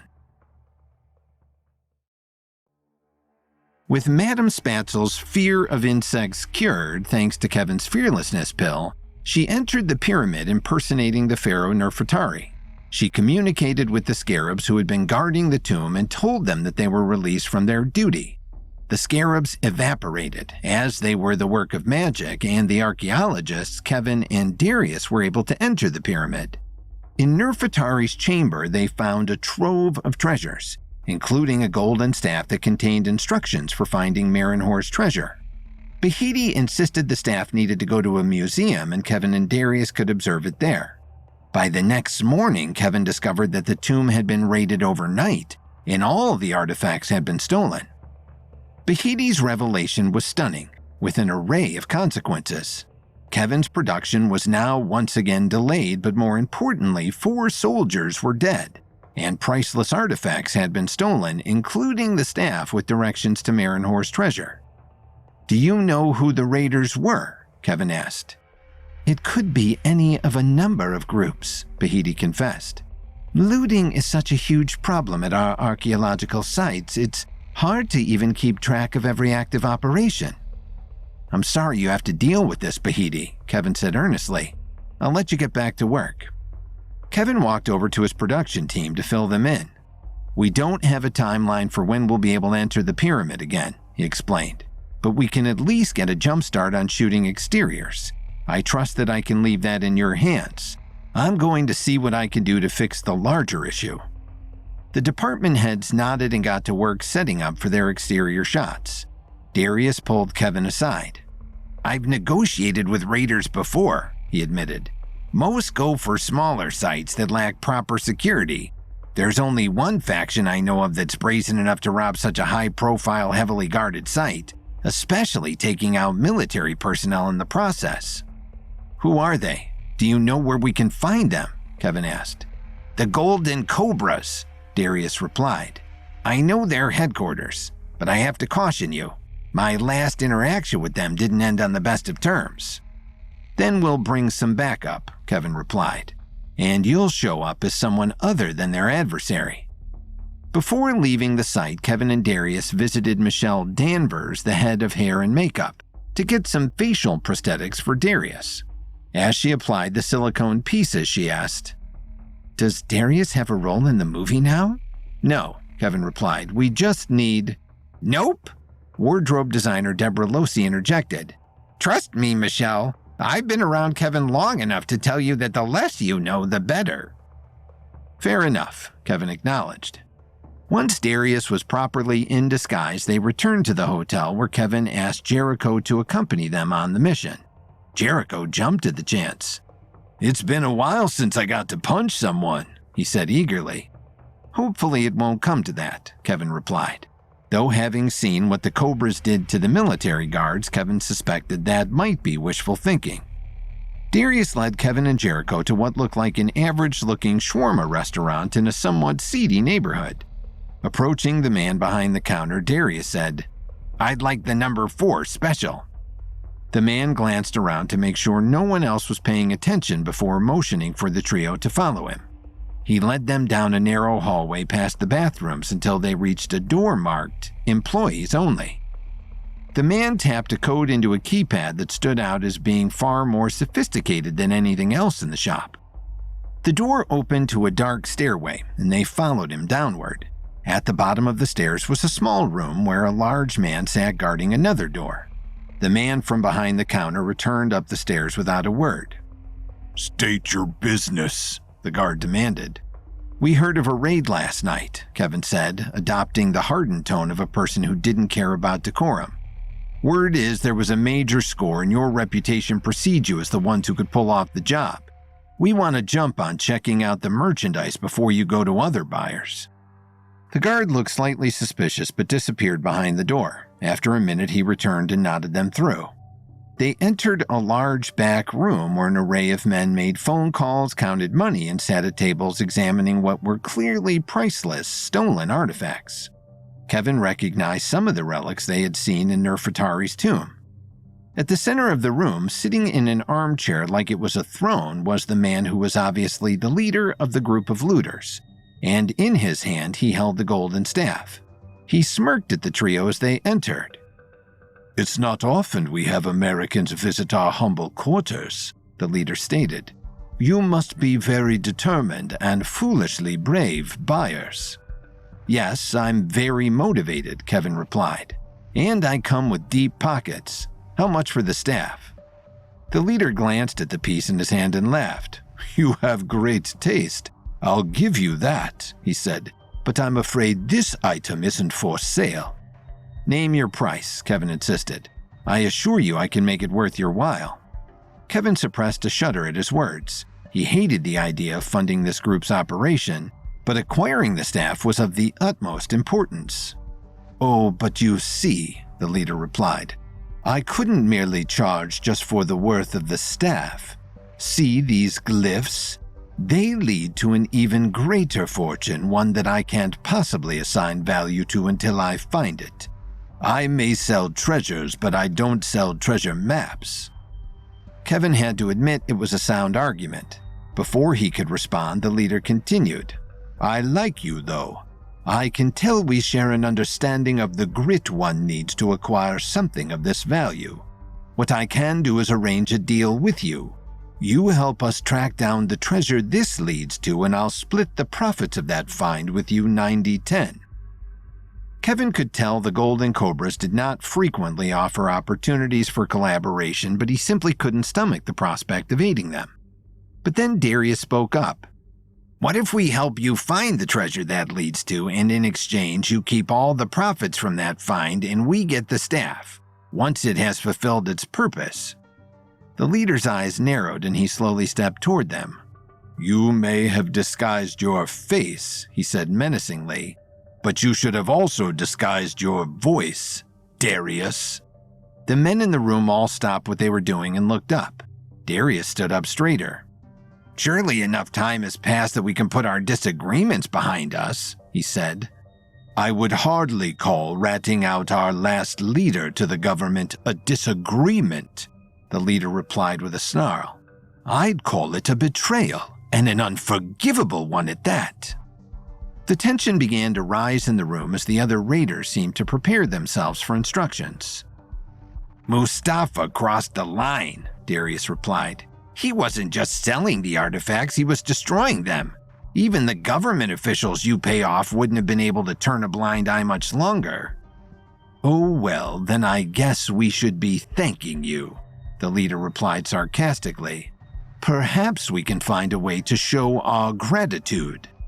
This seemed to signal the other men, who leapt from their seats and produced weapons.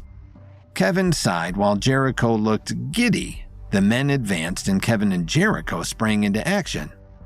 Kevin could instantly tell that these guys weren't leveled. He easily disarmed one and used the butt of the attacker's gun to clobber two others. Jericho relished the opportunity to engage in hand-to-hand combat. He hit one of the raiders with an uppercut to the jaw that was so powerful it knocked him out.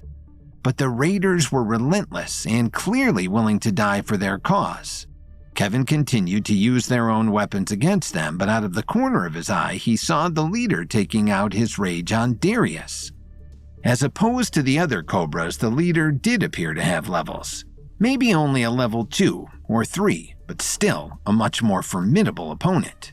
He twirled the staff like a baton so quickly it became a blur. Kevin knew how heavy the solid gold staff was. No ordinary man would be able to handle it so deftly.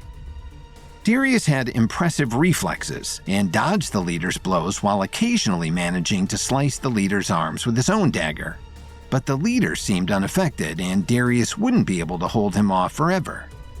With only a few raiders remaining, Kevin left the others to Jericho while he turned to help Darius. The leader smirked as Kevin approached. "We seem to have more in common than I thought," he said, having witnessed Kevin's impressive fighting abilities. "We have nothing in common," Kevin growled. "You're a petty man driven by greed. You rob the dead and steal the culture and history from your own country for your own selfish gain." "And let me guess," the leader replied. "You wanted to buy the stuff just to donate it to a museum. No, I'm sure you convince yourself you're different from the rest of us, but you desire this to serve your own purpose, same as me. So if you want it, come and get it." Kevin didn't need to be challenged twice. He charged at the leader, managing to get an equal grip on the staff. They wrestled with it around the room. Jericho, having disposed of the remaining raiders, tried to find an opening to help Kevin, but he and the leader had become a blurred tangle of limbs. Kevin finally started to pry the staff from the leader's hands. Sensing he was losing the battle, the leader had one last move to make. He slammed the staff into the ground, causing the emerald eyes to shatter. The chamber of the pyramid was looted by a band of murderous raiders. Darius knew where they were likely to find the culprits, the Golden Cobras, and led Kevin and Jericho to their headquarters. There, Kevin saw the treasures from Nefertari's chamber, including the golden staff that contained instructions for finding Marinhor's tomb. The leader recognized Darius as a longtime enemy, and a fight ensued. Kevin began to overpower the leader, who smashed the staff into the ground, shattering the emerald eyes. The leader's destruction of the shaft sent Kevin into a new level of rage. He twisted both of the leader's arms behind his back, dislocating his elbows and rendering him incapacitated. The leader, not wanting to give Kevin the satisfaction, stifled his response to the pain. Jericho and Darius were able to restrain the rest of the raiders. Once the Cobras were no longer a threat, Kevin pulled Darius off to the side. "We can get these guys apprehended and all the artifacts returned to the government, but we need to hold on to the staff.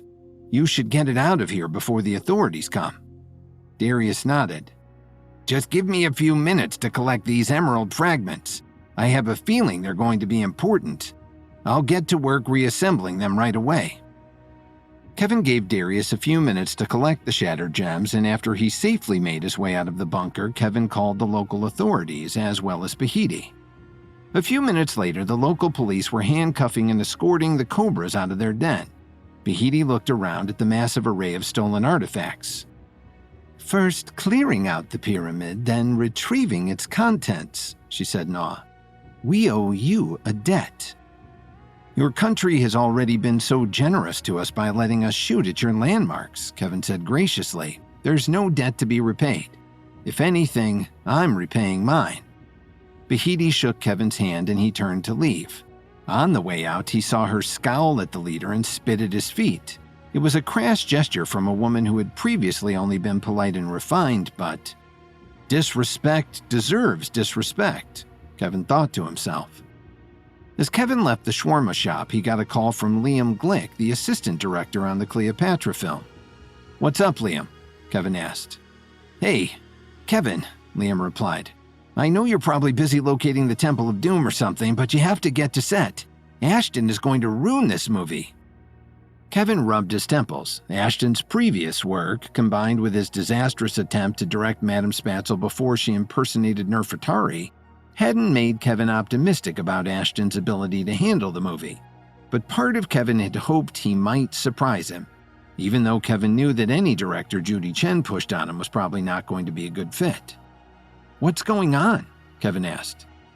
"You should just get down to the set and see for yourself," Liam replied. "I can't stay on the phone while I need to supervise him." He promptly hung up.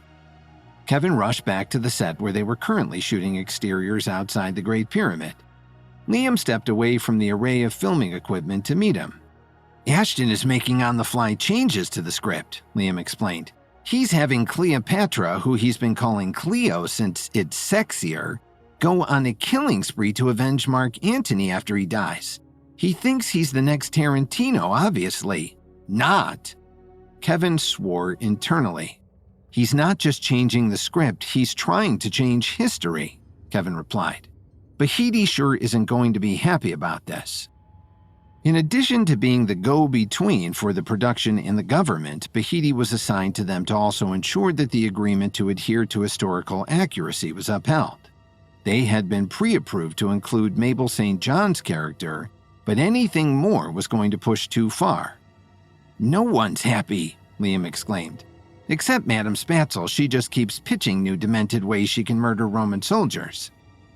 While Ashton was on set between takes, Kevin went to watch one of the previous takes on a monitor.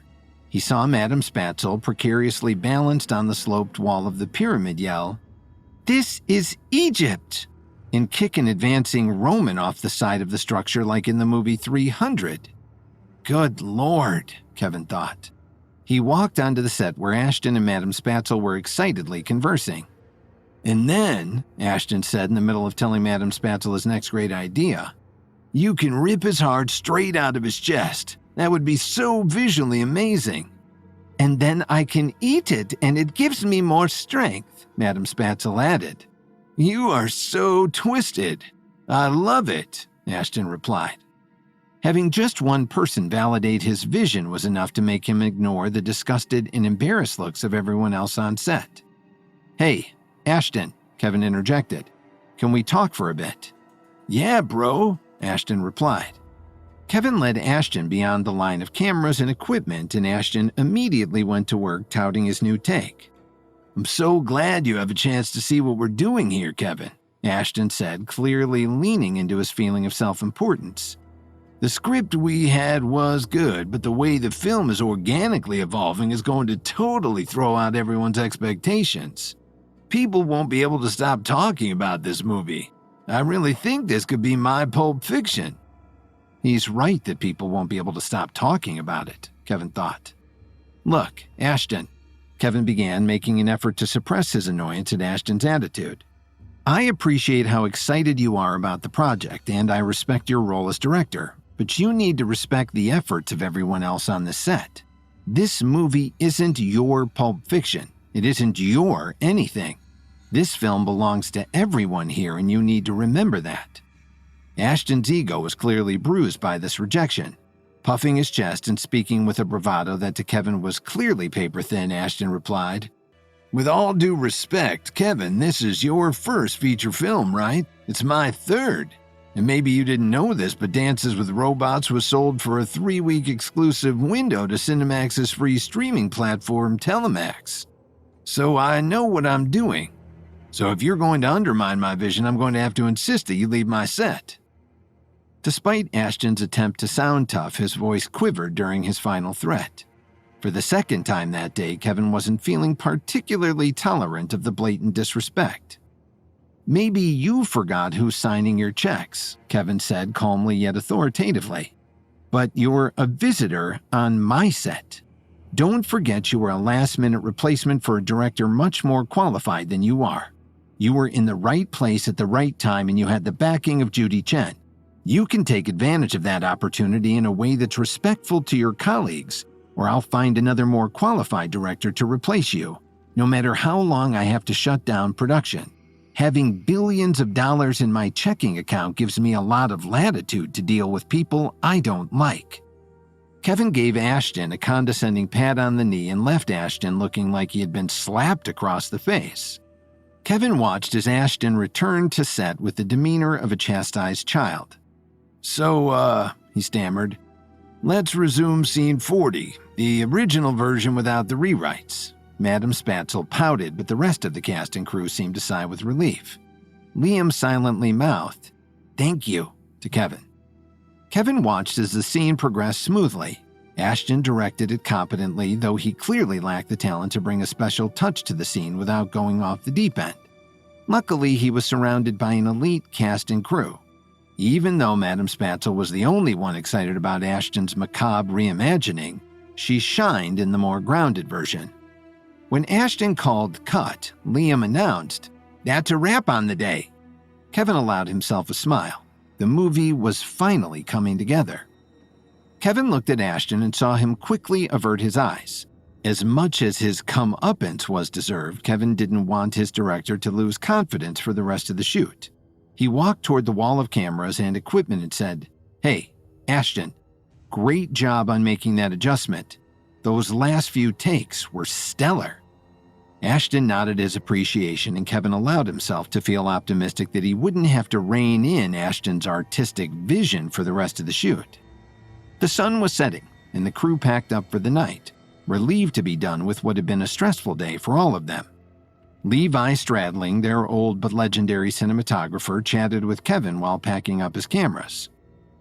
"I'll admit, I was nervous for a minute when that kid started turning this into a graphic novel," he said, talking quietly. "But when we shoot the scenes as intended, it feels like I'm back in the 1970s again, in the best way. True classic cinema."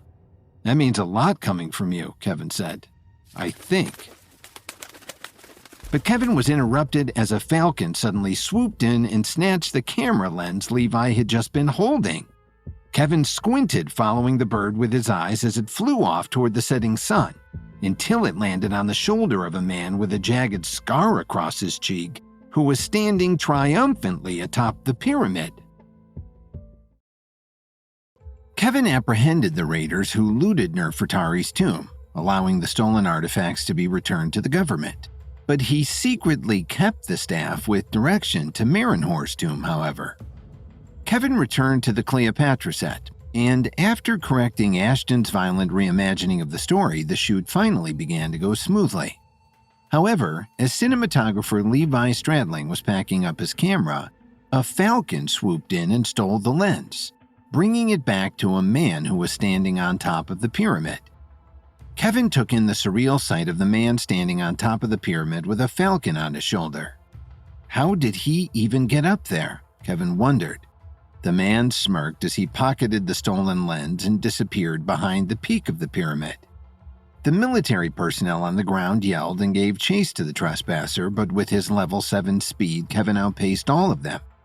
Even still, by the time he made it around to the other side of the pyramid, the man had disappeared into the crowd of tourists. Frustrated, Kevin returned to the film set on the other side of the pyramid where Levi still stood flabbergasted. "I know film shoots never go quite as planned," he said, "but I've never seen one production have this amount of bad luck." He wasn't wrong about the setbacks. The film had had its sound stages burned down, their director kidnapped their pyramid set infested with poisonous scarabs, and then robbed, and now one of their lenses stolen by a pickpocketing falcon. Where Kevin's assessment differed from Levi's, however, was that he didn't believe it was all a matter of luck. He knew firsthand that the soundstage fire and Margot's kidnapping were the work of his enemies, and he felt confident that their camera lens wasn't randomly targeted. "Do you have a backup lens?" Kevin asked hopefully. "Unfortunately, no," Levi replied. "The lens was specially developed by Eminence to fit with the camera that was also developed by the studio. They'd have to ship us another one." Kevin sighed. This meant the shoot would face yet another delay, and he would have to call one of his least favorite people, interim Eminence Studios president Judy Chen. He braced himself, then dialed his cell. "This better be important, Kevin," Judy greeted him curtly. Kevin grimaced. "Well, it's an honor to be on the phone with such an esteemed executive, Judy. I assure you I'm not calling just to catch up. One of our lenses was stolen. We need a new one flown out ASAP." Kevin could practically hear Judy roll her eyes. "I thought you were at least competent enough to take care of our equipment while under your care, but I guess my expectations were too high. That lens was one of a kind. It would take weeks and a few $1,000,000 to make a new one. I know that's pocket change to you, but some of us actually have an appreciation for the value of $1. Kevin didn't like being scolded by Judy of all people about money, but he knew it wasn't worth getting into an argument with her. "Are you sure we can't just get another lens here and make adjustments so that it fits the camera?" he asked. Judy paused, causing Kevin to wonder how truthful her answer was when she finally replied. "The lens is the newest technology, unparalleled in its clarity, in its range, and in its depth of field. If you try to buy another lens in a Best Buy or whatever they have out there in Agrabah, it's going to look like you shot the Cleopatra movie on an iPhone." Kevin cringed, both at the casual racism and the confirmation that he had no choice but to track down the stolen lens. "Thanks for the info, Judy," he said through gritted teeth. "Always a pleasure." He hung up and reluctantly told the crew that they'd be confined to rehearsing for the time being. Kevin brought Jericho with him back to the hotel. Jericho hadn't failed him yet on any of their missions together. "I'll be honest," Jericho said once they reconvened at the hotel. "I've learned a lot while working with you, but I think tracking down a random bird is still outside my skill set." "Never a bad time to learn new things," Kevin said wryly. "The thing is, I wouldn't call that falcon random. It was clearly highly trained by the man with the scar on his cheek. I doubt we're their first targets of theft." "So, should we go to the authorities?" Jericho asked. See if they have records of a serial bird pickpocket. A peckpocket, if you will. Jericho unapologetically laughed at his own joke. I have to admit, that was solid, Kevin replied. However, I think we've involved law enforcement a little too much with our production, Kevin admitted. We should first try a different strategy for this one. I'm hoping you have that strategy in mind because, like I said, this one seems to be outside my skill set, Jericho replied. Of course I do, Kevin said with a wink. The Cleopatra production hadn't yet shot any of their scenes involving animals, but Jose Alonso, an animal wrangler Kevin had worked with in Hollywood, had connected him with a wrangler he knew in Cairo. Apparently, they met at a global animal wrangler convention, Kevin explained. Isn't that just another term for a zoo? Jericho asked. Kevin hadn't really thought about the logistics of an animal wrangler convention, and he didn't have time to worry about it now. Together, he and Jericho drove to an animal sanctuary on the outskirts of Cairo. The sanctuary also served as a training facility and loaned animals out for film and television productions, but they were highly diligent about the treatment of the animals, which was also important to Kevin. When they arrived, a junior volunteer led them through the sanctuary. There was an array of habitats and a veritable Noah's Ark of different animals. Everything from snakes to crocodiles to a butterfly conservatory were present on the property. Finally, they arrived at the stables where the wrangler who'd be supervising their set, Jabari Hassan, was currently feeding the horses. Kevin had previously only met with Jabari over a video call. Kevin, it's great to finally meet you in person, Jabari said amicably when they arrived. He had the reassuring warmth that one would expect from someone who worked with animals, as was evidenced by the happy parrot who was sitting calmly on his shoulder. It's great to meet you too, Jabari, Kevin replied as he gently reached out a finger and stroked the parrot's beak. New friend, the parrot squawked. That's a well-trained bird, Kevin said with admiration. Jabari looked equally impressed. Actually, he normally squawks obscenities at new people, so it's a nice change of pace that he likes you. Kevin knew it was possible to communicate with the parrot due to the unique rapport he had with the animal world, but Jabari didn't need to know that. Do you want to see the animals you'll be working with? Jabari asked. The camels are ready to go, and the 2 African wildcats that Cleopatra kept as pets are real beauties. Jericho looked at Kevin with longing eyes that indicated he really wanted to meet the cats, but they had more pressing matters to attend to. I'm really excited to see them in action on set, Kevin said earnestly, but we actually wanted to talk to you about something else. One of our camera lenses was stolen by a highly trained falcon who was working for a man with a jagged scar on his cheek. Any chance that rings a bell for you? Jabari sighed. Unfortunately, yes, he replied. The man you're referring to is Hameda. He used to volunteer here at the sanctuary. We found out too late that he was here not with a charitable heart, but with the intent of taking one of our highly trained animals for this exact purpose. One day he took Mantu, the falcon, and we never saw either of them again, though we did begin to hear stories of a falcon pickpocketing tourists. Pickpocketing, Jericho interjected with a cheesy smile. Kevin ignored Jericho and asked, Do you have any idea where we could find Hameda? We never had an address for him, Jabari replied. As far as I could tell, he lived out of his red van. It wasn't great news. Finding a van in a city as large as Cairo would be like searching for a needle in a haystack. Noting the concern on Kevin's face, Jabari added, I know it's not a lot to go on, but I have other falcons here that are just as highly trained. I can send one as an aerial scout. Kevin couldn't help but be impressed. That's really remarkable, he replied. How can you get a falcon to follow such specific instructions?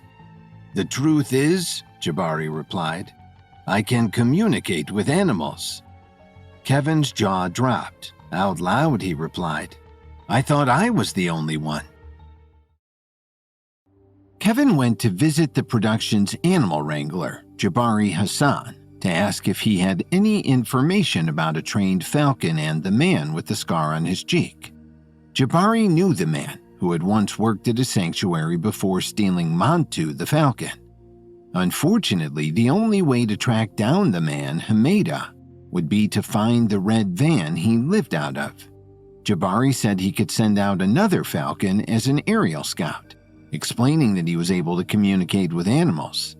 Kevin confessed that he thought he was the only one with that ability. Jabari smiled at Kevin's revelation.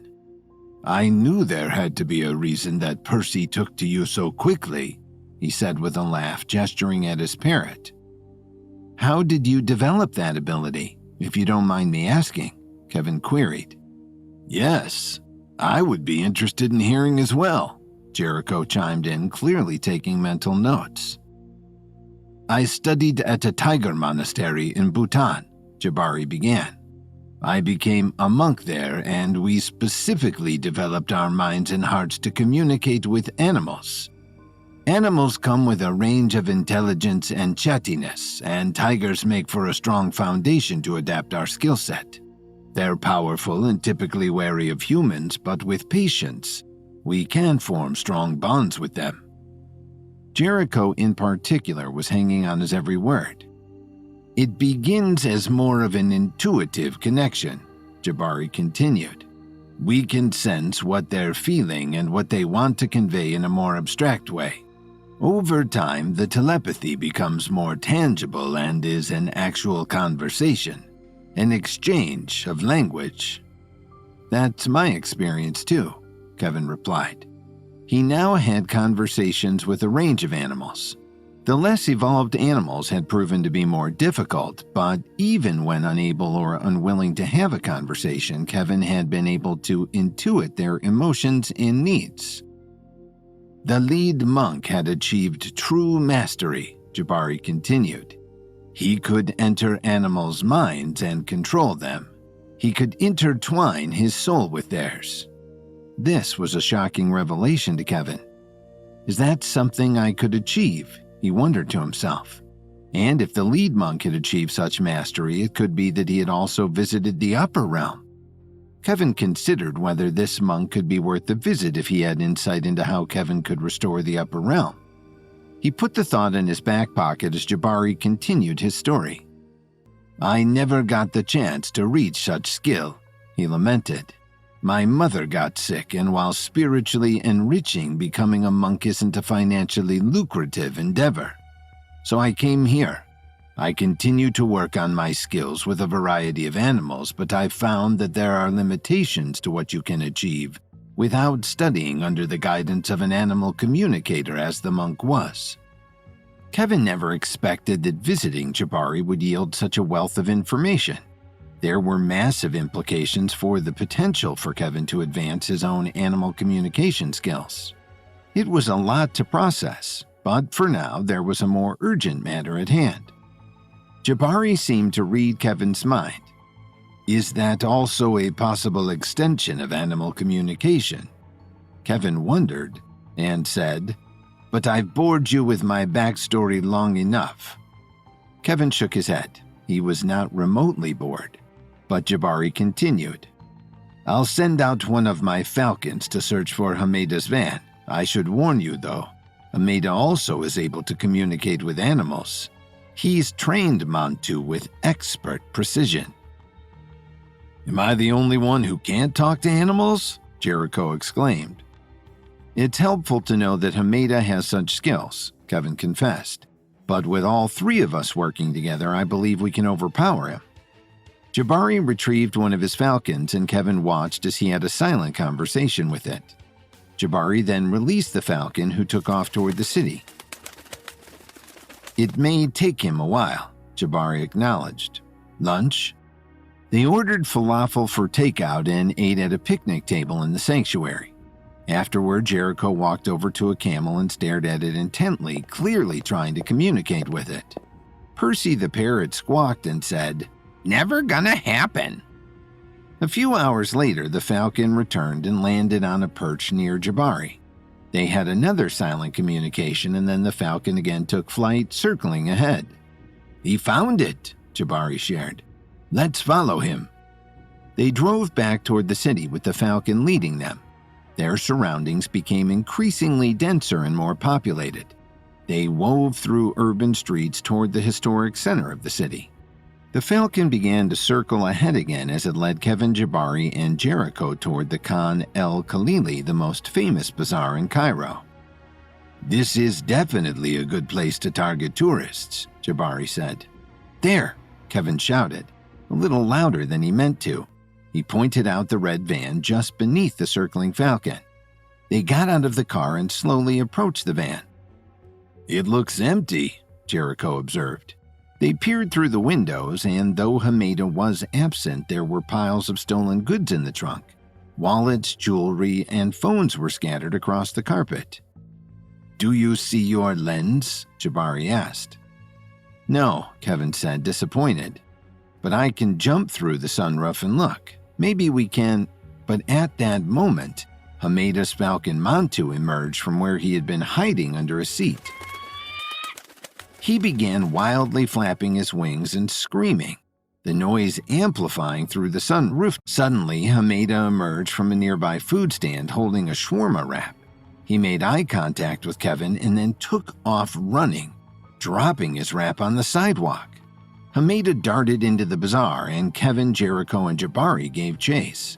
Crossing the threshold into the bazaar was like entering another world. The array of colorful wares, enticing smells, and tangled cross-chatter was overwhelming. Harried yells and falling bodies soon contributed to the chaos, as Hameda shoved locals and tourists alike out of his way as he evaded his pursuers. Jabari, who had an astute mind but a somewhat plump body, couldn't keep up with the extraordinary speed of Kevin and Jericho.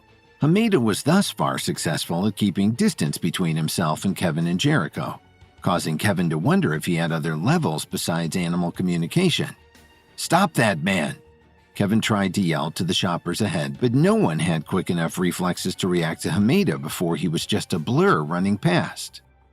Up ahead, Kevin saw a dead end. "We finally have him cornered," he thought.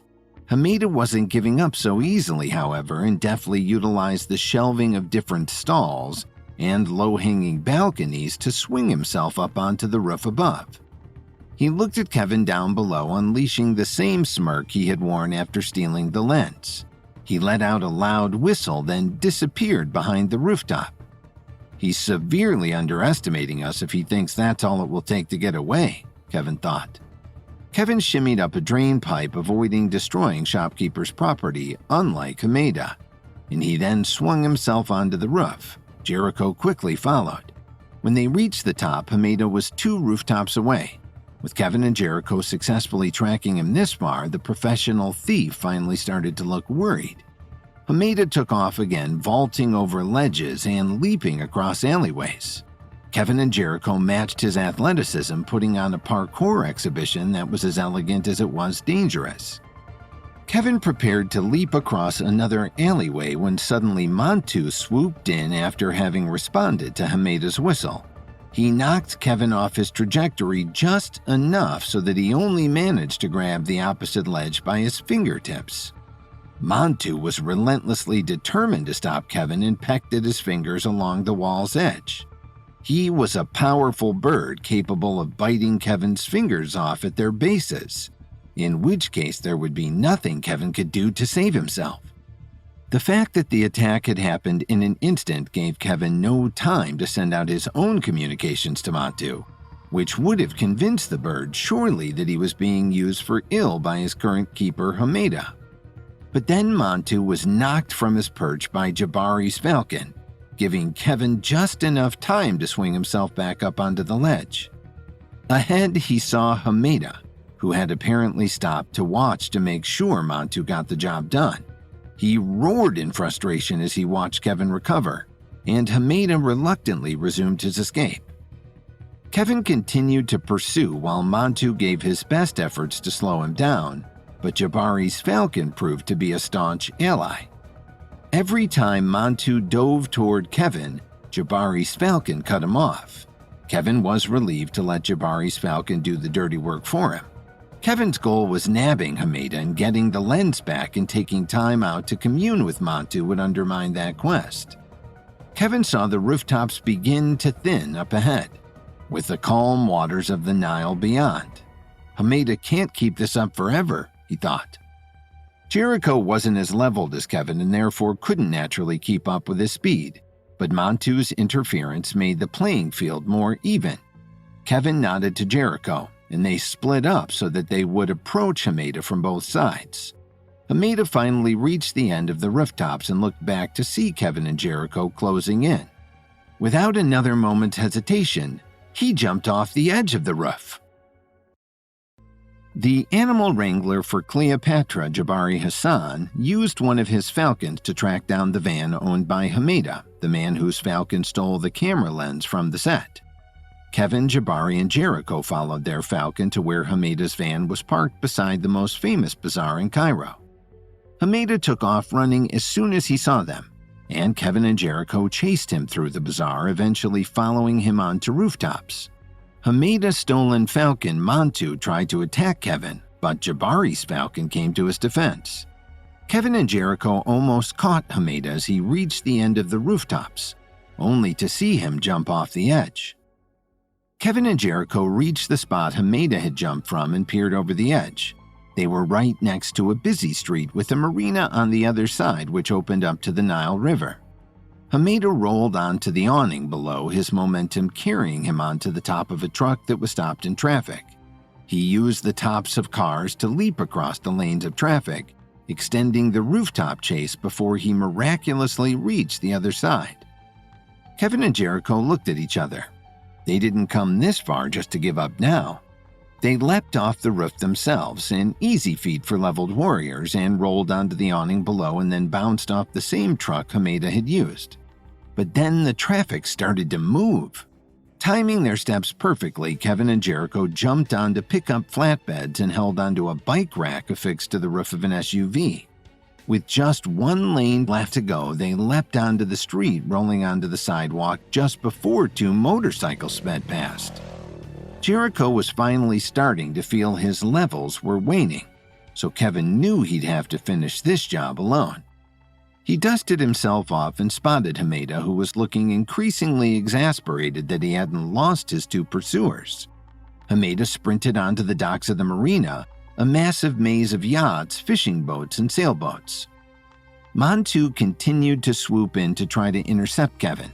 Kevin swatted at him as he ran, but the bird was definitely impacting Kevin's ability to keep his eye on Hameda. But Kevin knew he couldn't take the time to halt his chase to commune with Montu. He'd just have to endure a few pecks and scrapes on his arm and take a recovery pill later. The marina was crowded on this warm, sunny day, and between the jostling crowd and Montu flapping his wings in Kevin's face, Hameda was able to disappear into the chaos. Kevin rushed through the crowd, looking left and right. Finally, he spotted Hameda at the end of a pier sitting on a jet ski. If Kevin didn't do something drastic, he would lose him for good. The next time Montu made a dive for him, Kevin grabbed a net from a nearby fishing boat and flung it over him. Montu screeched and struggled against the netting, but he had no means of escape. Kevin held up his catch. "I know you're not going to leave him behind," he yelled to Hameda. "You don't know me at all," Hameda replied. To Montu, he said, "We'll meet again, old friend." He revved the jet ski's engine and sped away. From inside the net, Montu let out a weakened squawk. He may not have been willing to communicate with Kevin, but Kevin could still use his abilities to intuit Montu's emotions. He couldn't help but feel bad for the bird, who unmistakably felt abandoned by his supposed best friend, who was in fact nothing more than a thief who was using the falcon for his ill-gotten gain. Kevin walked back to the beginning of the marina, where Jericho and Jabari had reconvened. Jabari's falcon sat on his shoulder and Jabari held an ice cream cone that he shared with his bird. "Once it was clear I wasn't going to keep up, I decided to get a treat," Jabari explained. Kevin held up the net in which Montu had ceased struggling, seeming to succumb to depression. "I still have to figure out how we're going to find Hameda now," Kevin said. "But in the meantime, do you think Montu can return home to the sanctuary?" "No, can't do," Jabari replied emphatically. Hameda has a spiritual connection with Mantu beyond even what I've established with Percy. They're telepathically connected, like they have a GPS for each other at all times. If Hameda knows Mantu is at the sanctuary, I don't know how far he'll go to get revenge. I can't put the other animals at risk. Kevin sympathized with Jabari's reasoning. I understand, he replied. The other animals have to be the top priority. It was rare for Kevin to be caught in a dilemma involving an animal, but he knew that Hameda's relationship with Mantu was like brainwashing. Mantu was now so indebted to Hameda that even letting Mantu go so that Kevin might be able to follow him to Hameda would be a fool's errand. The Falcon would surely try to run defense for Hameda and fly above the clouds and through sewers to mislead Kevin. And then he'd most likely lure Kevin into some sort of trap. It wasn't worth wasting time and perhaps endangering Jericho and Jabari with a plan that would be filled with problems and hurdles. I'll think of some plan, Kevin concluded. Thank you for your help, Jabari. I wish I could do more, Jabari replied earnestly. I hope you find your lens soon. I look forward to seeing you on set when you do. He turned and left for his car, leaving Kevin and Jericho with their sad netted falcon. Let's at least make Mantu more comfortable, Kevin suggested. They walked back into the bazaar and purchased a bird cage for Mantu. They had to get an awkwardly bulky cage for a bird of his size, but it was preferable to the net. After transferring Mantu to his new space, Kevin bought some roast duck from a food stand. He slipped the pieces through the wiring of the cage. A peace offering, he said to Mantu. Mantu made a show of rejecting Kevin's gift, even going so far as to kick the duck away from him. Kevin sighed but decided he was still going to try to communicate anyway. You saw how easily Hameda left you, he said telepathically. Why should you show him loyalty that he didn't show you? Help me find the lens you took. Then you're free to live whatever life you want. Mantu stubbornly turned his back on Kevin, ignoring his attempts to talk. From behind Kevin, Jericho said, Okay, so maybe I'm not the only one who can't talk to animals. This seems to be going nowhere. Mantu's loyalty is still to Hameda, even if it's misguided. Let's take him back to the hotel for now, Kevin decided. I should check on the crew while we come up with an idea. Kevin and Jericho returned to the hotel where the cast and crew were gathered in the bar. Without the ability to shoot anything, they had opted for team bonding by way of a game of Never Have I Ever. The game had quickly evolved into trying to find literally anything Madame Spatzel hadn't done. Never have I ever skinny dipped in the Bellagio fountains in Las Vegas, Milo Hardy shouted. So you've never been to Vegas? Madame Spatzel asked. Of course I have, Milo replied. Madame Spatzel looked at him with pitying disgust. Pilgrim, she said condescendingly while downing her 15th shot. The game took a turn as Eli Townsend dramatically made his way to the front of the pack. A legendary actor known for staying in character throughout production and also, not so coincidentally, for being difficult, Eli had fully immersed himself in his role as Julius Caesar.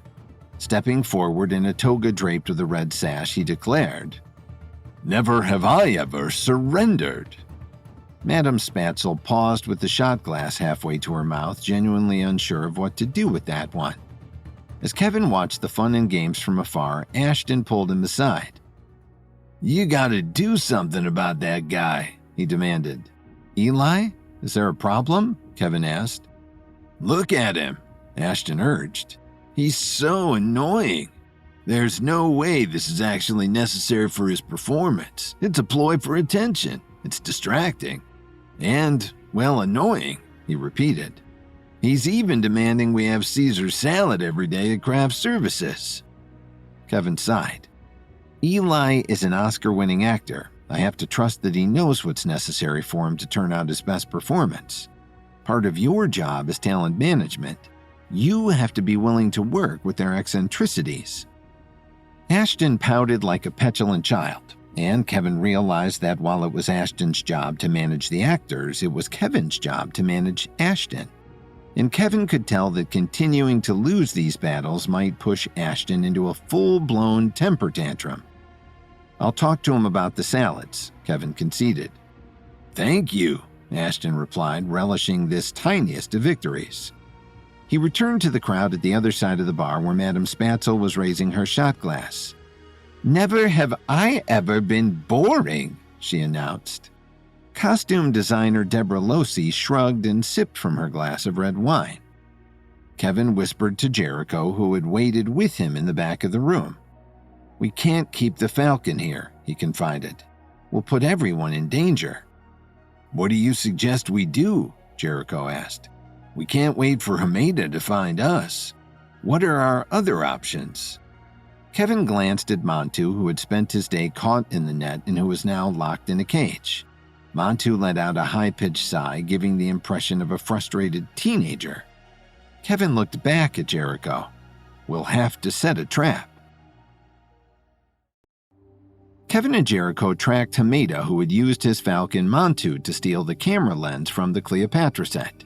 Kevin captured Montu in a net, hoping that would entice Hameda to rescue the bird, but instead, Hameda took off on a jet ski.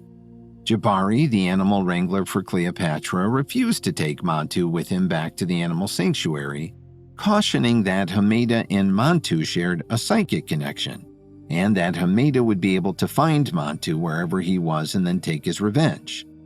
Realizing that this meant that they also couldn't keep the Falcon at the hotel, Kevin told Jericho that they'd have to set a trap. "A trap?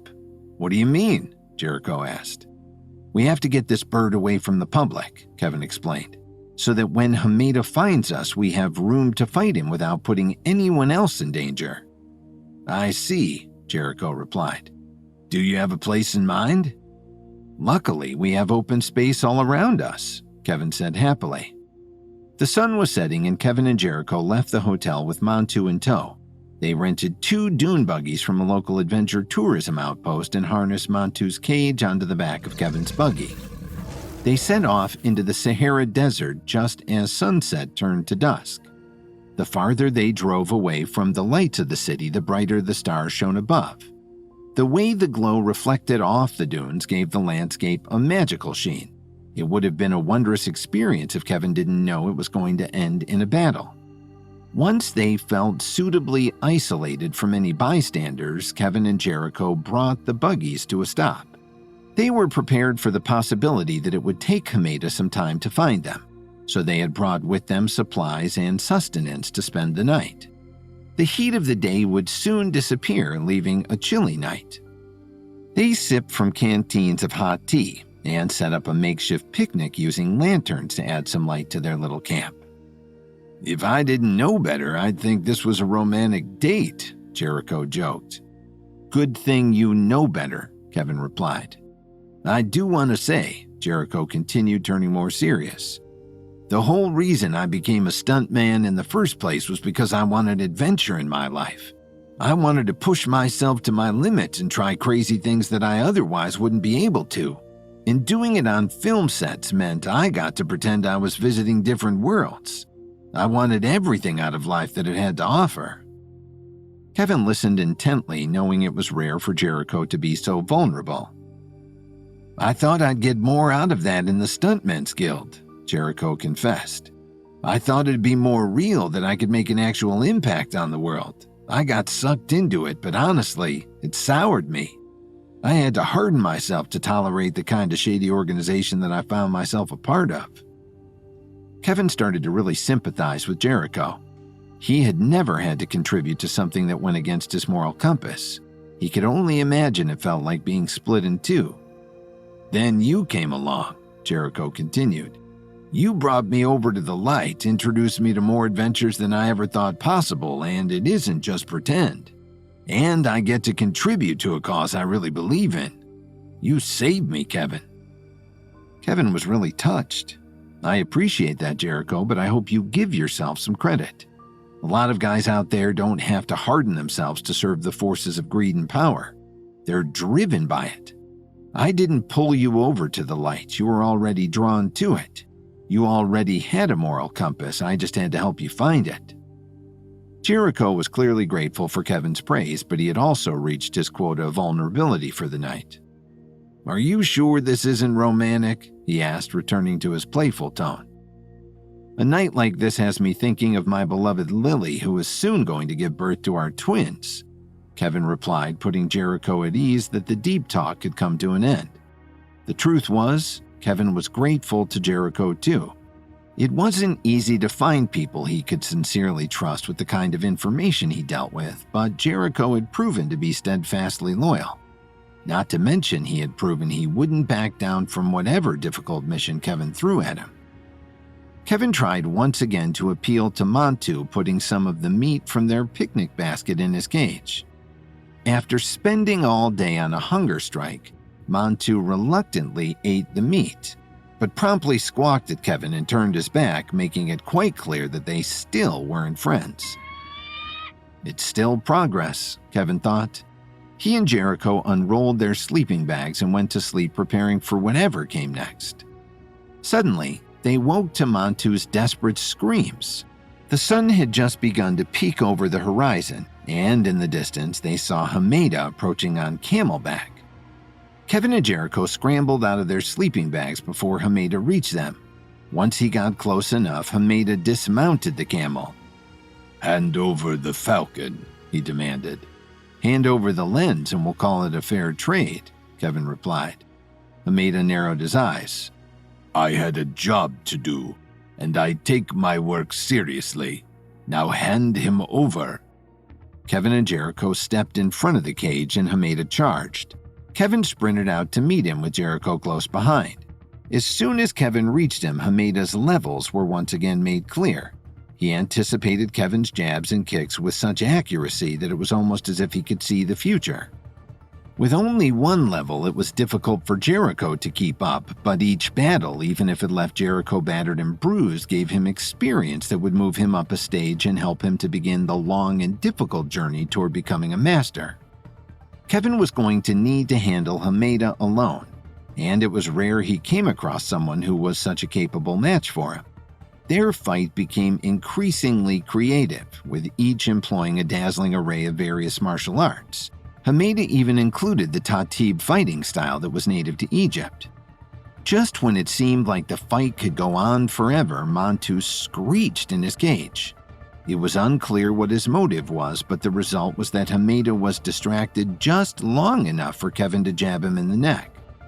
Hameda fell to his knees, temporarily choking for air as Kevin and Jericho bound his arms behind his back. With Hameda's arms secured, Kevin knelt in front of him. "Just tell me where the lens is and I'll let you go." Hameda laughed. "That lens is probably buried under 3 feet of sand by now." "So obviously you didn't steal it to sell it," Kevin replied. "Who are you working for?" Hameda shrugged. As much as he claimed to take his work seriously, he clearly wasn't emotionally invested in the job. "Never got his real name. He called himself Winklevoss, saying he was just like the twins who had Facebook stolen from them. I knew that was a bunch of bull, though. I saw the social network." Kevin had his suspicions, but this confirmed that Atticus Davel was definitely behind the whole thing. Of course, he compared himself to the handsome Ivy Leaguers who claimed that someone else's work was rightfully theirs, Kevin thought. Atticus had never gotten over Kevin outbidding him for the rights to the Cleopatra project. Kevin always thought that Vincent Reeves of the Herbalist Society could hold a grudge, and it was true that Kevin was behind a number of Vincent's limbs being torn from his body, but not even Vincent held a grudge like a Hollywood producer. "So he told me to swipe the lens from the set and drop it somewhere in the desert where it would never be found. Montu took it out there. I couldn't find it for you if I tried," Hameda insisted. "It was nothing personal. The guy paid well, so I did the job. It happens." Kevin sat back and processed this. If Hameda really had no way of knowing where the lens was, then they were truly at a dead end. There had to be a very few places in the world that made for a better hiding place than the middle of the Sahara Desert. "I told you what I know," Hameda said. So how about you hold up your end of the bargain and let me out of these binds? Kevin looked Hameda square in the eyes. Maybe you should be more discerning about who you work for in the future. I lied about letting you go. It happens. They led Hameda to the buggies where he was buckled in behind Jericho. Now that's romantic, Kevin joked. Jericho grimaced. They rode back toward Cairo as the sun continued to rise over the dunes. They brought Hameda to a local police station and Kevin wrestled him inside while Jericho held onto Montu's cage. At the front desk, Kevin explained, "This man stole a camera lens from our film set, and he's apparently responsible for using his Falcon to commit thefts all over the city." The officer looked grateful and impressed. "We've had a lot of reports about this guy and have never been able to catch him. Thanks for bringing him in." Kevin handed Hameda over as he struggled against his restraints. Kevin liked operating within the limits of the law for once, and especially in a country that was extending many favors to him relating to the Cleopatra production. Kevin felt good about getting a bit of the criminal element out of the way of the clearly overworked law enforcement team. Then, loud enough for the whole station to hear, Hameda yelled, "I'll get you for this. Winklevoss told me all about you and what you've done, Kevin Williams. I'll tell them everything." Kevin stood frozen on the spot. He didn't know what Atticus could have told Hameda, but he knew it couldn't be good. Kevin knew they'd have to set a trap for when Hameda tracked down Montu so that no one else would get hurt during the inevitable brutal fight. Kevin and Jericho took Montu into the Sahara Desert where they waited overnight. In the morning, Hameda arrived and a fight ensued. Kevin eventually overpowered Hameda and Hameda confessed that Montu dropped the camera lens in deep sands at a far end of the desert. He had no idea where it was and he was sure it would be impossible to find the lens. Hameda also admitted he had been hired by Atticus Stavel to steal the lens. Kevin turned him over to the police where Hameda threatened to reveal everything that Atticus had told him about Kevin. The station went quiet as the police and the interested bystanders waited for Hameda to deliver on his threat to expose Kevin, this curious American who had become a welcome vigilante. "What could he have possibly told you about me?" Kevin demanded while racking his brain to think of anything Atticus might have tried to pin on him. Hameda desperately began rattling off accusations. "You hired an animal abuser to direct your movie. You endangered lives and broke traffic laws speeding grease lightning around Hollywood. A dead body was found in your room at the Beverly Hills Hotel. You killed security guards at Hearst Castle." Kevin sighed. Technically, it was all true, but as he geared up to provide context for Hameda's rant, the officer holding him interrupted. "That's all. Very interesting, but it doesn't sound like any of it is under our jurisdiction. You are free to go, Mr. Williams, and you have our thanks. Cairo will sleep better tonight." Kevin was grateful he didn't have to explain himself, but as he was being dragged away, Hameda tried one last tactic. "I never actually stole anything," he yelled. "It was the bird. He's the one who snatched everything. I never laid a hand on anyone." Inside his cage, Montu made his loudest scream yet and aggressively batted his wings. This was the second time Hameda had thrown him under the bus, and Kevin had to imagine that even a bird had limits to its capacity for loyalty. "Okay, well, we'll file a report with the bird police," the officer said sarcastically. "Let's go." Hameda seemed to finally give in as they dragged him to the holding cell. Kevin and Jericho left the station with Montu relieved to finally be done with Hameda. However, they still had a major issue left unsolved. They still didn't know how to find the missing camera lens. Their only hope was Montu, a bird that up until this point had thoroughly rejected Kevin's attempts to communicate. Maybe Hameda finally severed their relationship for good, Kevin thought hopefully. Kevin bought some more roast duck from a shawarma stand and sat Montu's cage on a table. Kevin once again dropped some meat into the cage.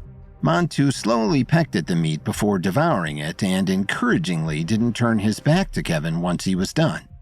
He now looked at Kevin with curious eyes. Maybe he'll finally be willing to communicate with me, Kevin thought. He softly looked at Montu and telepathically asked, I promise I mean you no harm. I really need the camera lens Hameda had you take from our set. If you can lead us to it, I'll set you free. Or you can go back to the sanctuary, whatever you want. I can convince Jabari that no harm will come to his other animals as long as Hameda's in prison. Montu paused, appearing to think it over carefully. Though it seemed he still wasn't ready to communicate with Kevin using their unique language, he unmistakably nodded his head. Thank you, Montu, Kevin responded telepathically, and he fed some more duck through the wires of the cage. This time, Montu gently took the offering directly from Kevin's hand. Kevin smiled. Kevin and Jericho brought Montu to an aircraft hangar where they rented out a helicopter. Outside on the tarmac, Kevin took a deep breath and released Montu from his cage. If he decided to just take off, it was all over. But Montu let out a grateful yell and circled overhead. Kevin and Jericho lifted off in the helicopter and followed Montu back toward the desert. They flew for over an hour, much farther into the dunes than they had taken the Falcon the night before. In every direction, stretching all the way to the horizon, there was nothing but sand. Finally, Montu slowed and circled in the sky. Kevin looked below and was stunned to see not random hills of sand, but what appeared to be an excavation site.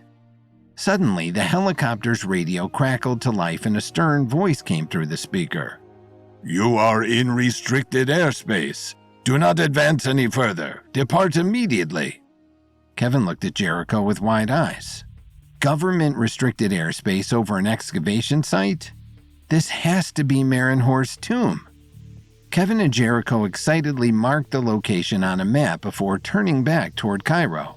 They not only found the location of their missing camera lens, but also the tomb that both Sekhmet and Nefertari had directed them to. But they wouldn't be able to do anything about either of them if they were shot out of the sky. Once they landed back at the hangar, Montu descended and perched on Kevin's shoulder. Thank you, Montu, Kevin said telepathically. I meant what I promised. You're free now. In return, Kevin got his first telepathic communication from Montu. A single word. Sanctuary. Kevin smiled. Clearly, it was difficult for Montu to communicate with anyone else after forming such a close bond with Hameda, but he was already showing progress. You got it, Kevin replied. Kevin and Jericho drove to Jabari's sanctuary as Montu calmly flew ahead. Once they arrived, Jabari looked frustrated upon seeing the bird. I thought I told you. Hameda is behind bars, Kevin interjected. He won't be able to come for Montu, and I doubt Montu would even allow him to connect psychically anymore. He asked to come here. He communicated with you? Jabari asked with wonder. Not a lot, but he's getting there, Kevin replied. I think you'll really be able to help him. Montu landed on Jabari's shoulder. It's good to have you back, Montu, Jabari then added. Thank you, Kevin. We never would have found Hameda without your help, Kevin replied. We still have to retrieve the lens, but we at least know where it is now. We'll hopefully see you on set soon. Kevin and Jericho returned to the hotel where Jericho declared that after the day they had, he needed a drink. He departed for the bar and Kevin immediately found Darius to update him on what had happened. Before he could open his mouth, Darius shared news of his own. It's not perfect, but I finally finished reassembling the staff's emeralds. The fractures in the gems are still somewhat visible, but they fit inside the casings. That's perfect timing, Kevin said excitedly, because I finally located our missing lens, and along with it, Marinor's tomb. That's amazing news, Darius replied, matching Kevin's excitement. We have to figure out a way to get in there. I learned the hard way that the airspace is restricted, but we're going to have to get out there somehow to retrieve our lens, Kevin replied. I'll call Bahidi and see if she can help us with a workaround. Kevin dialed Bahidi's cell and explained that they located the lens near the site of Marinhor's tomb. We know that the tomb is restricted, but can you get us permission to search the surrounding area to locate our lens? Kevin asked. We'd have to shut down production without it. Bahidi paused before answering. Unfortunately, I don't think I can help you with that, she finally said apologetically. Anything involving Marinhor's tomb is above my pay grade. I wasn't even given its location." After another pause, she continued, "I can talk to my superiors and see if someone with a higher clearance level can help you, but I can't make any promises." "That's all we can ask for, Bahidi," Kevin replied, grateful but disappointed. "Just so you know, Kevin," Bahidi added, "you should really be careful getting involved with matters of such high government secrecy. Especially as a foreigner, they're not likely to be forgiving of any meddling." "Understood," Kevin replied. "The only thing that may help you is that you've already located the site," Bahidi said quickly. "What were the coordinates? I'll inform my superiors." Kevin wasn't sure why Bahidi would need the coordinates in order to make the request, but he couldn't see the harm in it. He scanned the map and read off the location to her. "Thank you, Kevin. I'll let you know as soon as I have any more information." Bahidi promptly hung up, which was strange given her strict adherence to etiquette in the past. Some of their previous issues in the movie had caused her a certain amount of stress, but clearly, something involving this level of government secrecy was at a whole different level. "So what do we do now?" Darius asked. "We wait?" "Of course not," Kevin replied with a smile. "We need the lens and we need Marinhor's tomb, so let's go get them." After returning a grateful and calmer Montu to Jabari at the animal sanctuary, Kevin reported the discovery of Marinhor's tomb to Bahidi, who demanded to know the exact location of the tomb and the archaeological dig, and then warned Kevin to stay away from it. Instead, Kevin told Egyptologist Darius that since the lens was there and that they also had secrets to learn from the lore of Marinhor, they would not be obeying Bahidi's orders. Darius pondered Kevin's idea to search the site around Marinhor's tomb without the government's permission. "We know we can't fly there," Darius considered, "and approaching in any vehicle at all will probably be too risky. There's an oasis town by the name of Hashid about 3/4 of the way to the site. We can drive there and we'll be able to pick up camels for the rest of the journey." "Perfect," Kevin replied. "Let's get going." They packed overnight bags and the partially repaired staff and drove 70 miles into the desert. The endless dunes finally parted, revealing a stunning sight in the distance. Shimmering blue waters were lined with palm trees and colorful buildings that resembled a resort. It was easy to see how a dehydrated wanderer could think it was a mirage. Once they drove into town, however, the streets didn't appear nearly as lively as the scenery indicated. "It seems much quieter than usual," Darius observed. Darius directed Kevin to the town's tavern.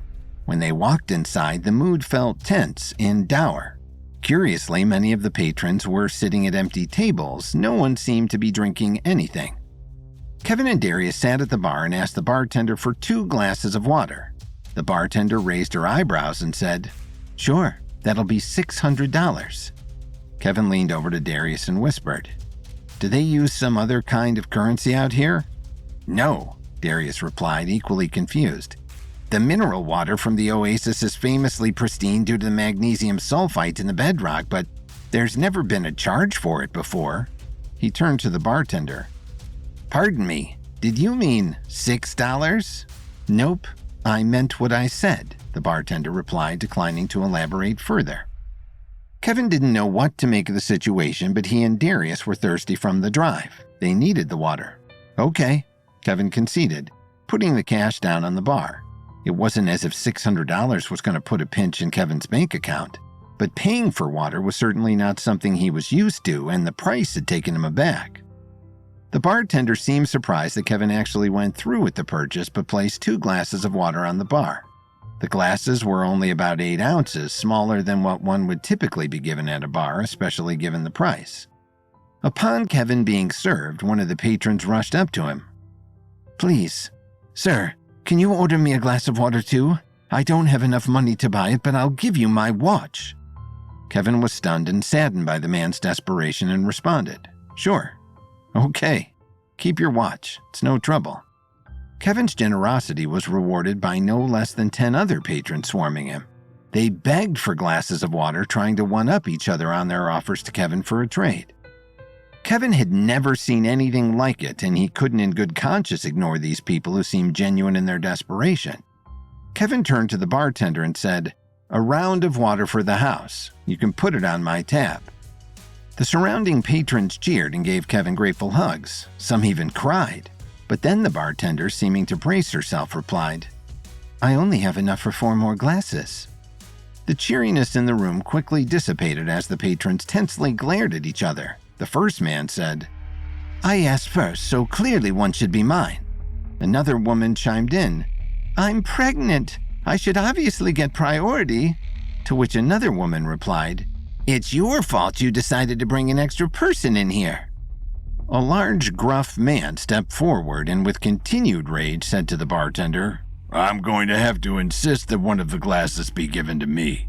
The first man got in his face and said, "You think you can intimidate everyone into getting your way? I'll fight you for it." The large man didn't need to be asked twice. He swiftly punched the first man in the face, initiating an all-out brawl among the patrons. The customers swung at each other as they clamored for space at the bar. The bartender held up a baseball bat prepared to whack anyone who dared to climb over the counter. The pregnant lady hid under a table. "Enough!" Kevin yelled, causing all the brawling patrons to stop. The first man froze in place from where he was about to bring a chair down on top of the large man who had punched him. Kevin turned to the bartender. "Let's split whatever water you have. You can distribute our glasses to the other customers." Darius reluctantly paused with his cup halfway to his mouth. "I'll figure out another way for us to stay hydrated," Kevin said quietly to Darius. The compromise appeased the other customers even though they each only got a little more than 4 ounces of precious liquid each. Once the bartender had finished pouring, Kevin asked, "What exactly is going on here? Why the rationing?" The bartender sighed, clearly past the point of exhaustion. "A few days ago, the oasis was salted," she explained. "None of the water has been usable since. We only have use of the water that we had already taken from the oasis, but obviously that stash is depleting quickly." "How did the water get salted?" Darius asked. The bartender glanced around as if making sure that no one was listening in. "No one knows for sure, but we suspect it was the Sparkling Springs Bottled Water Company. They tried to buy the town a few months ago and wanted full control and bottling rights to our mineral water. But they failed. Everyone is afraid to talk about it, but our best guess is that this is their revenge." The theory made sense to Kevin. It wouldn't be the first time that a corporation tried to exploit local resources and took it out on the residents when they didn't get their way. Their detour to Hashid was only meant to be a short pit stop on the way to Marinhorst's tomb, but Kevin sympathized with the residents' plight. He couldn't abandon them in these circumstances. If the problem with the water is salt, then there have to be ways to desalinate the water, Kevin mused. "I've never done it with a body of water this size, but the same principles apply." "How do you desalinate water?" the bartender asked, feeling the first bit of optimism she had felt in days. "When you boil water, it evaporates. You trap the steam and then remove the salt that's left behind. Then you can transfer the water back to its original source," Kevin explained. Darius was skeptical. "I know it gets hot here, but not hot enough to boil water." "We'll need to help it along," Kevin concurred. "Luckily, the one resource that's still plentiful around here is sand. We can use it to make glass mechanisms of an industrial size like a giant chemistry set. With a fire source and a large enough curved lens, we'll be able to boil the oasis." "I only know of one person who works with glass," the bartender replied. "But I can direct you to her. Akila Sharif. She has a shop at the edge of town." The bartender also directed Kevin and Darius to an inn that they could stay at, and they thanked her for her assistance. Once they reached the inn, Kevin combined magnesium, potassium chloride, and bicarbonate into a pot. He boiled them together and refined hydration pills for himself and Darius. "Not quite as satisfying as a cold glass of water," Darius lamented, "but I do feel better at least." They turned in for the night, knowing they had a huge challenge in front of them the next day. The next morning, Kevin and Darius visited Akila's shop. They explained their plan to her, but working with glass for a living, she was more skeptical than the bartender. "What you're trying to do is a huge undertaking, not to mention risky," she said. But either way, I'm not going to be able to help you. The largest items I make are bowls and lamps. I don't have the kind of equipment you need to make items as large as you're describing." This was a huge blow to Kevin's plans, but Aquila continued. "I know of one other person who works with glass on an industrial scale. He's based a few miles outside of town, but I should warn you, he's very ambitious. I'm not confident that he'll interrupt his own plans for the sake of helping the town."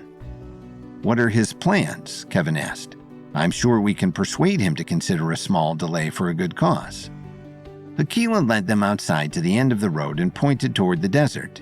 In the distance, beneath the glint of the sun, was a pyramid at a scale on par with Giza, made entirely out of glass. On their way to Marinhor's tomb, Kevin and Darius made a pit stop at an oasis town called Hashid. Once there, they learned that the famously pure mineral water in the oasis had been salted a few days before, and fresh water was now in very short supply. Kevin came up with a plan to create a giant glass lens to desalinate the water, but they would need industrial-sized glass-making equipment in order to pull it off. He and Darius learned that there was one person who worked with glass structures of that size, but that he would likely put his own ambitions ahead of the town's needs. In the distance, Kevin and Darius saw the architect's current project, a massive glass pyramid. Kevin and Darius stared at the structure in the distance, unable to take their eyes off of it. It was almost otherworldly, like a ghost of the Great Pyramids. "Well, I guess we should pay him a visit," Kevin finally managed to say. They thanked Aquila for her help and rented a pair of dune buggies. They took off toward the pyramid in the distance.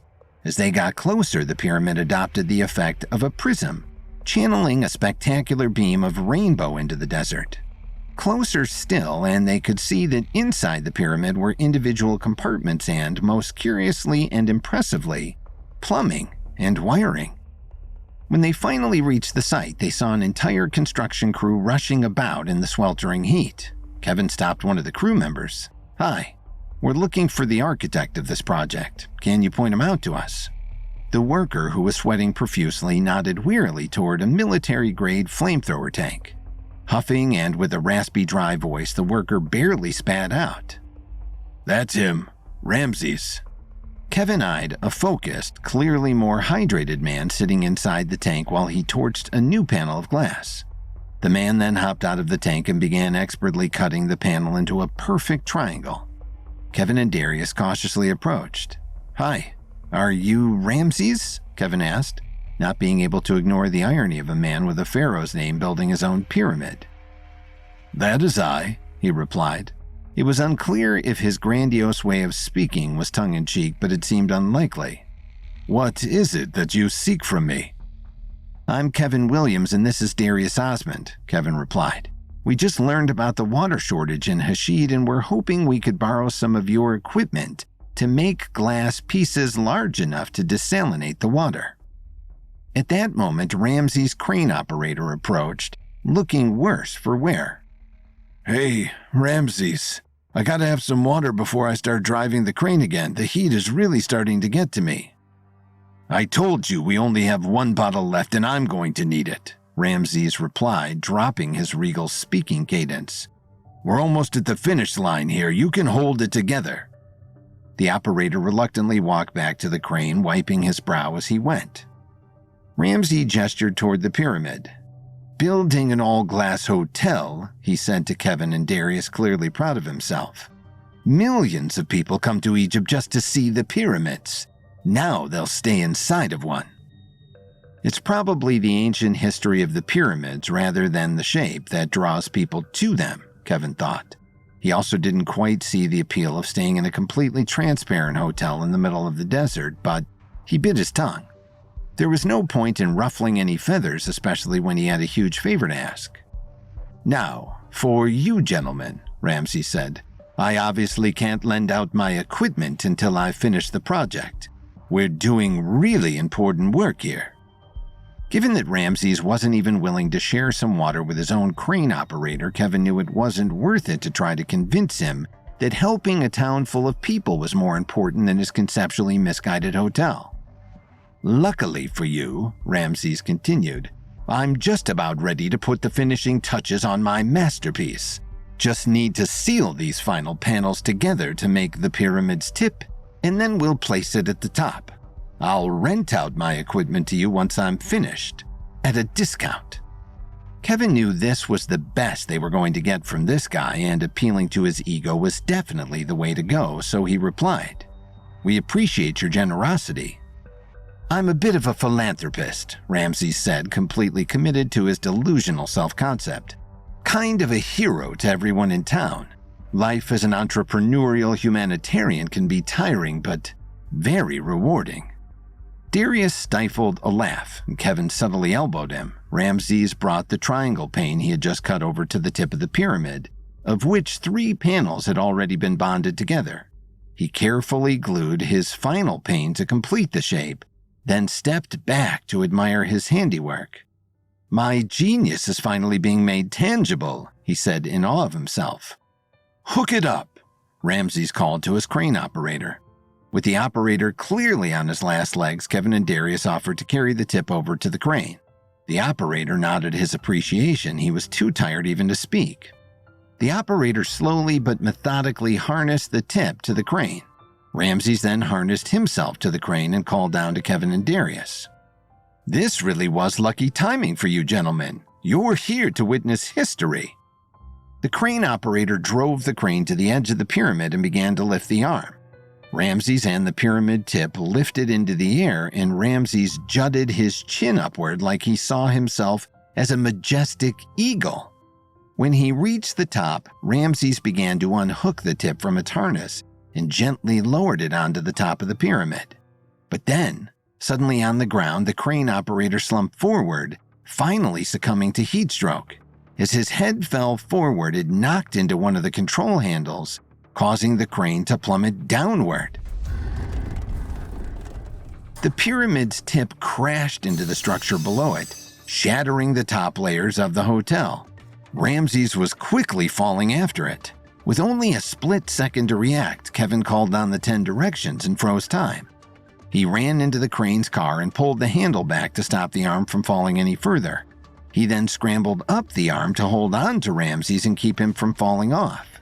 When he unfroze time, he effectively secured Ramses, but the momentum from the initial fall continued to pull the pyramid tip downward, and it crashed through all the levels of glass below, destroying the newly finished hotel. Seeing Kevin suddenly beside him on the crane, Ramses exclaimed, "What in the name of—" But the more pressing matter to him was the destruction below. "What happened?" he bellowed. He turned to Kevin, suddenly suspicious of the timing of his arrival. "Did you do this?" he demanded. "You came here pretending to want my help, but clearly you just wanted to sabotage me. Who do you work for?" "What?" Kevin exclaimed. "I just saved your life." Ramses took a clumsy swing at Kevin, which Kevin easily batted away and once again steadied Ramses from falling off the crane. He yelled, "And clearly I'm going to have to do it again if you don't stop trying to fight me 400 feet in the air." Down below, Darius rushed to the crane operator, who was just barely conscious and terribly woozy. He helped him to the ground, settling him under the meager shade provided by the equipment. Darius then took control of the crane himself and guided Kevin and Ramses back down towards the ground. As they passed the layers of shattered glass, Ramses dramatically cried, "My life's work!" Growling at Kevin, he added, "You should have let me die alongside my dreams." When they reached the ground, Ramses screamed, "You!" at the crane operator and started charging toward him with violence in his eyes. "You waited until the last second to ruin everything I've built." Before Ramses could reach the operator, Kevin shoved him away. He asked for a water break, and you wouldn't give it to him. Take responsibility for your own selfish ego. Ramses stormed off, and Kevin turned to the crane operator still lying on the ground where Darius had left him. Kevin slipped him a recovery pill and one of his newly made hydration pills. The operator's eyes slowly fluttered open and he sighed with relief. "Thank you. I thought I was a goner." He then glanced toward the shattered pyramid. "Oh, goodness, what have I done?" he cried, genuinely remorseful. "Don't blame yourself," Kevin assured him. You shouldn't have been forced to keep operating heavy machinery in your condition." "You don't understand," the operator said, propping himself on his elbows. "Ramsey isn't going to accept." But the crane operator was drowned out by a deafening whir behind them. Kevin turned and his eyes widened. Ramses had boarded the flamethrower tank and he was heading straight for them. With the oasis town of Hashid in desperate need of water, Kevin came up with a plan to desalinate the recently salted oasis, but he needed industrial-sized glass-making equipment for the task. He was directed to Ramses, an architect building a giant glass pyramid hotel in the desert. Ramses' crane operator, who was in desperate need of water, suffered a heat stroke and crashed the crane arm into the pyramid, completely destroying it. Blaming the crane operator for the destruction rather than his refusal to give the worker water, Ramses climbed into a flamethrower tank and drove it toward the worker, Kevin, and Darius. Seeing the tank quickly approaching, Kevin yelled, "Everyone run!" Darius pulled the crane operator to his feet and helped him stumble away as fast as his weakened legs could carry him. Kevin then stood in the direct path of the flamethrower, facing Ramses' advancing attack head-on. Ramses scourged the sand as he drove, sending shards of glass flying. Kevin dodged the deadly projectiles by sprinting directly toward the tank. Just before the flames were close enough to reach him, Kevin dodged to the side and pulled himself onto the tank. Seeing Kevin make it onto the vehicle, Ramses quickly dropped below the hatch in the roof and shut the lid. Kevin climbed onto the roof of the tank and, using his level 7 strength, he ripped the door off its hinges. He jumped down into the tank where Ramses once again tried to swing at him, but Ramses was no match for Kevin's highly evolved skills. Even if Kevin couldn't exert his levels against this ordinary, Ramses was not going to be a problem to beat, and Kevin quickly subdued him. He then tossed Ramses out of the tank, not feeling very concerned about the injuries the sadistic developer might sustain. Kevin then took over the controls and jolted the tank to a stop, a split second before it plowed into the crane. Kevin jumped out of the tank just as Ramses was dusting himself off. The egomaniac was now covered in cuts and scrapes from landing on shards of glass. Tiny beads of blood were starting to form and dribble down his sand-coated skin. "You'll pay for this!" he screamed at Kevin and everyone else in the vicinity. Gesturing wildly at the shattered remains of his pyramid, he added, "All of this!" Kevin had no idea how Ramses planned on executing his revenge, but he wasn't too concerned as Ramses stumbled over to a dune buggy and drove off into the desert. Ramses seemed to be a dreadful combination of pampered, deranged, and incompetent. He would be no match for Kevin. Around the construction site, the entire crew was frozen, trying to process the chaotic series of events that had just transpired. "Well, he did promise us the use of his equipment," Kevin said. "Who wants to help us take all of this back to Hashid? I'm sure I pay better than your former boss." A crew of eager volunteers, including the crane operator, now fully recovered thanks to the pills Kevin had given him from his trusty satchel, climbed into the various pieces of equipment. A few even loaded the larger panes of glass that had remained intact from the pyramid onto a flatbed truck. Kevin and Darius mounted their dune buggies and led the caravan back to the town. When they reached the edge of town, Akila was shocked to see them and rushed into her shop to gather any supplies that could be of help. Kevin directed the construction crew to set up the equipment in an abandoned lot, and they quickly got to work. Using the available panels of glass and additional sand as needed, Kevin used the flamethrower to meld the pieces together into a giant circle. The members of the construction crew expertly curved the circle to create a lens. With the giant lens finished, a crowd started to gather.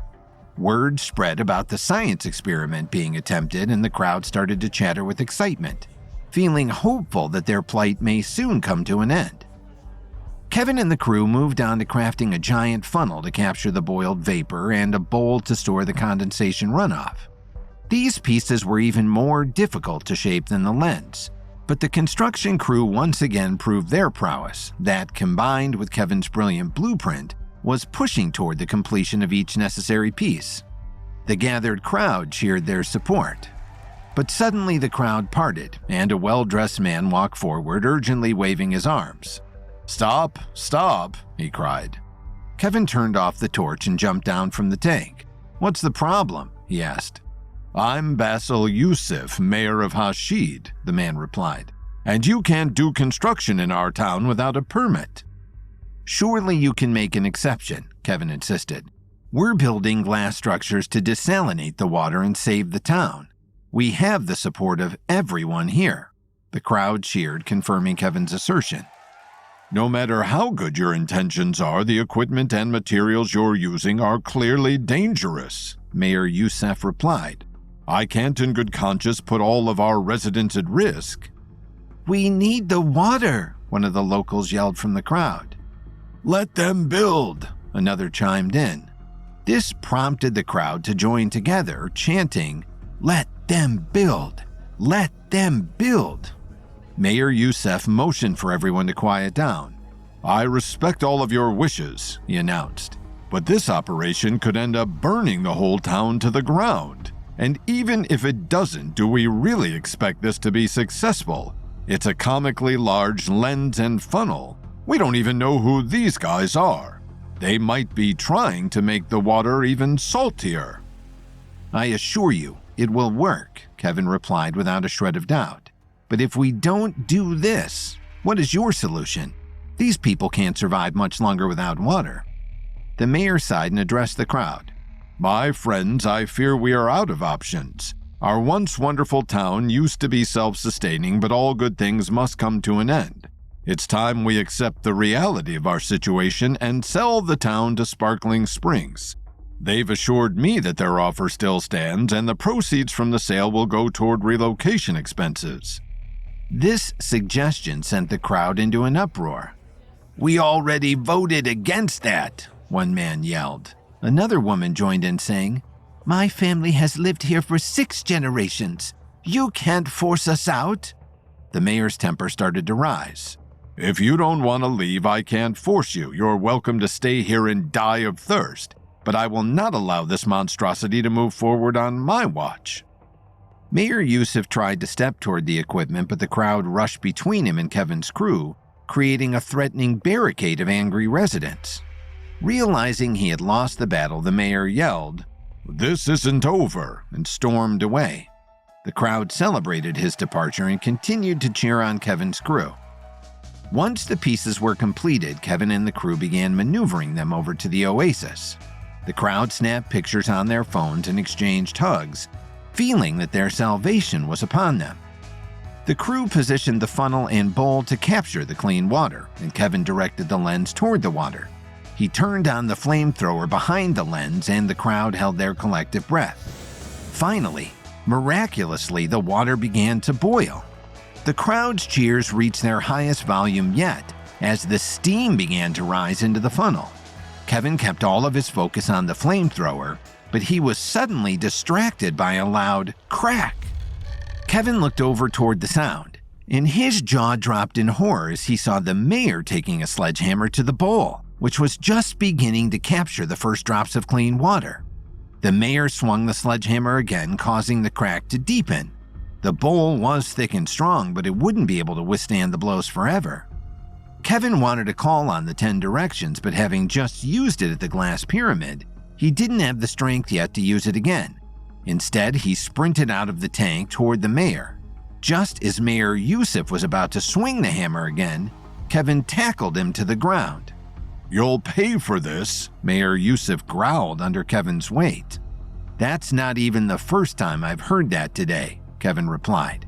"If you keep trying to destroy this town, I'm not going to be the one you have to worry about. These people are ready to rip you to shreds." Kevin grabbed 2 zip ties out of his satchel and bound Mayor Youssef's hands behind his back. "You can't do that," the mayor yelled. "I'll have you arrested." "I have a feeling your police department isn't going to take orders from you anymore," Kevin replied. He forced the mayor to his feet, and the crowd angrily shouted threats and obscenities his way. They were on the brink of a riot. Kevin saw the tavern's bartender in the crowd and asked her to direct him to the mayor's house. She pointed out the residence, an impressive mansion at the end of the main street. Kevin forced the mayor down the main drag, and a large percentage of the crowd followed, continuing to voice their anger. They reached the front door, and Kevin pushed the mayor inside. As soon as they walked in, right in the front entryway were cases upon cases of Sparkling Springs water bottles. After sending Ramses into the desert in despair, Kevin took his equipment, hired his workers for a lavish wage, and set about making the desalination device in record time. The mayor, Basil Youssef, arrived and tried to stop the construction, saying it was too dangerous. He encouraged everyone to abandon the town and move forward with the sale to the Sparkling Springs Water Company. The water began to boil and steam gathered, proving Kevin's device was working. However, the mayor took a sledgehammer to the bowl of clean water, forcing Kevin to apprehend him. Kevin forced the mayor back to his house and inside found cases of Sparkling Springs water. Kevin looked around at the stacks of water bottles that lined the mayor's entryway and which also were stacked in his living room. Not only was he hoarding water while the other residents were dying of thirst, but Kevin instantly knew it wasn't a coincidence that the brand of water was from the very company that the mayor was trying to sell the town to. Kevin stared at Mayor Youssef. "Are you serious?" he asked, deadpan. "Serious about what?" the mayor replied. He was playing dumb, but panic was creeping into his voice. "The company sent me their product as a gift when they offered to buy the town, so what?" "And the oasis just happened to be salted while you were hoarding the product from the company you wanted to sell to?" Kevin asked. "Ever heard of a coincidence?" the mayor replied. "Oh, I've heard of them," Kevin replied. "I just know their existence is actually quite rare." Kevin helped himself to a home search. He doesn't seem to put much effort into hiding the evidence, Kevin thought. Kevin's suspicions were confirmed when, in the mayor's pantry, he discovered piles of 50-pound salt bags. Kevin's blood boiled. He even planned a second salting of the water if the first one didn't drive the locals to sell, Kevin thought. "Is this a coincidence too?" Kevin called out. When Kevin didn't hear a response, he rushed through the rooms and saw the mayor about to climb out of a back window. Kevin yanked him back inside and threw him on the ground. "It's quite an achievement to be a coward even by politician standards," Kevin said. "What do you want?" Mayor Youssef cried from the ground, his voice now fully shaking. "I'll cut you in. This town is going downhill no matter what. What's the point in delaying the inevitable?" Kevin knelt down close to the mayor, causing him to avert his eyes in fear. "You can tell the town what you've done, and I'll assure your physical safety on the way to your jail cell," Kevin said. "Or I can tell them and leave you for them to take out whatever revenge they feel is appropriate. I honestly don't care either way." The mayor's lip quivered, and Kevin yanked him to his feet and forced him back toward the front door. He opened the door where much of the crowd was waiting. They were now thirsty for blood in addition to water.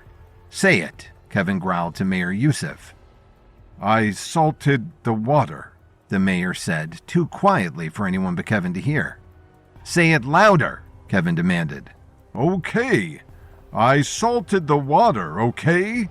the mayor finally cried out.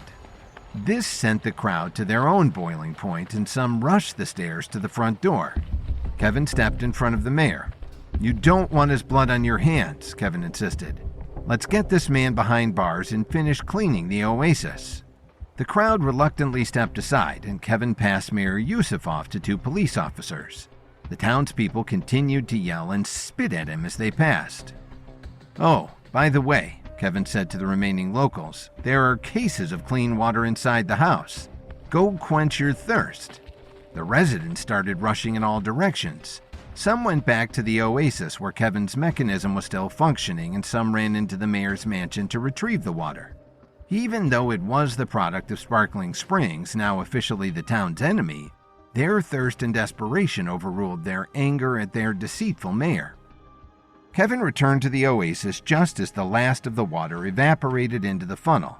Massive salt beds remained at the bottom of the now dried-out lake. Kevin, Darius, the construction workers, and some other volunteers shoveled the salt out of the lake bed. With the oasis rock bed now pristine once again, the crew tipped over the bowl, releasing the newly cleaned water back into the oasis. The crowd erupted into an uproarious frenzy. There were tears and relieved hugs. Some lined up to shake Kevin's hand while others began drinking directly from the oasis. Kevin looked at Darius with exhausted relief. Kevin felt as though their work here was finally done. "And now on to Marinhor's tomb?" Darius asked. Kevin mentally corrected himself. Their work hadn't even begun. Kevin and Darius started to walk back to their car when a small caravan of government jeeps rolled onto the main street. "Oh, now the government arrives, right after we finally fix the problem," Kevin overheard one townsperson say to another. A man in military garb exited the first vehicle. "We're recruiting volunteers for a government project," the man announced. "You'll be digging at an excavation site. We can't provide any more information, but you'll be paid a daily stipend." Kevin and Darius looked at each other and instantly knew they were both thinking the same thing. This had to be at the site of Marinhor's tomb. Maybe they wouldn't need to sneak around after all. They approached the soldier along with some other people from the town. The number of recruits was meager, given no one had had enough to drink for the past few days. "We'd like to volunteer," Kevin said to the soldier. "Great. Hop in," the soldier replied. "We have a car," Kevin offered. "We can drive ourselves there." The soldier pondered this. "Okay. Check in with the guard gate when you arrive. You'll be subject to a search before entering the site." Kevin nodded his understanding and the soldier gave him the coordinates. Kevin, with his photographic memory and unerring sense of place and direction, instantly recognized them as the spot Montu had led them to. When he and Darius returned to the car, Kevin said, "I'm just not sure how we're going to get the staff past a search." Darius smiled. "I have a lot of experience with transporting sensitive items," he said. "There's a hidden compartment in the trunk. People find the space for the spare tire and no one ever thinks to look behind it." It wasn't foolproof, but it was their only option. "Might as well give it a try," Kevin said. They left Hashid behind, driving another 30 miles into the desert. Finally, they saw tents and a makeshift guard booth in the distance. Kevin pulled up to the booth. "We were recruited to dig," he said to the guard. "IDs?" the guard replied. Kevin and Darius handed over their ID cards and the guard looked them over. Once satisfied, he said, "Pull forward for a vehicle search." Kevin slowly rolled the car forward to another set of soldiers. "Step out of the vehicle," one instructed. Kevin and Darius stepped out and held their breaths as the guards looked through the car. They were thorough, checking the glove compartment and under all the seats. They even popped the hood. When they reached the trunk, one pulled up the flap, revealing the spare tire. In Darius's experience, this is where the searches normally ended, but the soldier actually took the tire out of the compartment. Kevin and Darius exchanged nervous glances. If they looked closely, they could see the tiniest glint of gold behind the empty compartment. Miraculously, the soldier didn't seem to feel the need to search the compartment further. He instead inspected the inside of the tire. Once he was satisfied, he replaced the tire in the compartment, concealing the staff once more. "All clear," he yelled out. Kevin and Darius exhaled with relief. Another soldier approached them and said, "You'll surrender the vehicle here. Follow me." The soldier led Kevin and Darius to a supply tent. Once outfitted with goggles, gloves, and shovels, the soldier led them to a massive pit where dozens of men were digging in the sand. "Get to work," the soldier ordered. "What are we looking for?" Kevin asked. "Anything," the soldier responded vaguely. He then left them to their work. Kevin and Darius began digging, but it was definitely unclear what the government expected to be uncovered here. In the distance, Kevin could faintly make out the top of a limestone structure. That has to be the tomb, he thought. To one of the men digging nearby, Kevin asked, "Have you found anything?" "Not a thing," the man replied. "Been out here all day. I think that guy over there found something, though. Hey," he called out.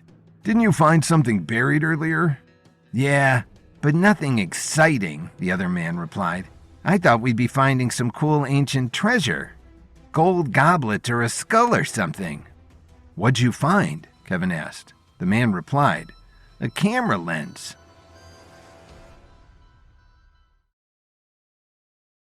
After Kevin fixed the water problem in the oasis town of Hashid, military recruiters came through to ask for volunteers to dig at an excavation site. Kevin and Darius deduced that this must be at Marinhor's tomb and volunteered. They hid the golden staff with directions to Marinhor's treasure in a secret compartment in Darius's car and made it through the security checkpoint. When they started to dig, one of the men nearby mentioned that earlier in the day he had found a camera lens. Kevin and Darius looked at each other with shock and excitement. A camera lens? It had to be the one that Montu had stolen from the Cleopatra set. "Where was the camera lens taken?" Kevin asked. "Everything we find is taken to a storage tent, but it's completely off limits to us," the man replied, gesturing to a tent off to the side of the dig site. "It might be full of junk for all we know. After digging, we're taken straight to our barracks until it's time to come back out here the next day." Kevin finally felt a surge of optimism that they'd recovered their lens and be able to resume production. Not to mention the tent may not be full of junk at all. It could contain Marinhor's treasure that the golden staff had directed them to find. Permission or not, Kevin vowed that he and Darius were getting into that tent. They spent the rest of the day digging, finding nothing other than more sand. As the sun set, a soldier blew a whistle and the diggers were ushered into the volunteer barracks, where they were served lamb on a bed of couscous.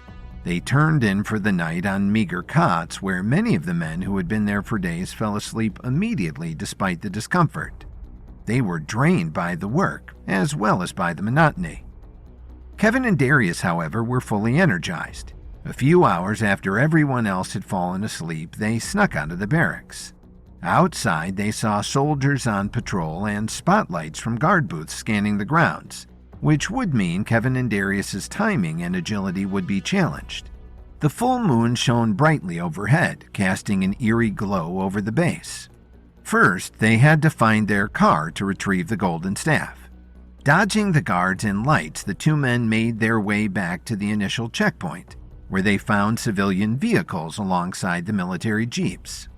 Luckily, the guards at this section of the base clearly felt that they had the least important job and they were distractedly playing a card game in the booth. Kevin and Darius located Darius's car a few spaces away from the booth, and Darius had the foresight to bring a spare key with him. The base was eerily quiet, however, and Darius whispered, "Opening the trunk will still make too much noise." Kevin looked around the lot. "When you hear a commotion, go for it," Kevin instructed. He crept down to the end of the lot where the military vehicles were parked. Around the front of the Jeep, he leaned his weight onto the hood until he triggered the alarm. The blare of the alarm made the card-playing soldiers jump, scattering their cards around the booth. They sprinted toward the back of the lot, and once they passed Darius's car, Darius himself went to work. The sound of the popped trunk was undetectable over the car alarm, and he retrieved the staff from the secret compartment undetected. The soldiers shut off the Jeep's alarm and then couldn't find any disturbances around the vehicle. "Must have been an animal," one of them suggested. "Another round to go fish?" the other one asked. "I was just about to beat you, too," the first lamented. By the time the guards made it back to their booth, Kevin and Darius were long gone. With the golden staff in hand, they darted back across the base to the storage tent.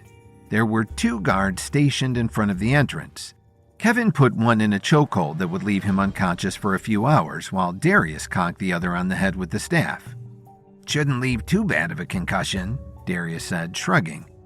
Kevin knew that these guards didn't have level, so he couldn't use his own against such ordinaries, but he could also sense that they were only going through the motions of their job, and were more interested in their card game than securing the grounds.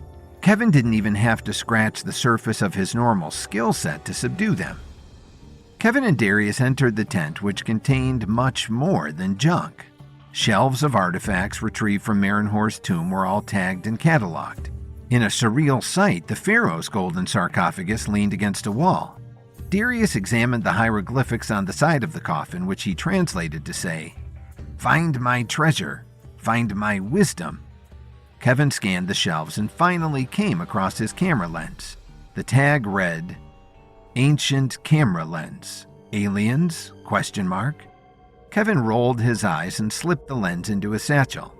These Tomb Raiders were grasping at straws to uncover a sensational find. "Kevin, check this out," Darius whispered from the other side of the tent. Kevin joined him and found Darius looking at a file detailing everything that had been discovered thus far.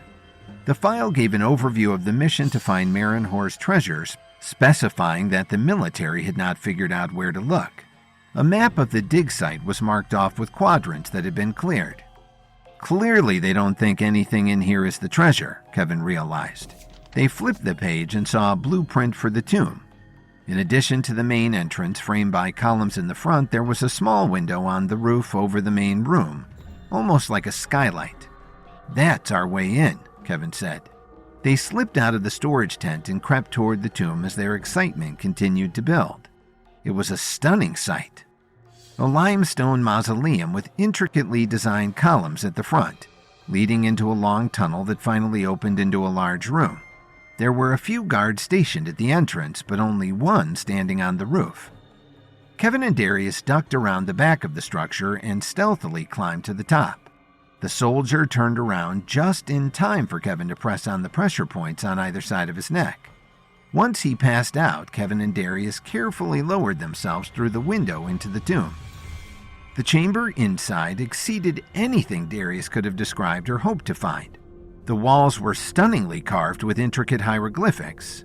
Darius examined them closely and noted, "These are similar to the ones from the Eminence film. I don't see the exact same symbols, but these are also unlike classical glyphs. It will take time to translate them." He took out his phone and snapped pictures of the various panels. "Are these hieroglyphics too?" Kevin asked as he stared at a puzzling mural. The images were unlike any Egyptian language or art he had ever seen. If he didn't know any better, he'd think that they were UFOs. "I'll be damned," Darius said as he joined Kevin at the mural. "I can't stand all that ancient aliens crap, but I can't deny this is some compelling evidence." He snapped another picture on his phone. "At least this makes their notes on the camera lens a little more reasonable," Kevin replied. They finally examined the structure in the middle of the tomb, possibly the most intriguing aspect of the dazzling chamber. It was a miniature model of ancient Egypt carved from limestone. "This is a recreation of Egypt during the First Dynasty," Darius explained. "The golden staff," Kevin realized. "Seek the midnight sun and behold the treasure of Marinhor," he said, repeating the hieroglyphics that were carved onto the side. "This must be a map."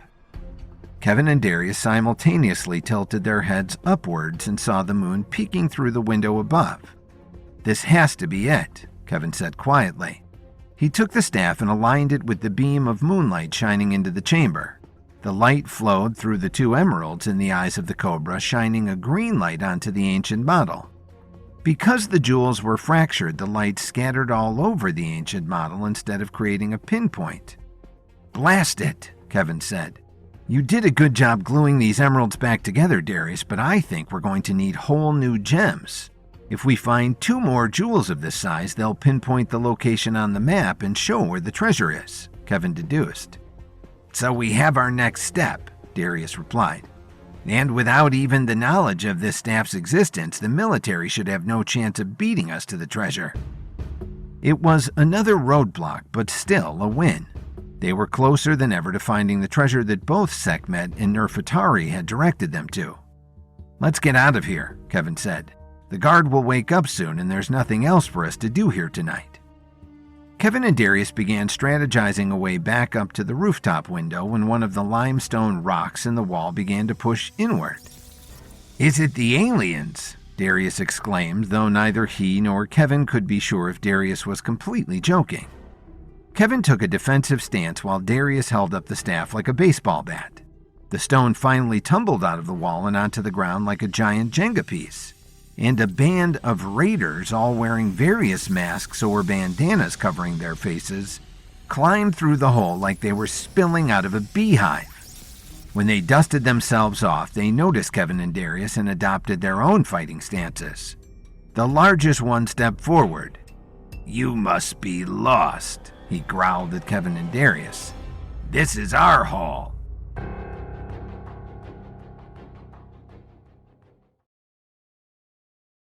At the excavation site for Marinhor's tomb, Kevin and Darius learned that their camera lens had been found and was being kept in a storage tent with all the other recovered items. They snuck out during the night, retrieved the golden staff from Darius's car, and searched the tent. In addition to the lens, they found Marinhor's sarcophagus and a blueprint of the tomb, revealing a small entrance on the roof.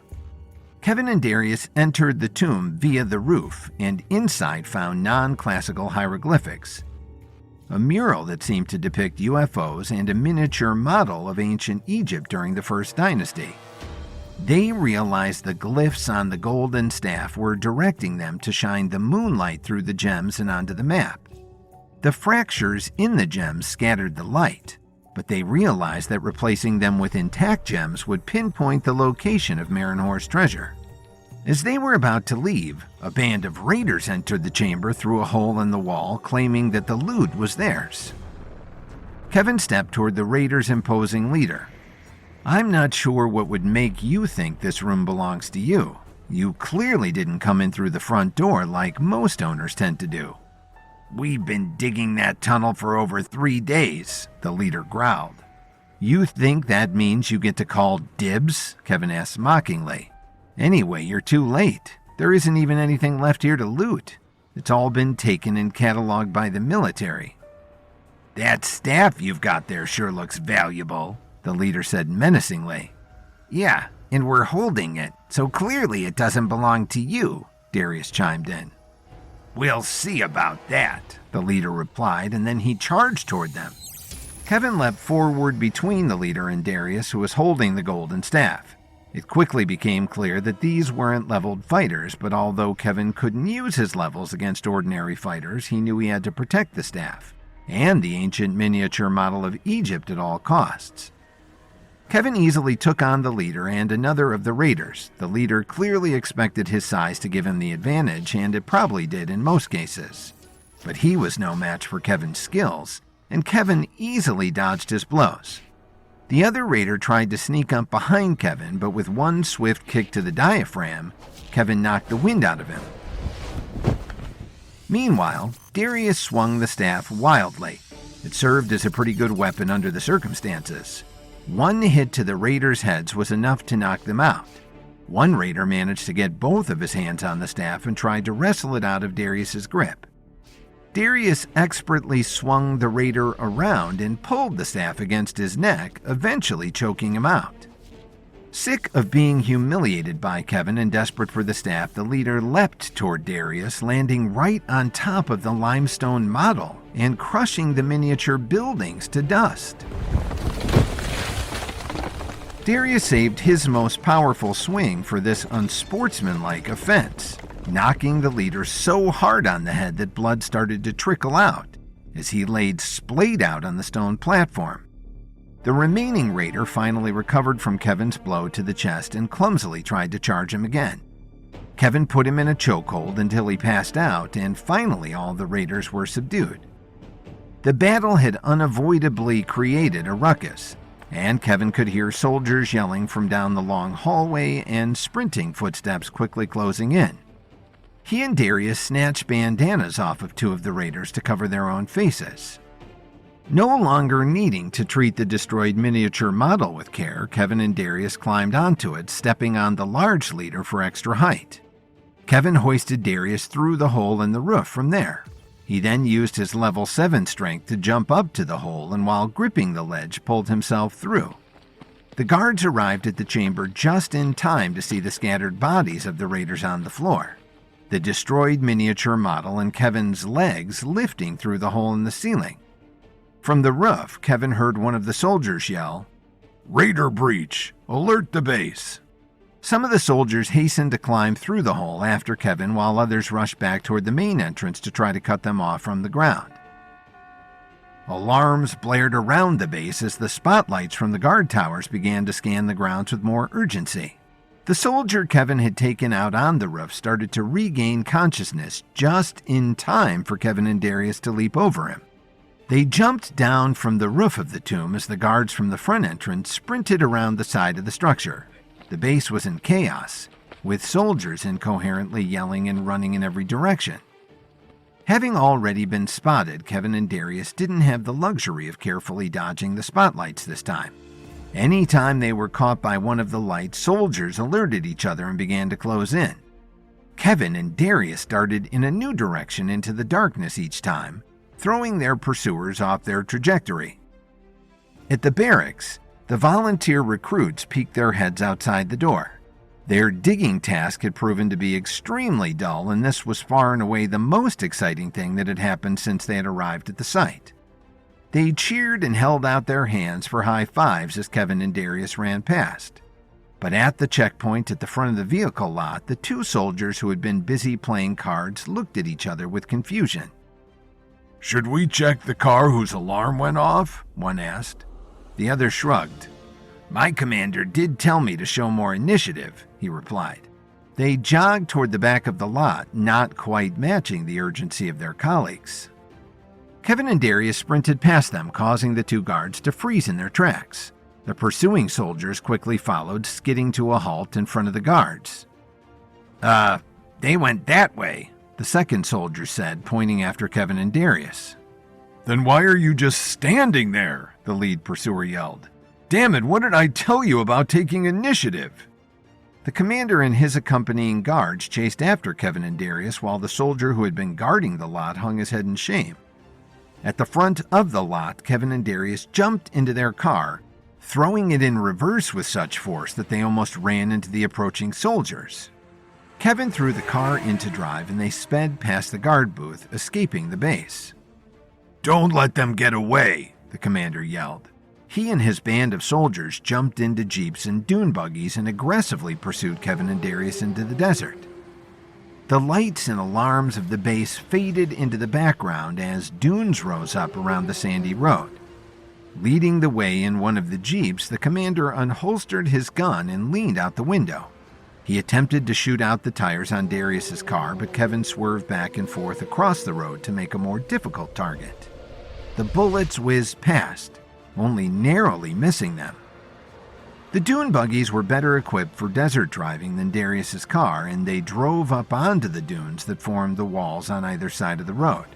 They were catching up to the car, and it was only a matter of time before the ATVs overtook them. Up ahead, Kevin could see a deep valley between two dunes on the left, revealing the first alternate road that they had come across. Kevin yanked the wheel to the left at the last second, swinging their car onto the other road. The commander's jeep flew by the intersection, firing one last desperate shot as he passed, while the ATV that was driving on the dunes above flew across the gap in the dunes, passing Darius's car from overhead. This gave Kevin and Darius a brief reprieve, but the other jeeps and buggies had time to react to the change in direction. They continued to pursue them and started to close in just as the sun was beginning to creep over the horizon. Suddenly, Kevin and Darius crested a hill and up ahead saw an orange cloud billowing from the ground. The cloud became more opaque the closer that they drove, beginning to resemble a tidal wave. It was a massive sandstorm. "I don't know how we're going to get around that," Darius exclaimed. "We're not," Kevin replied calmly. "The only way out is through." He took a deep breath and pushed the gas pedal to the floor. With the soldiers hot on their tail, they drove straight into the storm.